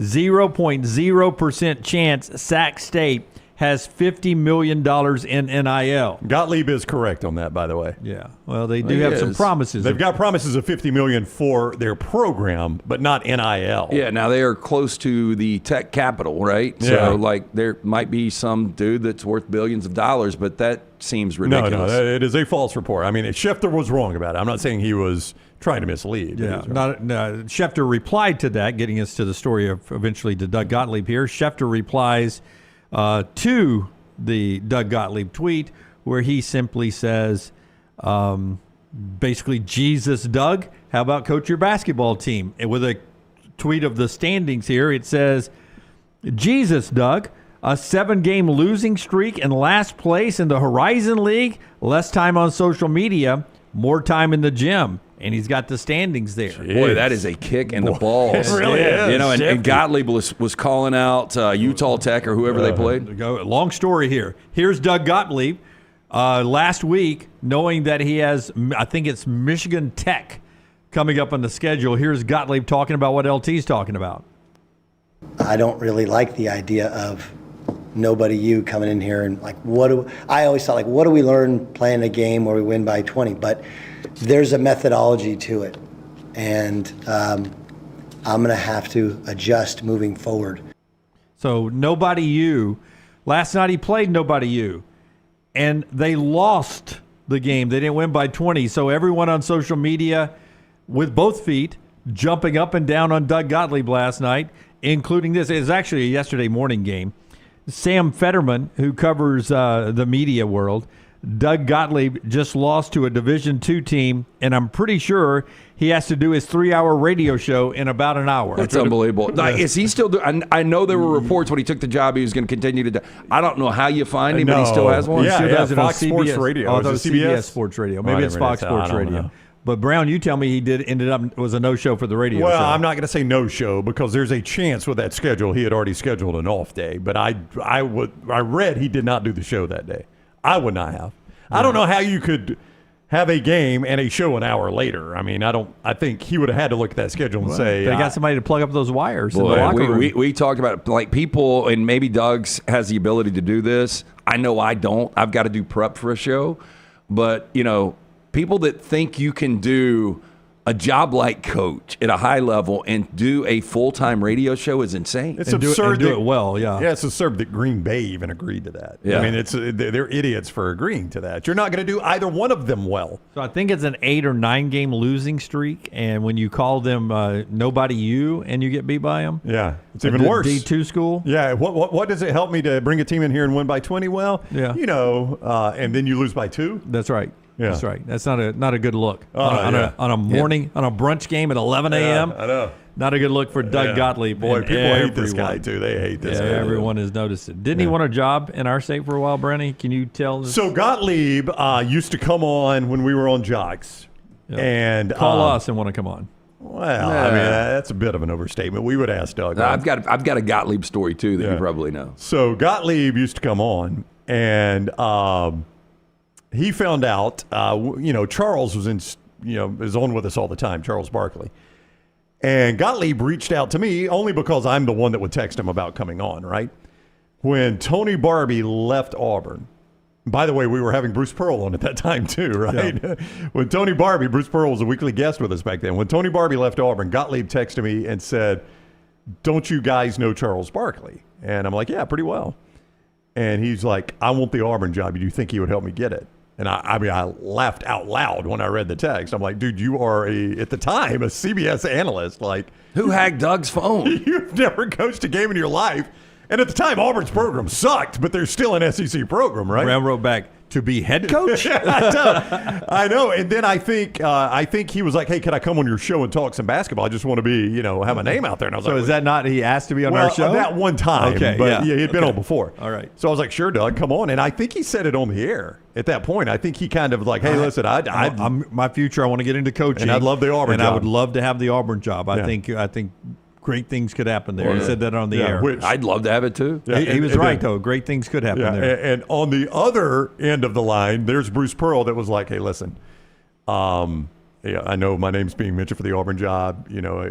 We can obviously talk about it when I come on with you guys, this week, but I'd appreciate it if it's not the whole interview." And we're like, we're going to talk to you about the. I'm like, on one end, I got Bruce Pearl that wants it. On the other end, I got Doug Gottlieb. Which one do you think I'm going to pay attention to? So 2004, right before Tony Curry joined me on the show, Doug was kind of my go-to college basketball analyst. And he was at ESPN at the time. He was at ESPN at the time, and he would come on like once every 2 or 3 weeks. And then Tony Curry joined me like 3 or 4 months after that. And so Doug is doing nighttime. I think it was like maybe 6 to 10 on ESPN. Yep. And he calls me up one day. I'll never forget. I was in my old driveway, and he's like, "Hey, man, I need a on-air partner, and I think you might be good for the gig." Now, at that point, there was no chance I was leaving Birmingham. I love my situation. Yeah, Leighton had just been born 2 years before. It was pre-Jack. Killing it in sales. Everything was going in a really good direction. I had full-time show for the first time, all that kind of stuff. And he said, "We would love to get you up to Bristol and do a couple of show runs, but my program director," and I forgot what her name was at the time, "she wants to hear some different interviews and some different segments you've done." So I had to go compile a cassette tape, and I put it together and I sent it up there. And the next thing I know, that girl, the program director, is calling Tony Curry. Do you guys remember? I do, yes. And she was like, "I love this guy's voice." And so they brought Tony up to do the show with Doug, and that was an interesting mix for a couple of nights. So I just wanted the trip to Bristol. That's right. Free that's trip. right. That was it. But Tony went up there, and he was one of many that I guess interviewed for the job. Ended up doing some shifts on ESPN radio, like that inning eater overnight shift Tony did, I think. Did he? Yeah, I'm pretty sure he did. Yeah. Oh, even when I got to Jocks, he occasionally would do it. Oh, see, I didn't know that. I remember him doing a couple of shows with Doug. I don't remember him doing anything else. Or was that Griff that did that? Did Griff do that too? No, because I remember Tony. I'm telling you, he didn't do anything else besides Gottlieb, because I remember he parlayed it into the morning job. Yeah. Telling our general manager there, he's like, "Man, ESPN's about to offer me this gig. Yeah. I want to be in the mornings. I'll stay and be in the mornings with." But that ultimately led to Ian, and then ultimately to you guys. So it all worked out. It all works out. Look at that. Good Lord was looking out for you there, Lance. It Lance. all works out for everyone. All right. When we come back, trash is part of the story. Did we ever do the spotlight? No, we did not. I'm ready to go. Okay. I thought it was going to be Doug Gottlieb, but that's not college football. It's not. It hits the spotlight. The College Football Spotlight. It is presented each day by McCurry Van and Car Rental, the local rental company you can depend on. All the vehicles you need to choose from: trucks, SUVs, passenger vans, easy to rent, in and out fast. Locations in Athens, Muscle Shoals, Huntsville, 2nd Avenue Northwest in Coleman, Skyland Boulevard in Tuscaloosa. Reserve your rental today, 256-559-1003. That's 256-559-1003, or McCurryRentals.com. That is McCurryRentals.com. Hey, when you're rating the quarterbacks in the college football playoffs, it's our spotlight today. Do we all agree that number 1 is Dylan Gabriel? Is that a, yes. is that a Heisman factual finalist statement? Yep. Easy. That's All right. easy. Now it's going to get harder after this. Now it gets tougher. Yeah. Who do you put at number 2 of just the playoff quarterbacks? And I bring this up because CBS Sports did a power ranking. And I think number 2 surprises you. They go Curtis Rourke, Indiana, as the number 2 quarterback in this field. This year, they're probably right.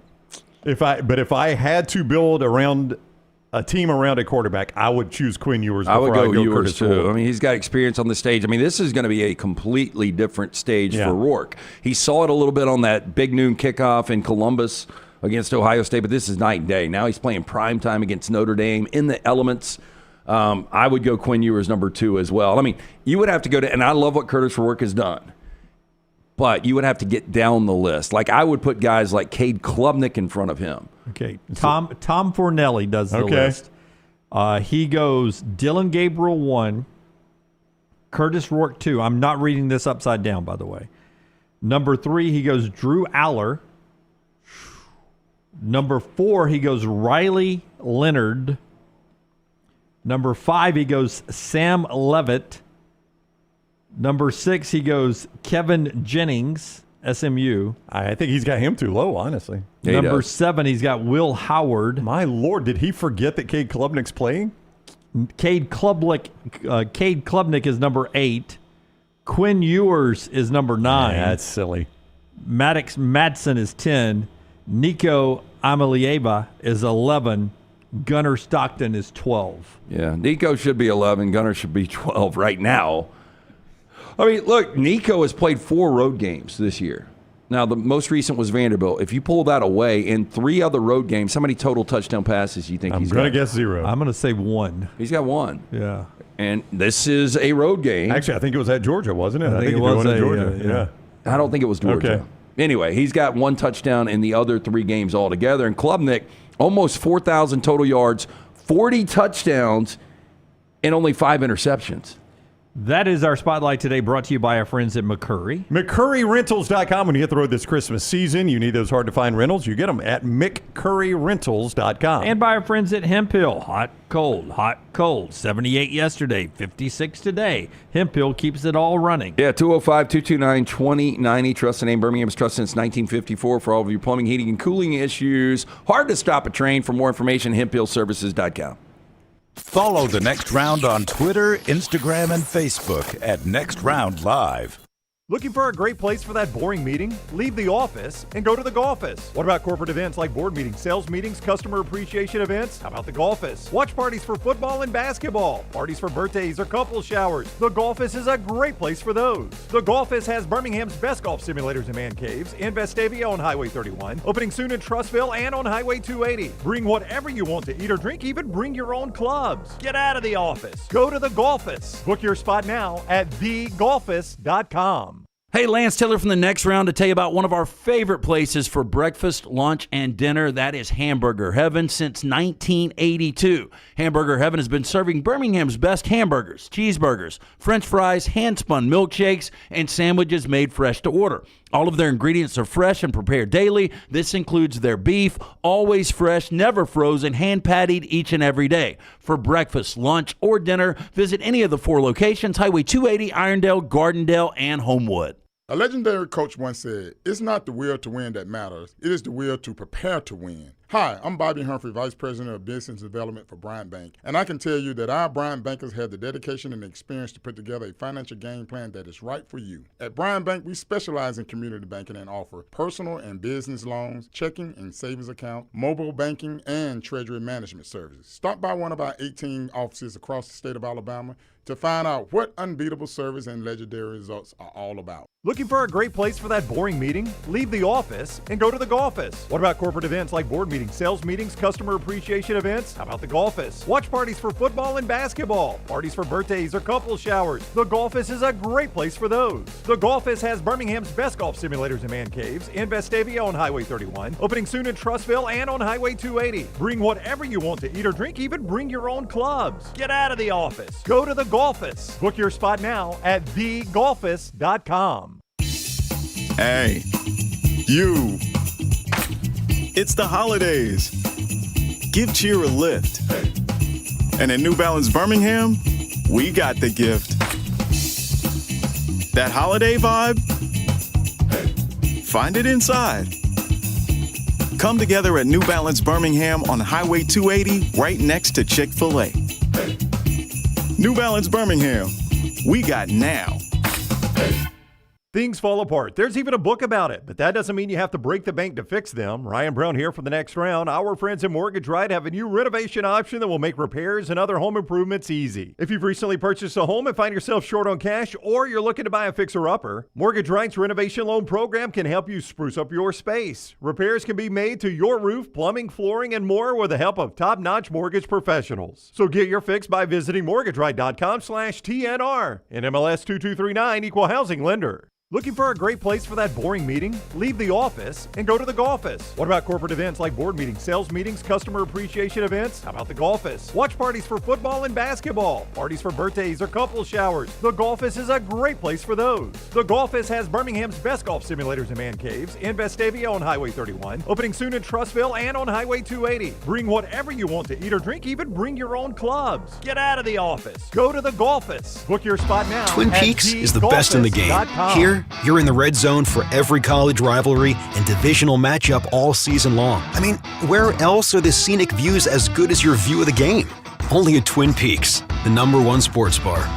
Are you tired of buying your CPAP mask and supplies online only to be disappointed? It's time to visit CPAP Plus, your locally owned and operated CPAP shop that prides itself on personal service. Come see what you're buying at CPAP Plus with 3 convenient locations in Pelham, Highway 280, and now open in Trussville. Drop by for a free CPAP checkup and free filters, no appointment needed. Plus, sign up for their giveaway for a chance to win a free travel CPAP machine. Just Google CPAP Plus or visit any of those 3 locations. At Academy Sports and Outdoors, we believe the best holiday fun happens out there. On the driveway with a new basketball hoop, out back around the fire pit, or up in the deer stand. No matter your fun, we've got it. The right stuff at the right price. Academy. Have fun out there.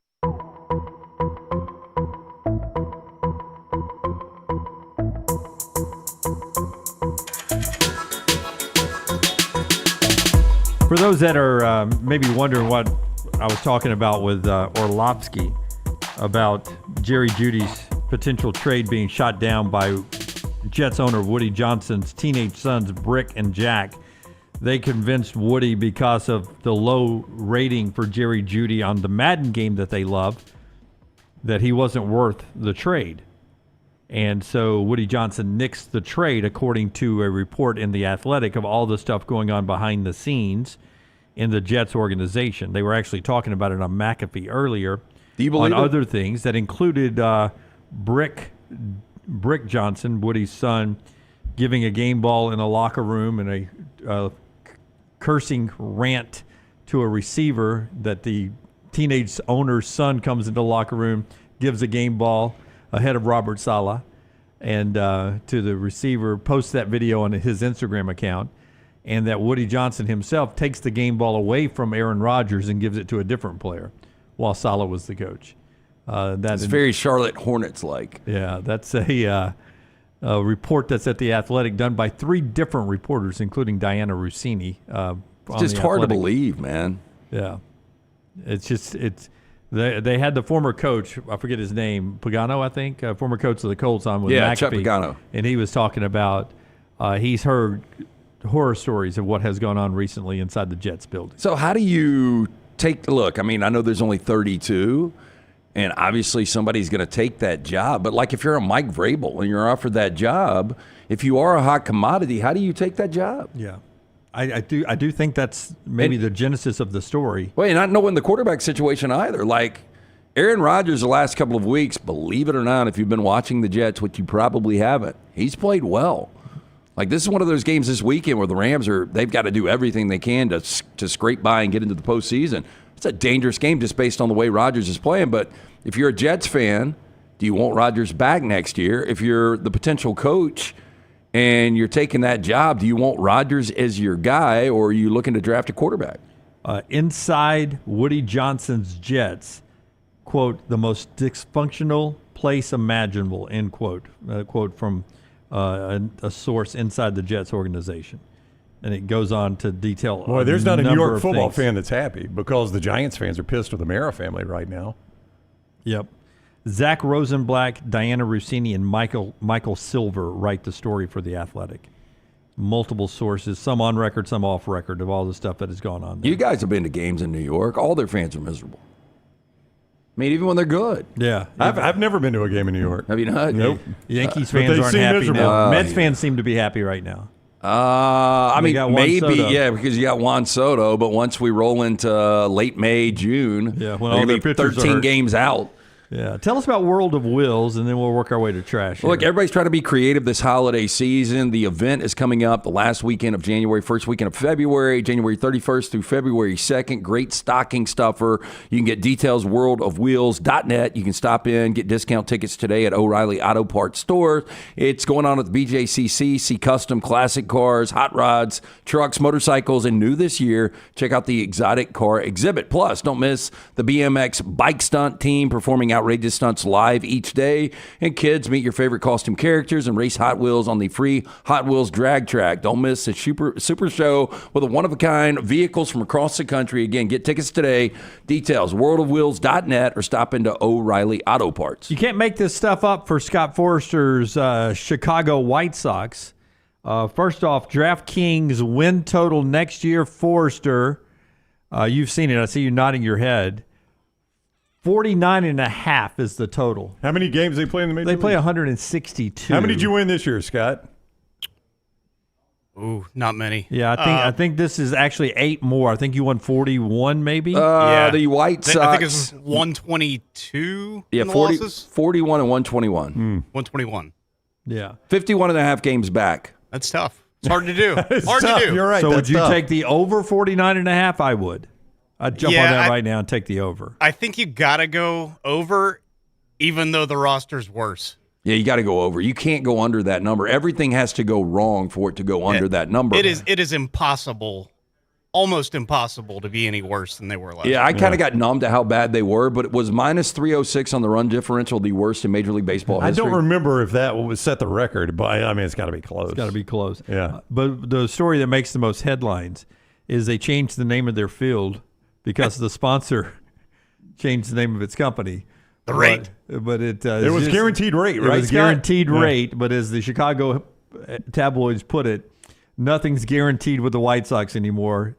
Field name change now. It's Rate Stadium instead of Guaranteed Rate Stadium because they actually changed the name of the company from Guaranteed Rate to Rate. And so now the stadium, instead of being called Guaranteed Rate Stadium, it's just Rate Stadium, R-A-T-E. I gave up after U.S. Cellular. Yeah.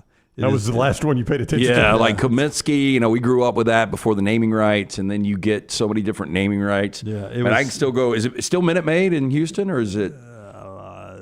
I think sure. it is. It was Enron for a little bit. That went bad. Yeah, literally. Yeah. Let's do trash now. It's brought to you by our friends at Mortgage Right. Great time to buy coming up here in just a few months. Mortgage Right is ready to help you out. Hit it, Tyler. I was in the bathroom taking a shave, and I heard a screeching, between a screech and a whistle. I said, what in the world is this? And I heard a boom. LT's Trash is presented by Mortgage Right. Mortgages done the right way. It is buying season. Our friends at Mortgage Right here to help. Veteran founded here in Birmingham, offer loans throughout the country while the area they serve may have grown. Their commitment to Birmingham and veterans has not changed. Before you take the next steps on a new home purchase or refinance, talk with the team at Mortgage Right. No cost or obligation to find out what you qualify for. You get more information by going to their website, mortgageright.com/TNR. Call 205-900-7200, NMLS 2239, Equal Housing Lender. You guys a fan of the Spider-Man franchise? I don't think I've ever watched one. Jim likes when the guy hangs upside down and kisses the girl.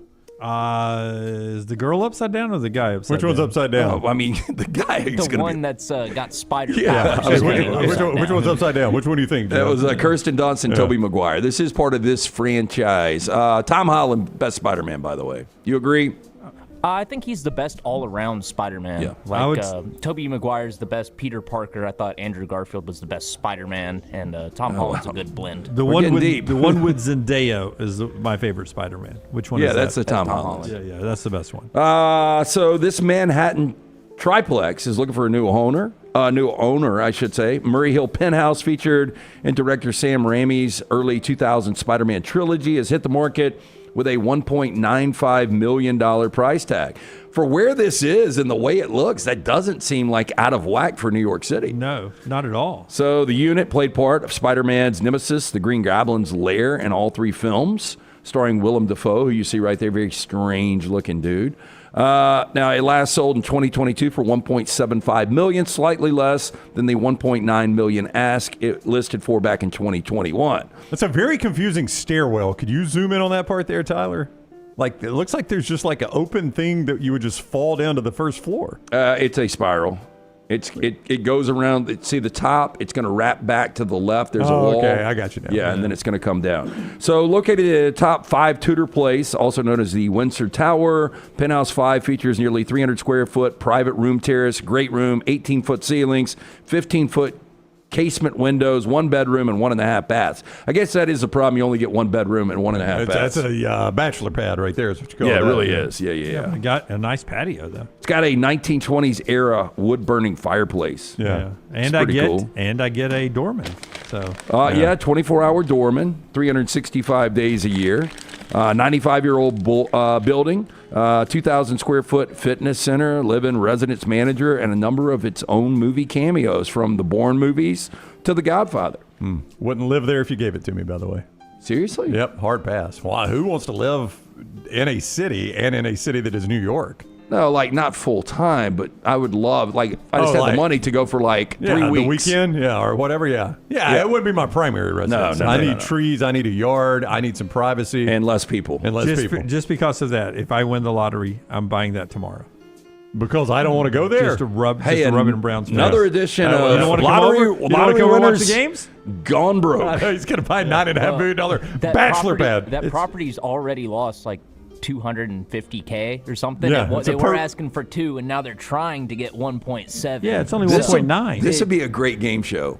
Get a billionaire to give you $10 million, and you get to invest it however you want over a year. Yes, I'm in. Yes. Yeah, and like it could be a reality show. This is your best idea and ever. then you've got people sitting back that are really good investors, and they're like, "What's Dunaway doing now? Oh shit! Yeah, all on a parlay. Every bit of it. Did he just take Georgia Southern and give it the 4.5? Okay, so Mr. I did, by the way. Yeah. By the way, I sat here pre-show and faded him on 2 plays. Did you? Yeah, 100%. Yeah. Mr. Beast, a guy I didn't know about 6-1 the last 2 nights until about a year ago, during an appearance on Beyond the Records podcast hosted by Olympian Noah Lyles. YouTube sensation Mr. Beast revealed his upcoming project.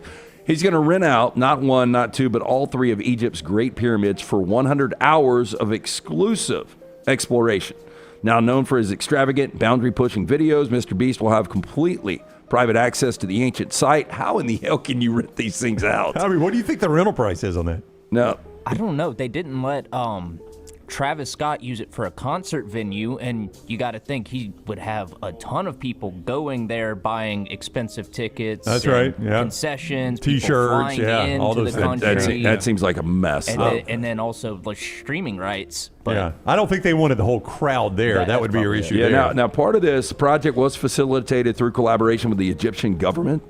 They'll allow him and his friends to explore the pyramid's corridors, tombs, hidden rooms that are rarely, if ever, seen by the public. Would this be like a bad horror film gone wrong? It's exactly what's going to happen. They're going to open the wrong door, and then something's going to breathe into this dude. I'll tell you will go. The chick that came out of the tomb in the Tom Cruise mummy. I mean, if you could just have the good side of her, I don't know if she had a good side. But she was pretty strong. But am I right about this? And I think we've seen these pictures before. But where he is standing, what he is out actually looking out over is a bunch of strip malls and the city. It's that close to the pyramids now, right? And apparently they got a bunch of shakedown artists around the pyramids that are like acting like they're tour guides, and you give them money and they run or something like that. It's apparently a complete dumper. I got that on the steps of the Rocky Steps in Philadelphia. Oh, did you? Yeah. I've heard this whole trip is a pyramid scheme. Oh, God. I mean, it is complete maybe setup for that joke, the wasn't most it? misleading still shot you get of anything in the world, right? That's my point. Is he's probably in the parking lot of the Pizza Hut right now. Do y'all desire to go see those? No. I don't either. He's waiting in line at In-N-Out.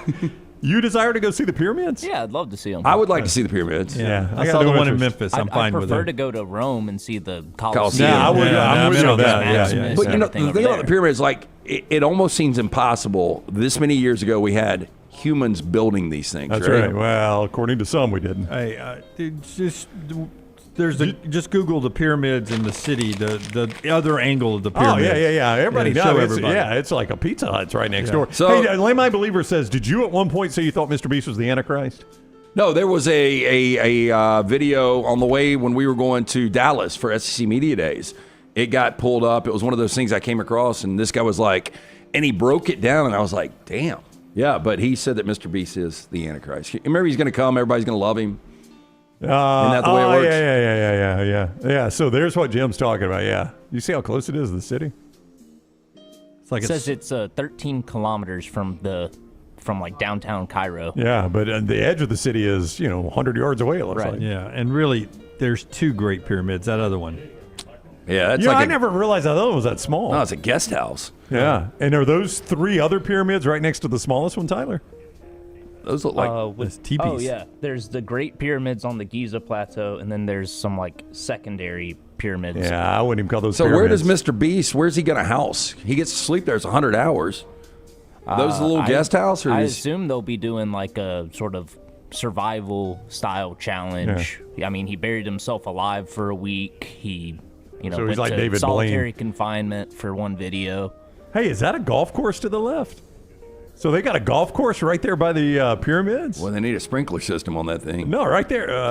Look how green that is. A golf yeah, course. Okay. Boy, Yeah. could you imagine playing a par 5 and you got the pyramids to the right? Johnny, don't hit the You can do that in pyramid. Destin. Huh? I said I think you can do that in Destin. No, with the pyramids you can't. No, I think you can on putt-putt. I think you putt into a pyramid. Okay, I forgot, yes. What is all the trash here? It looks like scene out of Homeland where... Something blew up? Yeah. I mean, seriously, does it not look like something that got destroyed? That was their tool shed. That's where they kept all the tools at night. By the way, I'm 2 episodes into the Lioness. That girl, she gets after it. Yeah. First one almost drove me off, but I stuck with it. The first episode? Yeah. Oh, wow. Yeah. I liked the first episode. Second episode, the in the pit where the guy's like, I don't need a helmet. And she's like, you need a helmet. Oh, yeah. She's a mean girl. The second season is much better than the first season. Oh, I can't wait. Yeah. Jefferson County Sheriff's Office said 18-year-old Darian King charged with receiving property with a $15,000 bond. Sheriff's Office said deputies were working a traffic safety checkpoint. They received an alert for a stolen vehicle. Deputies located the stolen Nissan Altima pulling into church off of Hillcrest Road.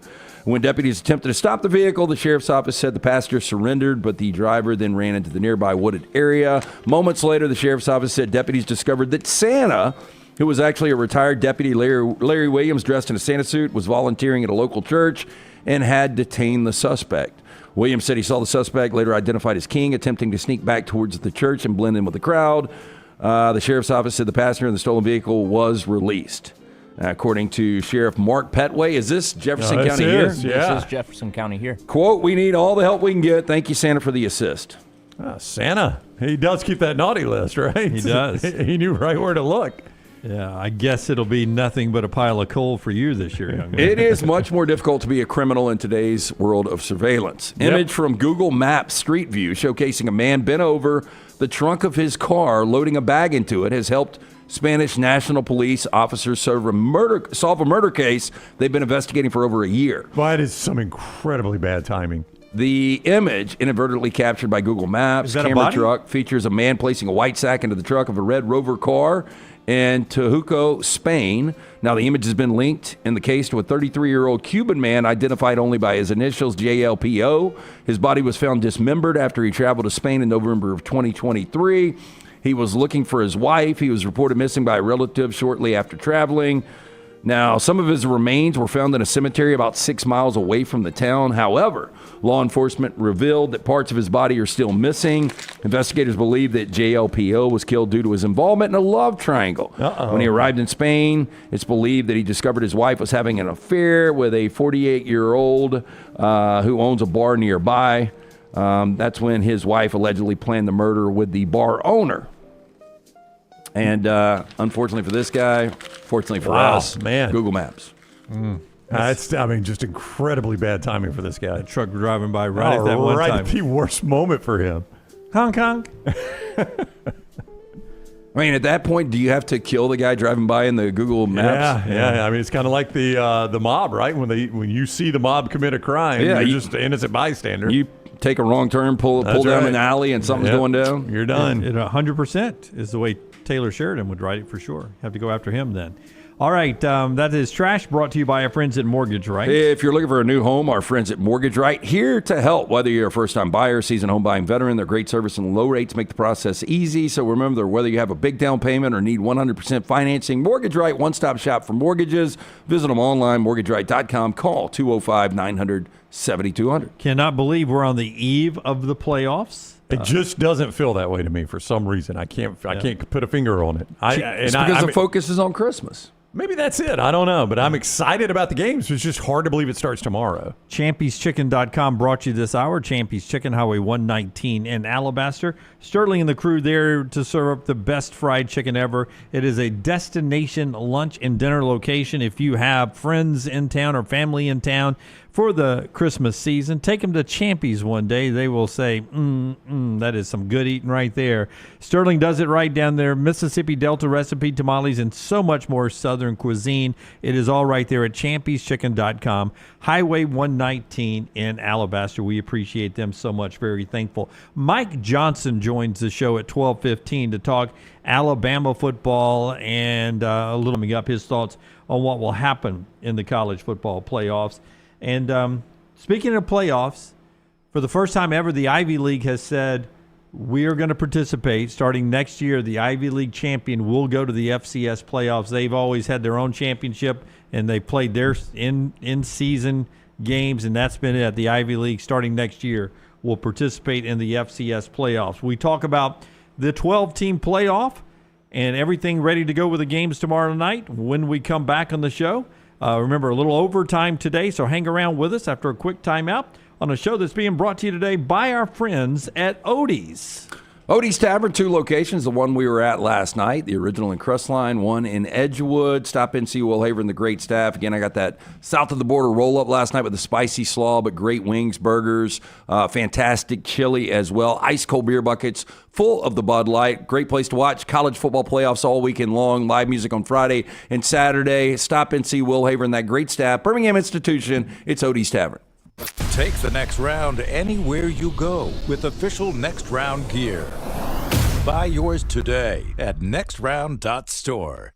It's the O'Reilly Auto Parts World of Wills, January 31st through February 2nd at the BJCC. See custom classic cars, hot rods, trucks, and motorcycles. And new this year, check out the exotic car exhibit. Plus, do not miss the BMX bike stunt team performing outrageous live stunts each day. And kids, meet your favorite costume characters and race Hot Wheels on the free Hot Wheels drag track. Don't miss the Super Show with one-of-a-kind vehicles from across the country. Get your discount tickets today at O'Reilly Auto Parts stores. Get details at worldofwills.net. Bryant Bank, member FDIC, equal housing lender. Hey, this is Matt Roth, the franchisee of Walk On Sports Bistro in Birmingham. With the kickoff of football season, come visit us at one of our 3 locations, Stadium Trace, Greystone, or Trussville. Come enjoy our scratch kitchen menu while watching one of our 80 TVs. Whether you're looking for a pre- or post-game celebration, game day, or date night, we've got you covered. It's all about the win at Walk On Sports Bistro. Walk On, where everybody needs a little playing time. Remember the name Way to Wellness if you're battling weight loss in your life. I'm Jim Dunaway from The Next Round. There was a time I was over 216 pounds until Way to Wellness helped me lose 45 pounds, and now for over 2 years, they've helped me keep that weight off. Here's their website, aplanforme.com, aplanforme.com. That's a great name for a website because there's no cookie-cutter plan. Everything is designed specifically for you. No contract, no sign-up fees, and your first consultation is free at Way to Wellness. Just because you've quit going to the gym, it doesn't mean that you have to quit gym altogether. Done away, that is. With our Next Round podcasts open 24/7, 365, you can access gym anytime you'd like. While you may have done away with your treadmill routine, our version of Done Away is standing by ready to get you back to your absolute best. Find all that lovely Jimmy D-led content on Spotify, Apple Podcasts, Google Podcasts, and in the podcast section of nextroundlive.com. This message is sponsored by Jimmy Crypto Inc. and Jimmy Crypto for President. From the creators of The Next Round comes two new sites, covercrimson.com and thebarnauburn.com. Two team sites with the same excitement and information-driven content that you get every day on The Next Round. Live daily shows, recorded shows, free of charge, plus premium content with insider information starting at just $1. And it's the perfect gift for the Alabama or Auburn fan in your family. Covercrimson.com or thebarnauburn.com. Sign up today. In some places, football is a sport. In Alabama, it's a fine art. New Life Art is proud to announce Daniel A. Moore's upcoming painting, Deuces Wild. This season, Bama is blessed with a pair of very talented deuces. The pair played a huge role on both sides of the ball in the Tide's amazing 41-34 victory over number 2 Georgia. Deuces Wild will portray the unbelievable game-winning 75-yard touchdown catch by deuce number 1, Ryan Williams, late in the fourth quarter.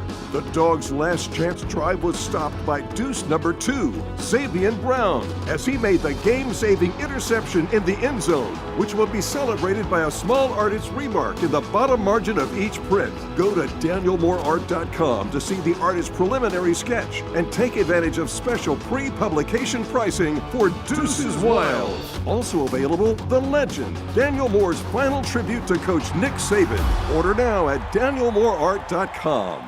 Happy football season. At the Next Round, we strive to make our loyal listeners feel like they're a part of the action all season long. My name is Emily Grace McWhorter, and I do that by bringing you along for any given Saturday in Auburn or Tuscaloosa. From pregame warm-ups, touchdowns that make you feel a part of the play, and everything in between, our goal is to make you feel like you're inside Bryant-Denny or Jordan-Hare. Follow along on our social media at Next Round Live on Instagram, X, and Facebook. Also, check out thebarnauburn.com and covercrimson.com while you're at it. Here's to fall Saturdays. From the creators of The Next Round comes two new sites, covercrimson.com and thebarnauburn.com. Two team sites with the same excitement and information-driven content that you get every day on The Next Round. Live daily shows, recorded shows, free of charge, plus premium content with insider information starting at just $1. And it's the perfect gift for the Alabama or Auburn fan in your family. Covercrimson.com or thebarnauburn.com. Sign up today. Jim Dunaway, Lance Taylor, Ryan Brown. Live from the Birmingham Racecourse Casino Studios, The Next Round, presented by Bud Light, is on now. Hey, we had Greg Byrne on our show earlier to start off hour number 2. If you want to go back and watch that on our video platform, there's some cut-ups that are sent out on social media. You can get it fully podcasted at Apple and Spotify and wherever you get our podcast. Remember to like and subscribe, comment. It helps us out. Give us a thumbs up as well. We appreciate you watching us as we go into overtime today on this Thursday, where we got NFL football tonight, Broncos and Chargers, playoff implications, 7:15 on Amazon. We've got college football tonight, 6 o'clock ESPN2, Georgia Southern and Sam Houston State in the New Orleans Bowl. And Georgia Southern, I think, about a 4.5 point favorite there. Johni Broome, no shoulder surgery for the Auburn star, Player of the Year candidate. Day to day, he'll be reevaluated. He's in the rehab protocol. No timetable on his return. Not ruled out yet for Saturday's game against Purdue, 3:30 here in Birmingham at Legacy Arena. And last night, Alabama beat North Dakota in what was a 5-lead change, 7-tie contest down to the wire against a KenPom 300-plus team. 97-90, Alabama survives North Dakota. And if you'll give me cut number 1, Tyler. That was a 3-point game at the 18-second mark. You could have never convinced me that game would be 3 points at the Anything under, oh, God, I don't even know where I'd have to start to say it was 3 points. Oh, I thought certainly not under a minute. Blowout in the first half, and I have a feeling Nate Oates thought that too. Here's Nate after the game last night. North Dakota obviously came ready to play tonight. I thought our guys would be ready. We were coming off a pretty tough 7-game stretch, played some good teams. I give North Dakota a lot of credit. They wanted this game. They were ready for it. Great environment. Crowd was great, and our guys didn't really come out ready to play. So our matchup on Eagles staff wasn't great to start. I don't know that we ever found the correct matchup because he ended up with 40. I mean, that was the best individual performance anybody's had on us all year, easily. So we're going to have to do a much better job defensively, guarding very good players.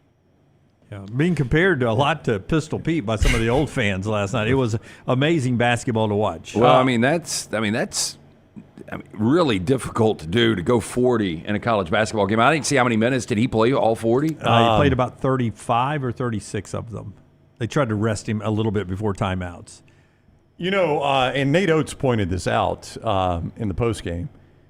Alabama has played 3 true road games, and 2 of them have not gone well.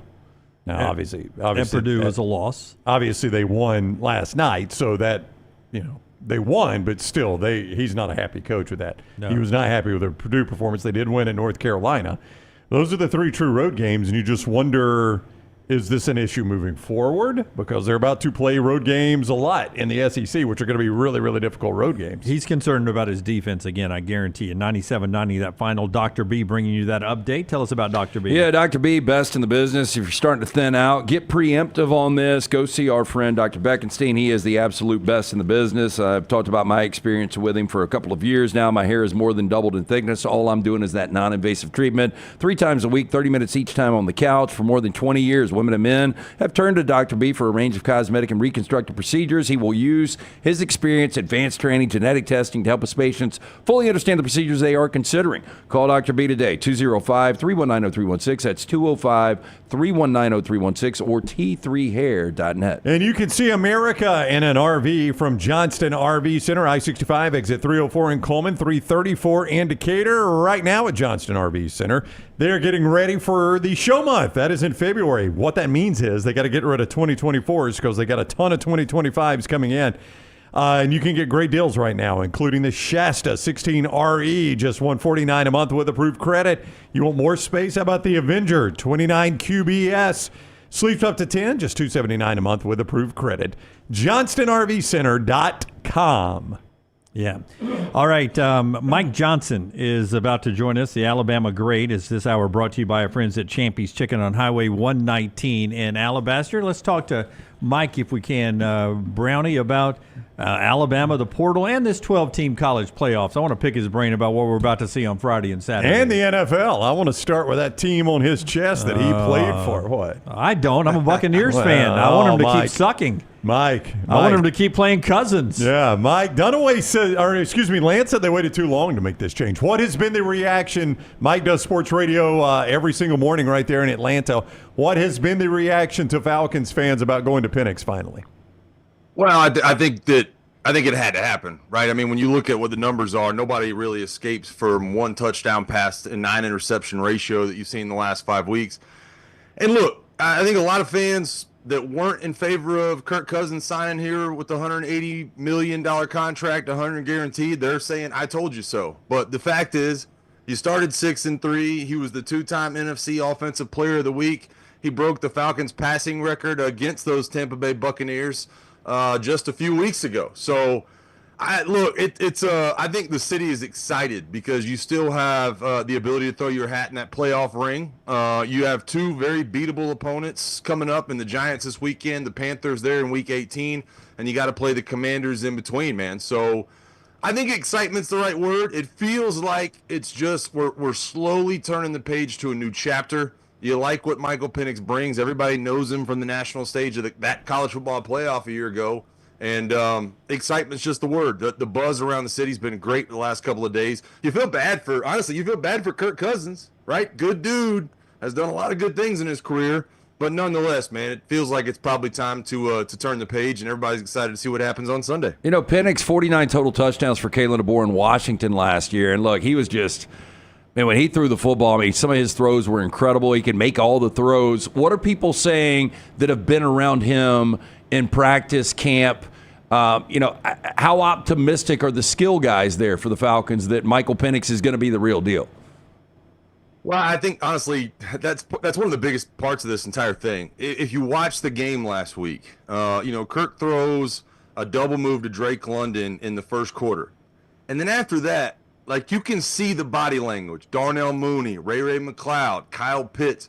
Like, you can see the frustration in those guys. Like, they're wide open. Kirk's not seeing them. Kirk's getting rushed. Kirk's immobile. Kirk's having to dump it off. Kirk throws an interception. It's like, you can see the other receivers in the picture that are like, dude, like, what has happened to us in the last month and a half? So, you know, what's funny, guys, look, I was talking to Zach Robinson, the offensive coordinator, before the draft, and obviously not asking for any hints.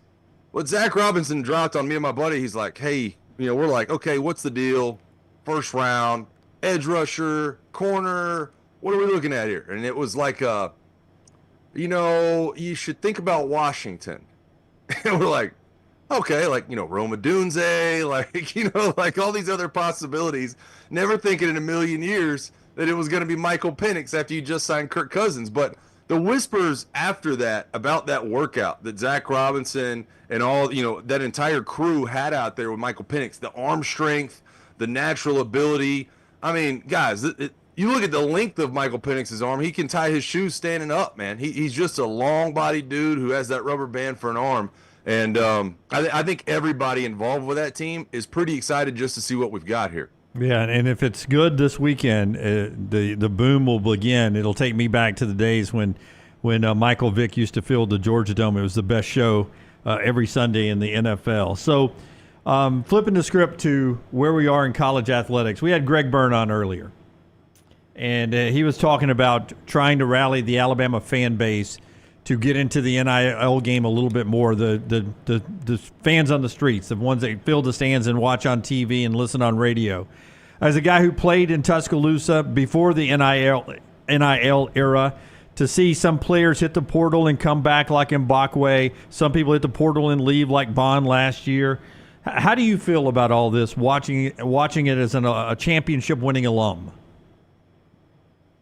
That's a tough question to answer, man. It's you know, and we've tried to mull this over. I've been talking to all my good buddies, and y'all know John Parker Wilson and Corey Reamer and some of those guys. It's tough to watch. It really, really is. And I get it. I'm not sure that I can honestly say that any of us would have made different changes. I mean, this is agents, this is parents, this is life-changing money for these guys. At the same time, and I love Greg Byrne. Let me just throw that out there. But you want to talk about not going over very well a week before Christmas and the timing and all of this, and these 18-year-old kids and guys. I know that y'all, look, man, y'all can read between the lines, man. I think a lot of people felt the way I did. You're reading it and going, huh?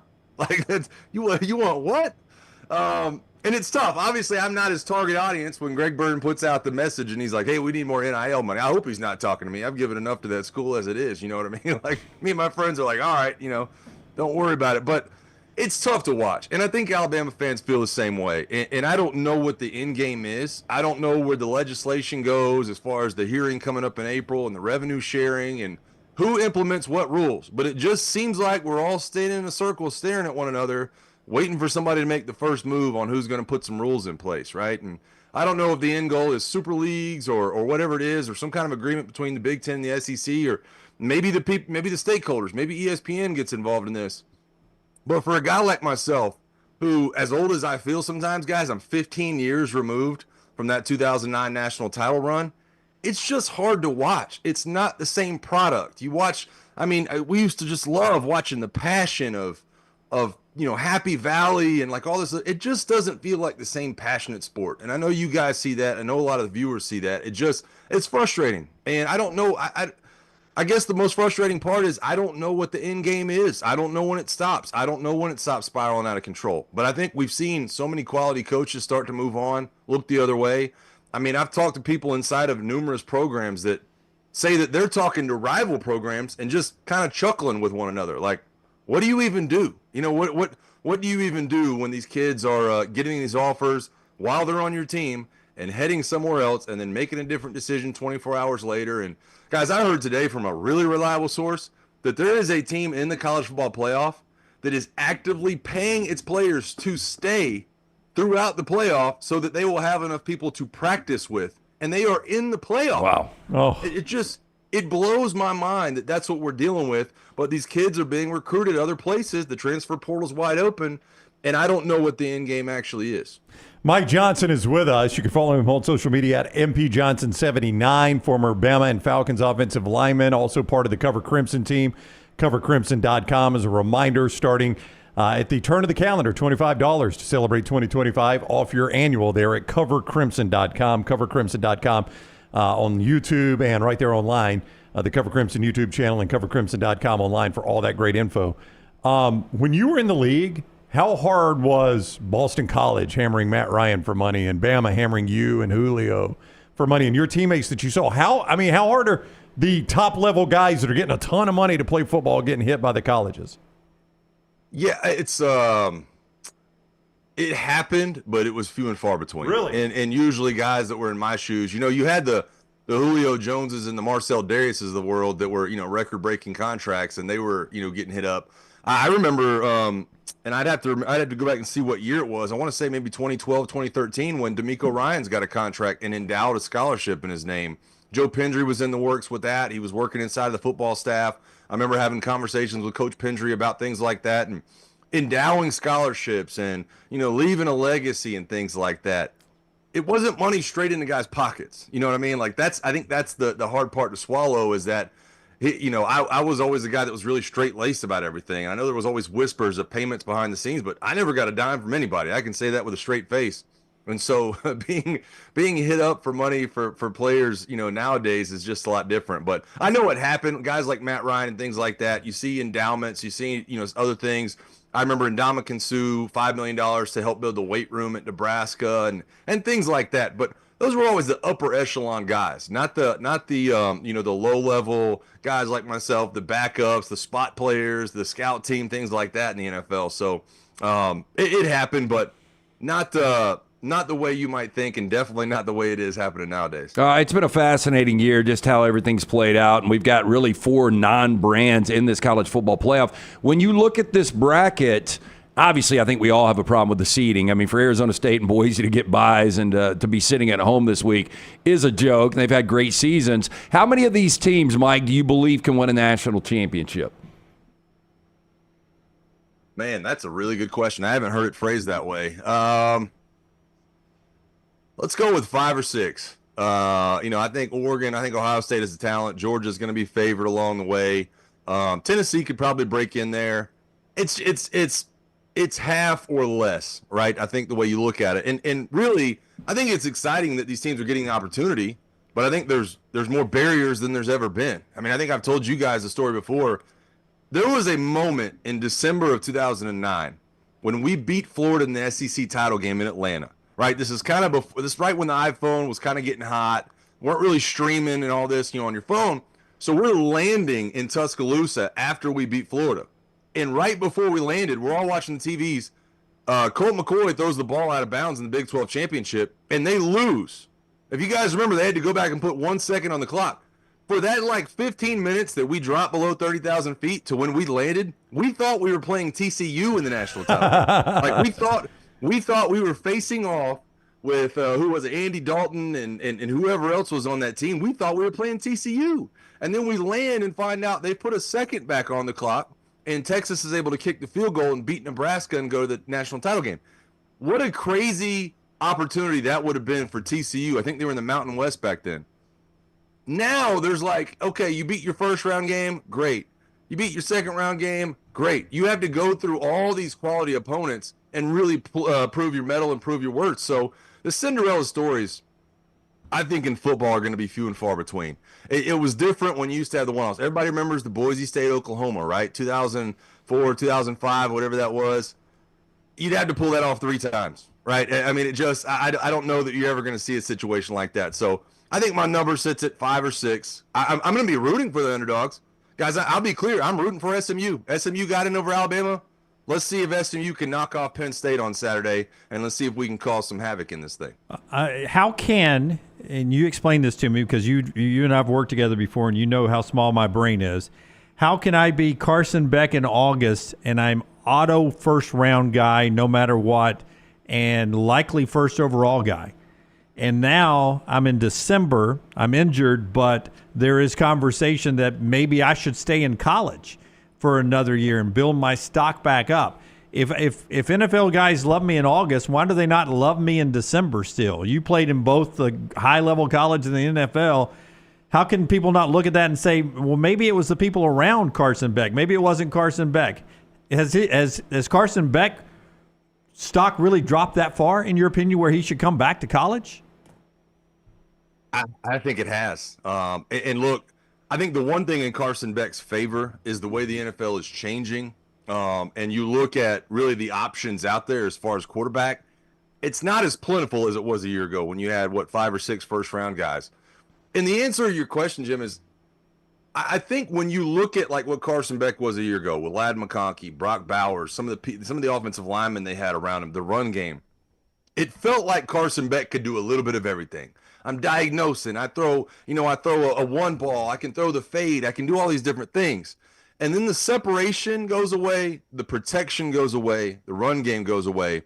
And there's no answers. And honestly, Jim, I've been answering this question a lot about Kirk Cousins. How does Kirk Cousins, in a matter of 5 games, fall off the face of the earth? And the answer for Kirk Cousins is defenses started walking up doing A-gap blitzes. They started taking away the check down to Bijan. They realized he was immobile and he was going to try to throw the ball very quickly, so they started getting their hands up. And there hasn't been an answer. And it's very similar for Carson Beck. He hasn't been able to find an answer. He hasn't been able to get away from really what defenses have learned about him, and that's that he's immobile and he's not throwing good balls and some of the slants and stuff across the middle the way he was a year ago. So the other part of that, Jim, and we just talked about it, you can still make really good money in college. Like this is not a make or break, right? Carson Beck can say, oh, Gunnar Stockton, hey, here's the keys to the car at Georgia. I'm going to get some other school to pay me $3 or $4 million and go there. And I don't know the last time you guys have checked, but practice squads in the NFL are making like $15,000 a week. You can make more than that in college. It depends on where your stock is. So if you're not going to be a first-round guy, if I'm Carson Beck, I'm going right back to college. I'm getting somebody to pay me for my super senior year, and I'll check that NFL a year from now. Sounds like a North Carolina Tar Heel.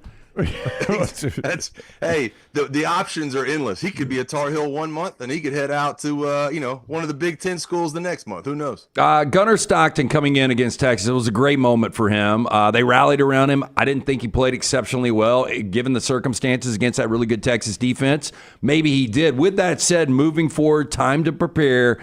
How much confidence do Mike Bobo and Kirby Smart have in Gunnar Stockton?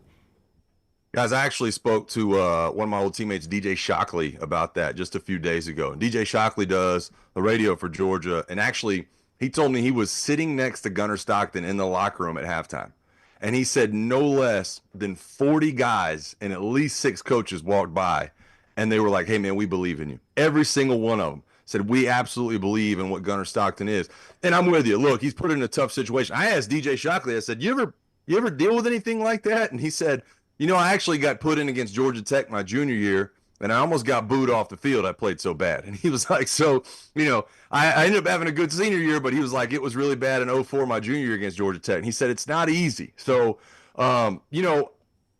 when you have a situation like that Gunnar Stockton was thrust into in a championship game against the top 3 opponent or whatever it is, it's very rare that you're going to see the guy absolutely flourish.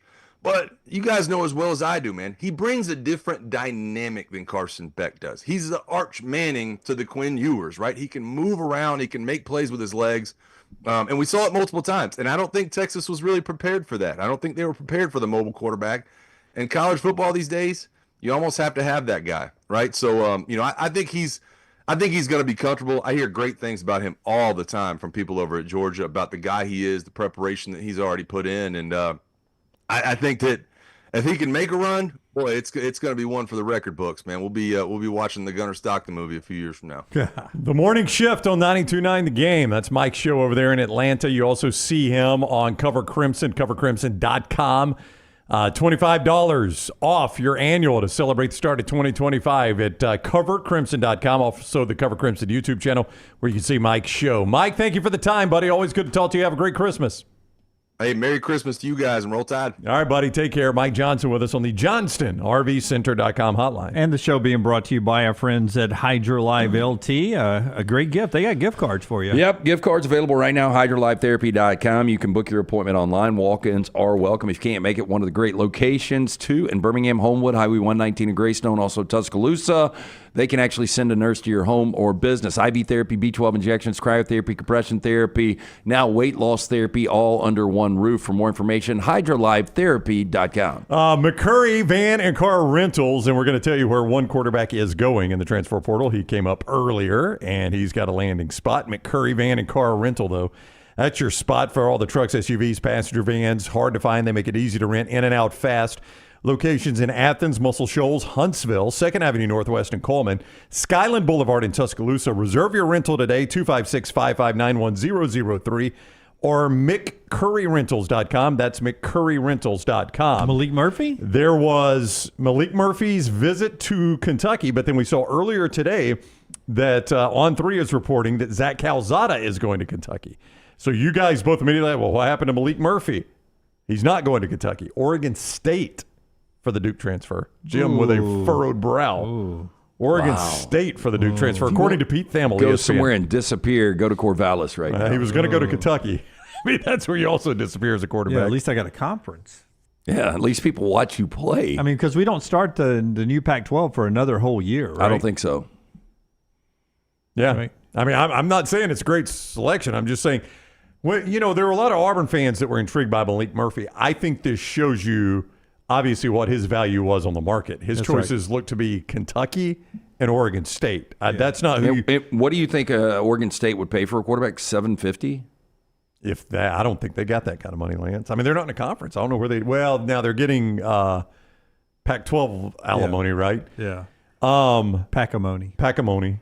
It's better. The calimony was better, but Pacamony maybe works. I go back to someone telling me in the college football world that if Hugh Freeze takes the exact quote was, if Hugh Freeze takes Malik Murphy, he'll get fired. Yeah. And I think this shows you that person that told me that knew what they were talking about, right? That if this guy's looking at Kentucky and Oregon State, Auburn was not going to win a lot of games with him, I don't think. Our final sound of the day is going to be from Quinn Ewers. It is brought to you by our friends at Woodhouse Day Spa. Tell us about Woodhouse, and I'll set the scenario as part of our show tease of the day. If you follow us on YouTube, we put a little story down below about things that'll be part of the show today, and it involves Quinn Ewers and Arch Manning. Woodhouse Day Spa, great place to get that significant other, a gift card. You can get them online right now, 24/7, birmingham.woodhousespas.com. Birmingham's best day spa, the Woodhouse Day Spa. You can treat this Christmas that special someone to the gift of luxury. Choose from a menu of over 70 options, including body treatments, massages, skincare, waxing, nail services. Again, you can order 24/7 online. They can still ship it to you. Birmingham.woodhousespas.com, or just stop in, see the great folks, Stuart and that staff. Tell them the next round sent you. So, Brownie, is Quinn Ewers busy this weekend? Well, the last I checked, Saturday, midday or so, he's got a game against College Clemson. Football Playoff. Yeah, College Football Playoff. It's not going to snow, so I don't know if the game counts according to Big Ten people because it's going to be good weather. So he's got plans on Saturday afternoon. So, you know, on Wednesday, when you're doing an interview on in-house Longhorn Network, hey, why not? Just let's ask Quinn Ewers this question. Quinn, have you decided what your future holds after this season, what you're going to do? I'm not sure yet. I'm just trying to win these games. You think about this maybe being your last home game ever? Maybe. Yeah, we'll see. You don't think about it a lot? Yeah, nah. And when you do make that decision, is that going to be a sit down with your family, sit down with Sark? How is that evaluation process going to go for you? Man, I haven't even thought about it, to be honest with you. I couldn't tell you. Okay, non-committal there. Yeah, now it's a group of reporters. It's not Longhorn Network. Not in-house reporters asking those questions. That's just who provided that video there. But that upset Steve Sarkisian a little bit, by the way. Oh, Sark got pissed at that? Yeah, because you're sitting here, you're asking the guy about his future over and over and over again. He's playing Saturday for the Texas Longhorns. He hasn't thought about his future yet. Yeah, I don't think it's fair. You know, if you ask once, back off after that. Yeah. I'll tell you this, man. I'm looking at a mock draft, and I came across this earlier today, and this is released yesterday. They have number 1 Shedeur Sanders. They've got the Giants taking Cam Ward at 2. They have the Cleveland Browns taking Jalen Milroe at like 11 or 12. Wow. And then they've got Quinn Ewers going in the first round, 28 to the Pittsburgh Steelers. So, again, teams reach. I think the wise move for some of these guys is to come back. You heard Mike Johnson talking about the future for Carson Beck. But if you're going to get drafted in the first round, you got to go. Just such a weird situation with Texas. You got a quarterback that is good enough to get you to the college football playoffs and play for an SEC championship. And maybe win a national championship. Maybe win a national championship.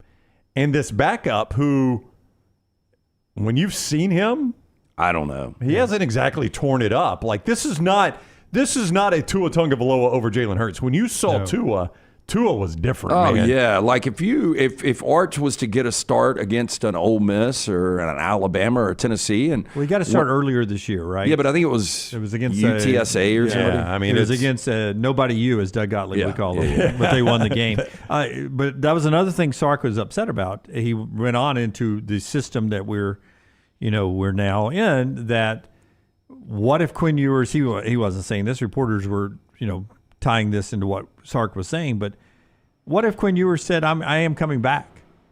Well, now Arch Manning has to make a decision about his future while the playoffs are going on. In this window of the portal, he has to decide, am I going to sit another year behind Quinn Ewers if he comes back, or do I need to hit and go to North Carolina? I feel really confident this conversation has been had, and it might end up being a Dylan Gabriel situation where they've already talked to the Manning family, and when he signed with Texas, look, you're going to play a little bit. It's Ewers' team, but after 2024, he's gone. Yeah. And so I would be blown away if both these guys come back. I don't think it's possible. Arch's 3 starts were UTSA, La Monroe, and State. I mean, that is as bad as it gets, with all due respect to our guy Bryant Vincent on Texas' schedule.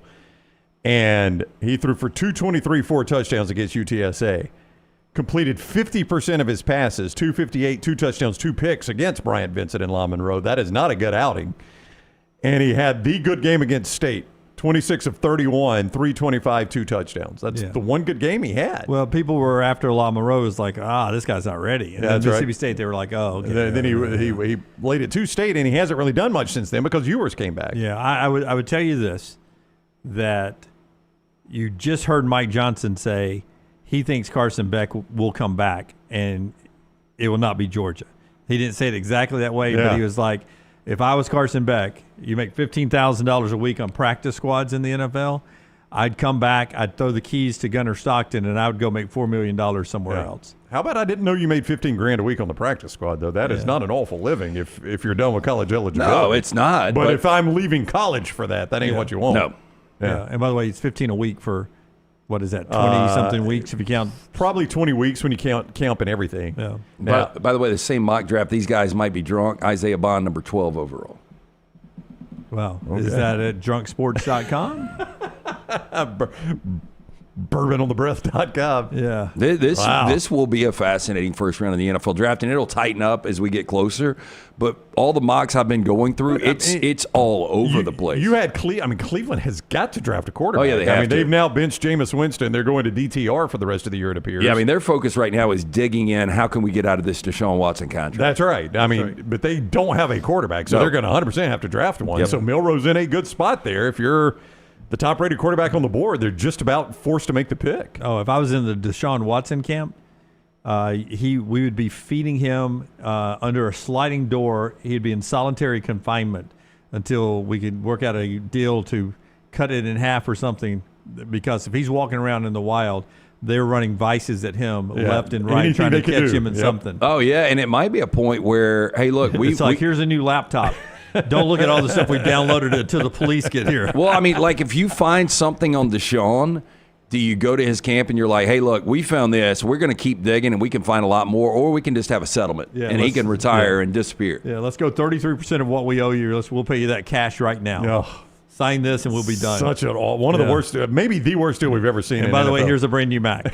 Well, you know, it's interesting that you say that, Brown, because ESPN did a piece today, and I haven't gone through the only one I looked at was the Rams, but they go 1 through 32, each organization, the worst decision they've made over the last 10 years. Well, Deshaun is Cleveland, and that is a franchise that's made a lot of bad decisions. Yeah, it's got to be. It is Aaron. The picture they used, I don't know if it's true of the story, it is Aaron Rodgers in a Jet uniform, it is Russell Wilson in a Bronco uniform, and it is Deshaun Watson in the Cleveland uniform. Yes. I mean, ours was pretty good. Again, this is a testament to Les Snead and his eye for talent. Allen Robinson 4 years ago, that 4-year massive deal, but you know, those are ones that won't kill you. Yeah, I mean, that's a receiver. You just don't want to do it a quarterback. Yeah, I mean, the Falcons, thank God they drafted Penix. Remember, we were all criticizing, like, why would you draft Penix when you just paid all this money to Cousins? Yeah, that was just the last draft where everybody was like, what are they doing? And all that money for Kirk Cousins, and now you're wasting a first-round draft pick on a quarterback? Yeah, well, my question would be, why were you giving all that money to Kirk Cousins now, not why are you drafting Penix? Yeah, exactly. I don't think they thought Penix would fall to him. I really believe that. All right, we're going to wrap the show here with one more thought after LT tells us about our friends at Hemp Hill Services. Best in the business. Call Adam, Chad, Andrew, the guys there, 205-229-2090. Whether you experience any heating, cooling, or plumbing issues in your home or business, they are ready to serve you. Hard to stop a train, hemphillservices.com. We were wrong on some information we were fed yesterday, and I know it's stupid to bury this at the end of the show, but Auburn did participate in the Netflix docuseries. Well, we weren't fed that. Brett McMurphy reported it. Yeah, Brett McMurphy reported it, and we doubted it because Little T and EG are part of they may get left on the cutting room floor, but they were videoed by Netflix and had to sign releases that their images were okay to use in the documentary. But the participating schools, there were 10 of them, including Auburn.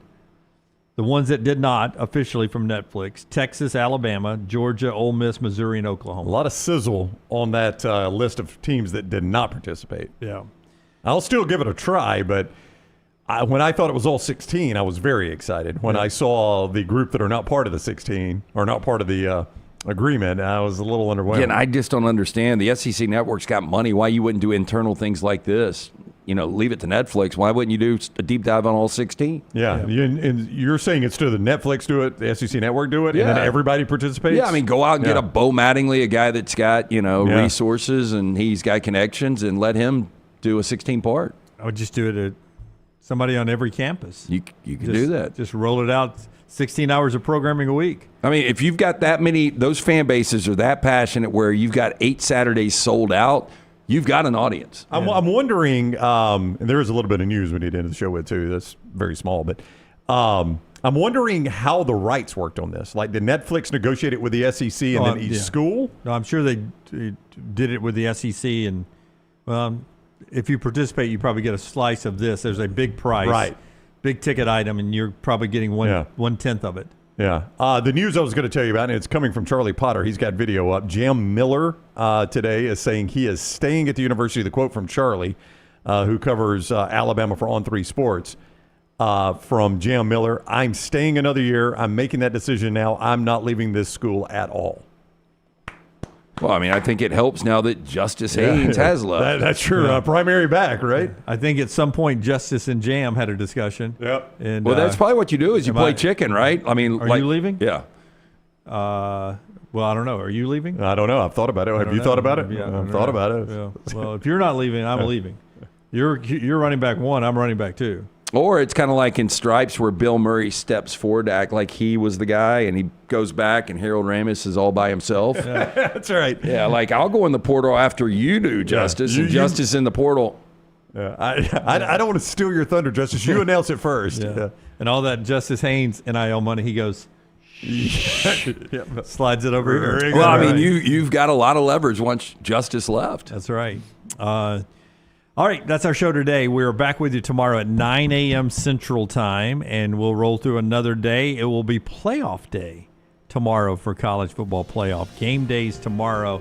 Such a wonderful job behind the big glass for Melton and Forrester, especially Tyler, who is juggling 16 things and punching 17 different buttons. We appreciate you so much. He's part of the Meltdown, which is 2 o'clock Central today. Live 2 o'clock Central. Don't forget, again, where's the Superman breakdown of the trailer? It is at youtube.com/@meltdown247. It is the most recent video on our channel, so it should pop up at the top. So if I just go to YouTube and search Meltdown 247, will that pop up? Yep, it'll take you right to our page. All right. You sounded old saying YouTube / HTTPS : I try to make it easy for everybody to just find us. I just go to that search thing and it's just Meltdown 247, Meltdown 247. All right, let the old guy tell the young guy who wears Supreme every day how to work the internet. We're back tomorrow, 9 a.m. Central Time. Until next time, God bless you and God bless America.